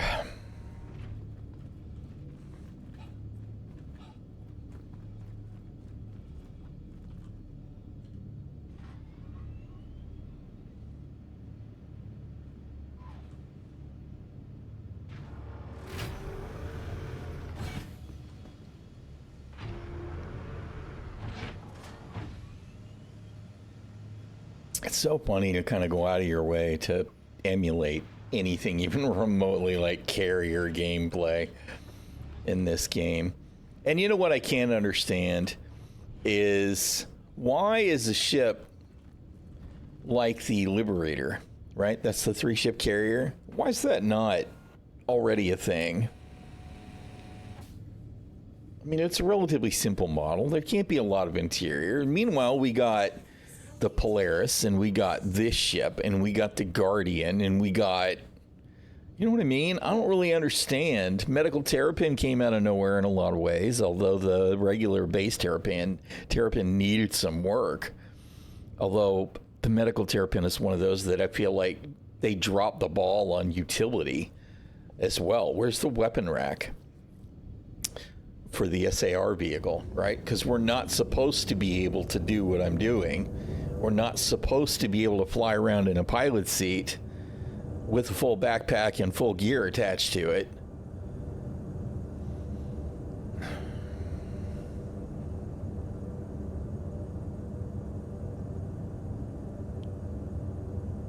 It all has just got me feeling like, are we ever going to get a game? Or are we just going to get a nonstop array of ship sales?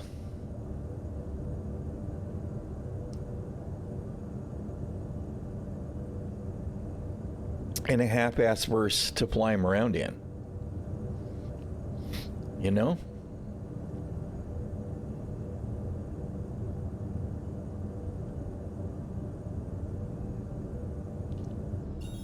Man.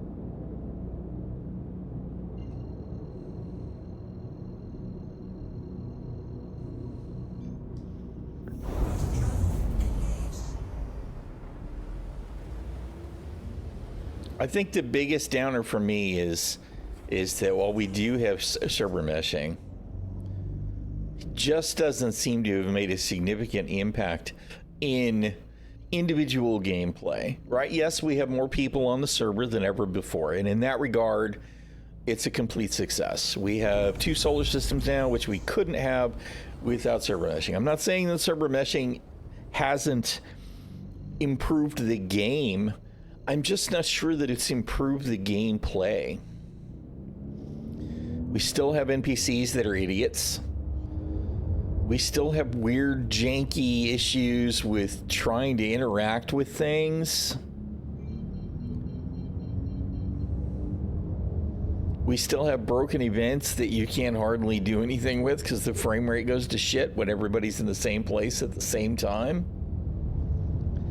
So what has actually gotten better?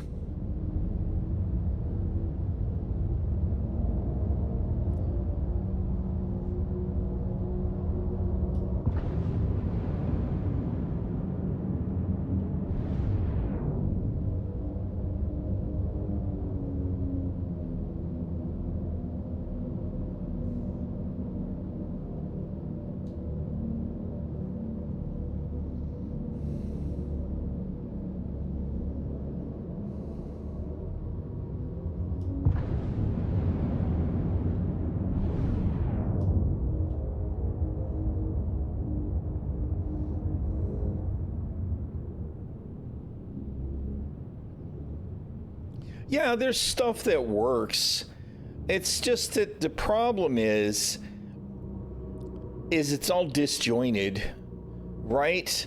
A lot of what's in the game is just, it's totally disconnected experiences. It's okay, to use bounty hunting missions as an example, right?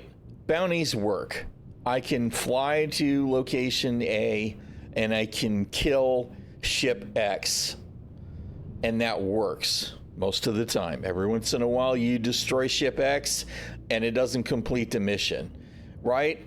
But you just do that again and again and again and again and again and again and again. And what reward do you get? You get to do more of the same old, same old, same old, same old, right? Meanwhile, those bounty missions don't have anything to do with each other. They don't have anything to do with me going to back up a security bunker. They don't have anything to do with even the Align and Mine giant laser stuff. Doesn't have anything to do with anything, right? There's no connection. It's not like if I go take a hauling mission and I try to fly to wherever and pirates attack me, that there's a bounty generated on those pirates that are attacking me. There's no connection, right? Which means that it's all just a bunch of single isolated intersections with gameplay that's essentially meaningless, except that you earn some rep until you cap out, or you earn some credits for whatever. There's no depth to any of the gameplay. And one of the things that we always talked about when it came to Star Citizen versus Elite Dangerous was, you know, you had an ocean, but it was this deep, and that was Elite Dangerous. And Star Citizen was a puddle that had a bunch of depth. And that's where we thought we were going. Yeah, and where are rep rewards? Exactly. Instead, we get now script, right? Shouldn't script be used to buy the stuff that we should have just been getting the ability to buy as rep rewards? I don't understand why we felt the need to add this currency, right? There are so many MMOs, Final Fantasy 14 is one, that has added so many currencies that complicate things. We didn't need that in Star Citizen. We had a way to get those rewards. You go do, New World. You go do missions. You earn rep. You get the ability to buy stuff from that reputation vendor. You don't need the currency. You just have the rep. Just buy it with credits. The only reason that they included script was why? They added gold bullion so that it could be stolen. That's why they added it. It is a PvP thought, pure and simple, not a game design thought independent of PvP. It's just a way to make money lootable. If they wanted to do that, then they should just make us carry something that counts as currency. I don't understand. I mean, they've just complicated things in a way that was unnecessary.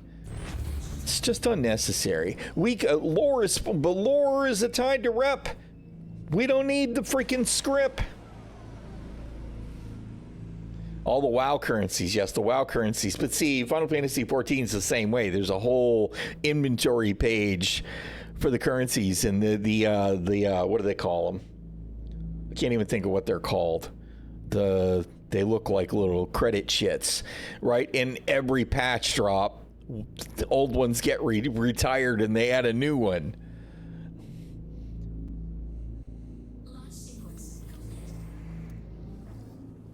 I don't understand. And I don't think they do either. That's the real problem for me, is I don't think the devs understand how to get where they want to be.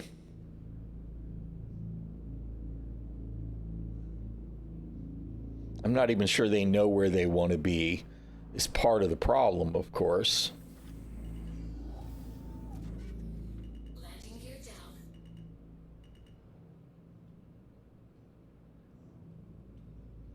Landing successful.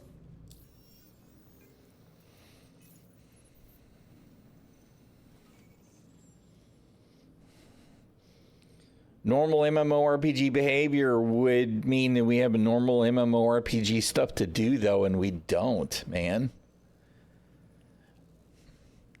I mean, if I go hop in New World right now and go do my dailies, I'm going to do what? I'm going to do my 3 faction missions and get my bonuses. I'm going to clear 2 portals and get my bonuses. Doing those large portals, what I'm probably going to do is I'm going to go run the Merc ECR, because then I get to do all the portals, right? And I get some crafting materials that are going to be valuable to me. The loot is going to be garbage, unfortunately, because New World doesn't understand rewards yet. They're starting to get there, but they don't, right? And then I'm going to go run my 2 mutations, and I'm going to run my 3 regular dungeons, and then maybe I'll go do some of the daily missions, quests over in Cutlass Keys. But at least I have a collection of stuff to do. Maybe if I decide I'm in a crafting mood, I will go and craft my prismatics, right?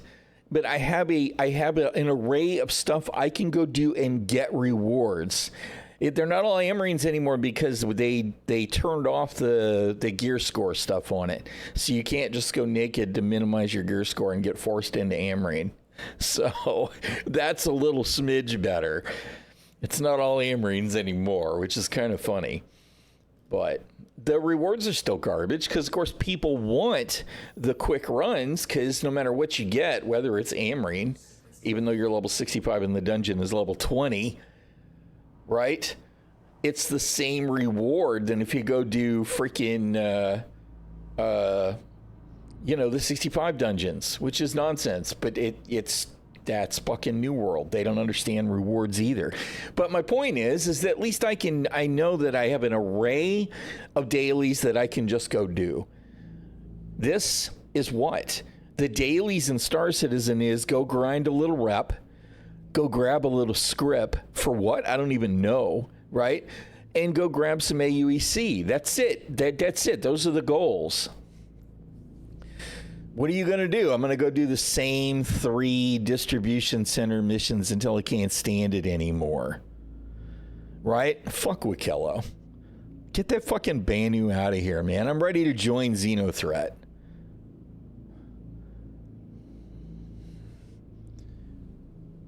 Go buy the Polaris so you can do what? Right? I mean, it's what are you going to do in Star Citizen? That's the question mark. What works today? It's not an MMO. It's a sandbox that's barely an excuse for that. As much as I love flying around in the ship, casual in-game racism. I'm sorry, man. The way that they present Wikello is like a cartoon version of some outdated racist Asian stereotype. Can't you just see some guy with a stupid mustache and glasses talking with an absolutely racist accent in some black and white movie from the frickin' 30s? That's Wikello. The only thing that makes it okay is he's a cartoon character of a race that doesn't really exist. So what? The whole way that they treat the character is casual racism. He's just a weird dude. Look, he's funny because he's a Banu. The whole thing kind of gives me a negative vibe. I don't like it. But the fact that they created this totally not serious introduction to the first interactable alien in the game, because I mean we did actually have, of course, Vanduul missions at the end of the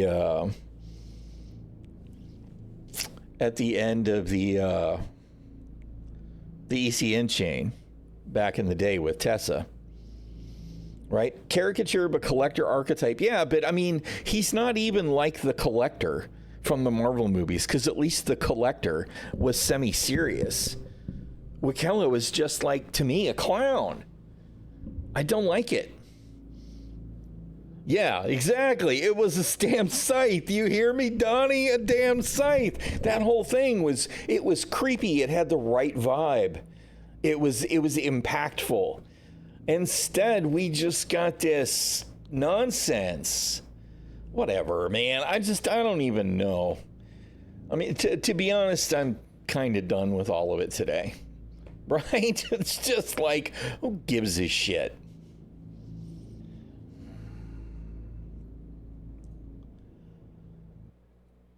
I don't know. I mean, I just don't know what the team is doing. I don't know where the game is going. I don't know why things aren't getting better. It's like this is the focus now, right? This right here is the focus. How can we market what to you? How can we earn money? And while it is fine for CIG to want to make money, they are a business.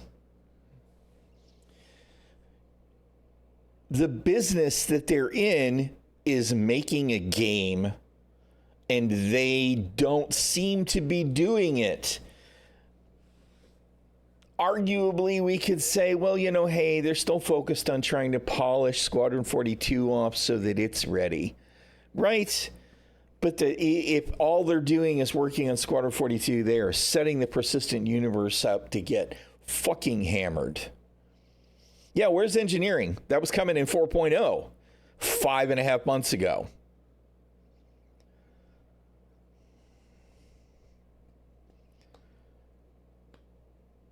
Yeah, all of that. Yeah, I mean, Dune can't come soon enough for me. I'm ready. I can, to be honest, I could go play New World right now, and I would be happier probably about playing New World than I would about playing Star Citizen, because I can progress. Season 8 is launched. I'll be able to earn my seasonal rewards or whatever. At least I have clear-cut goals playing that. Nobody wants to watch it. But to be honest, I don't even really want to play New World. I want to play Dune. I'm ready. All in on Dune. When Dune goes live, I will struggle to check in with Star Citizen.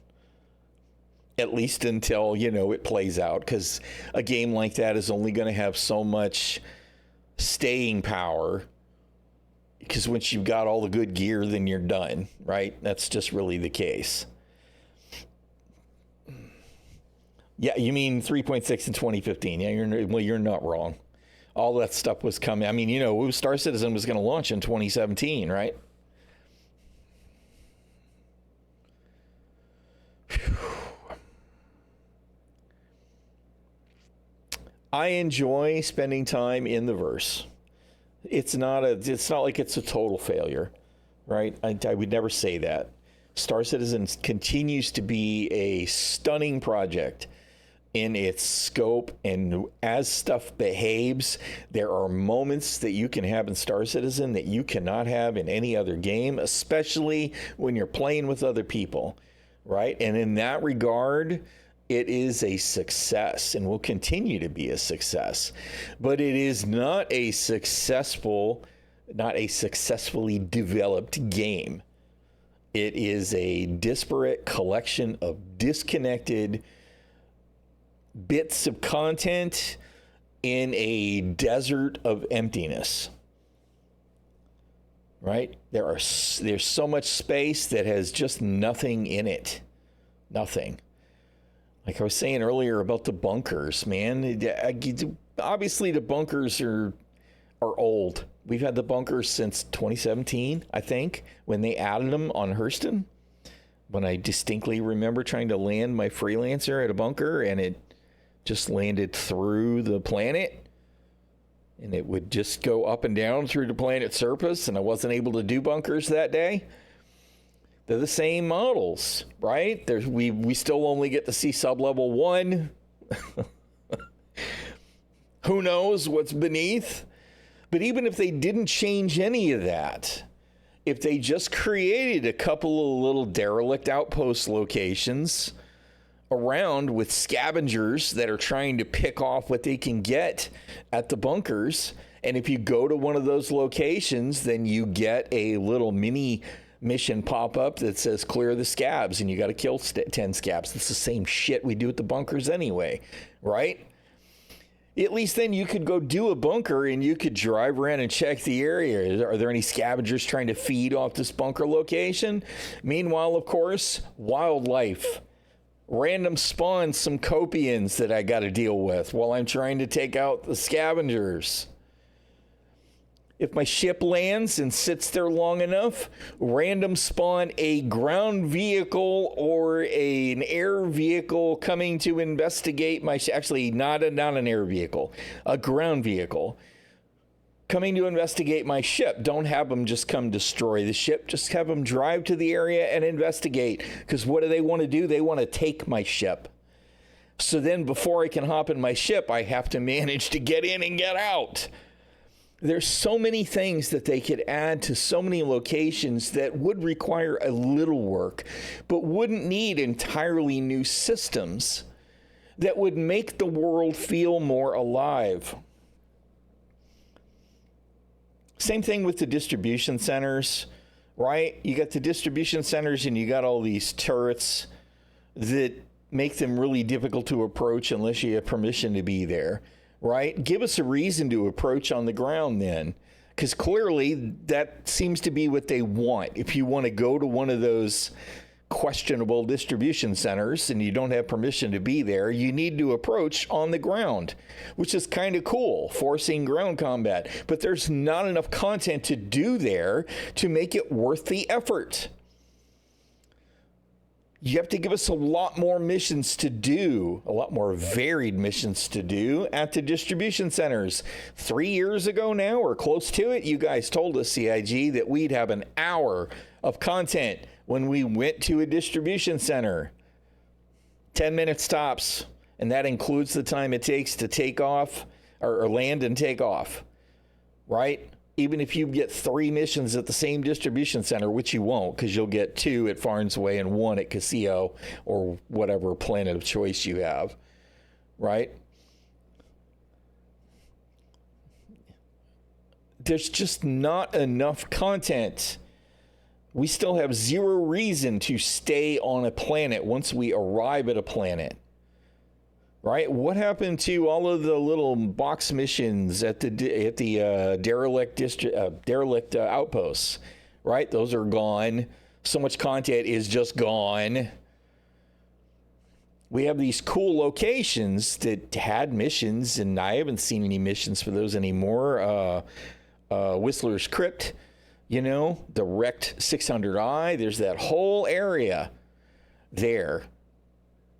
No reason to do it. No missions anymore. There's a reason, right? I can go and choose to try and farm the P6LR there, assuming that that's actually still a thing. But you know what I mean? Yeah. We have all of these locations, and we have derelict outposts. There's places on Microtech as well, right? I forget what the town is that's on the little river, the little stream, the little creek, whatever you want to call it, right? There's that whole location that used to be you periodically get a mission to go kill somebody there or get a box there. But all that shit seems to be MIA, right? So instead of them adding stuff, they've taken stuff away. Our net amount of content, of varied content, has gotten smaller this year, not bigger. All of the contacts are MIA. No Rudo, including no prison escape mission, right? No Mr. Bounty, what's his name, in the bar, whose name completely escapes me at the moment. Although I did see some kind of bounty mission for his group. You know, Twitch isn't giving missions. Wallace Klim isn't giving missions. Yeah, Eckert, Miles Eckert. There's no contact missions for him. I did see an Eckert security mission, which I don't remember what it was now, earlier today, but no, I take it back. I don't think it was Eckert. I think it was the PvP bounty group North Rock. I'm pretty sure I'm wrong. Anyway, there's just this, that, and the other is all gone. And since there's no Twitch Pacheco, that means that there's no prison transport mission. That means there's no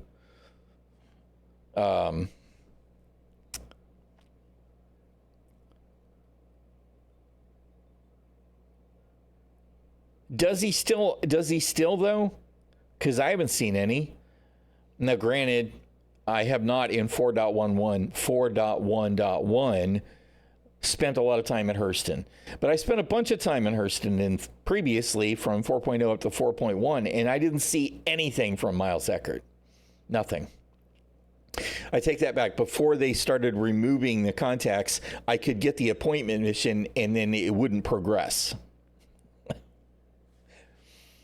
So if that's back, that's good. Is he still a contact? You still go talk to him and stuff? Or are you just picking up missions out of the Moby-Glass now? Which I'm fine with. I just want to know what to look for when I decide to go back over to Hurston Space. Just no Idris mission? Well, I don't care about that. Well, I'm glad that at least some of it's back. It's just, you know, I am tired of the erosion of content. And I am tired of shit being broken. You kind of did. You wanted that railgun? Yeah. Well, I mean, I understand.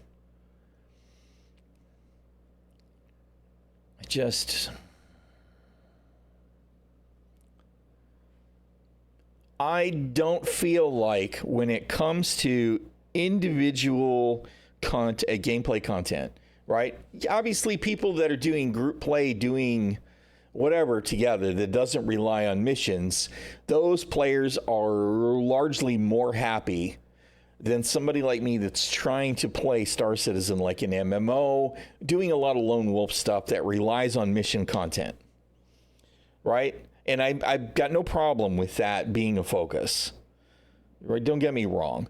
But CIG keeps telling us this is going to be an MMORPG. And when it comes to my day-to-day experience playing Star Citizen, doing mission content, it is not better today than it was 5 years ago. It's a little more varied, but not much. And 5 years in, I should feel like it's a lot more varied. It just isn't. Yes, I have hauling missions, which, you know, you rep up and very shortly you go from having 20 hauling missions to 70 hauling missions to 130 hauling missions, right? Which is ridiculous because we still don't have basic UE quality of life. It's just like this thing with the PvP bounties, right? You go look at the PvP bounties and you've got 438 PvP bounties. Hello, mission filters, please. These are the kinds of shortcomings that are unforgivable at this point. They just are. You can't keep making it difficult to find the content that you want to do. You are your own worst enemy, CIG. Make better decisions.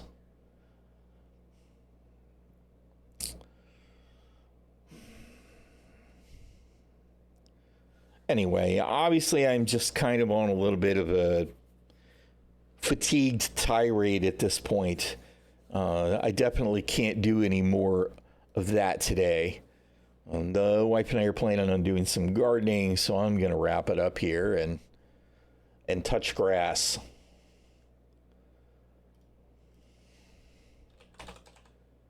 I appreciate everybody hanging out, though. Wasn't all bad, that's for sure. What's Mr. Noodle doing?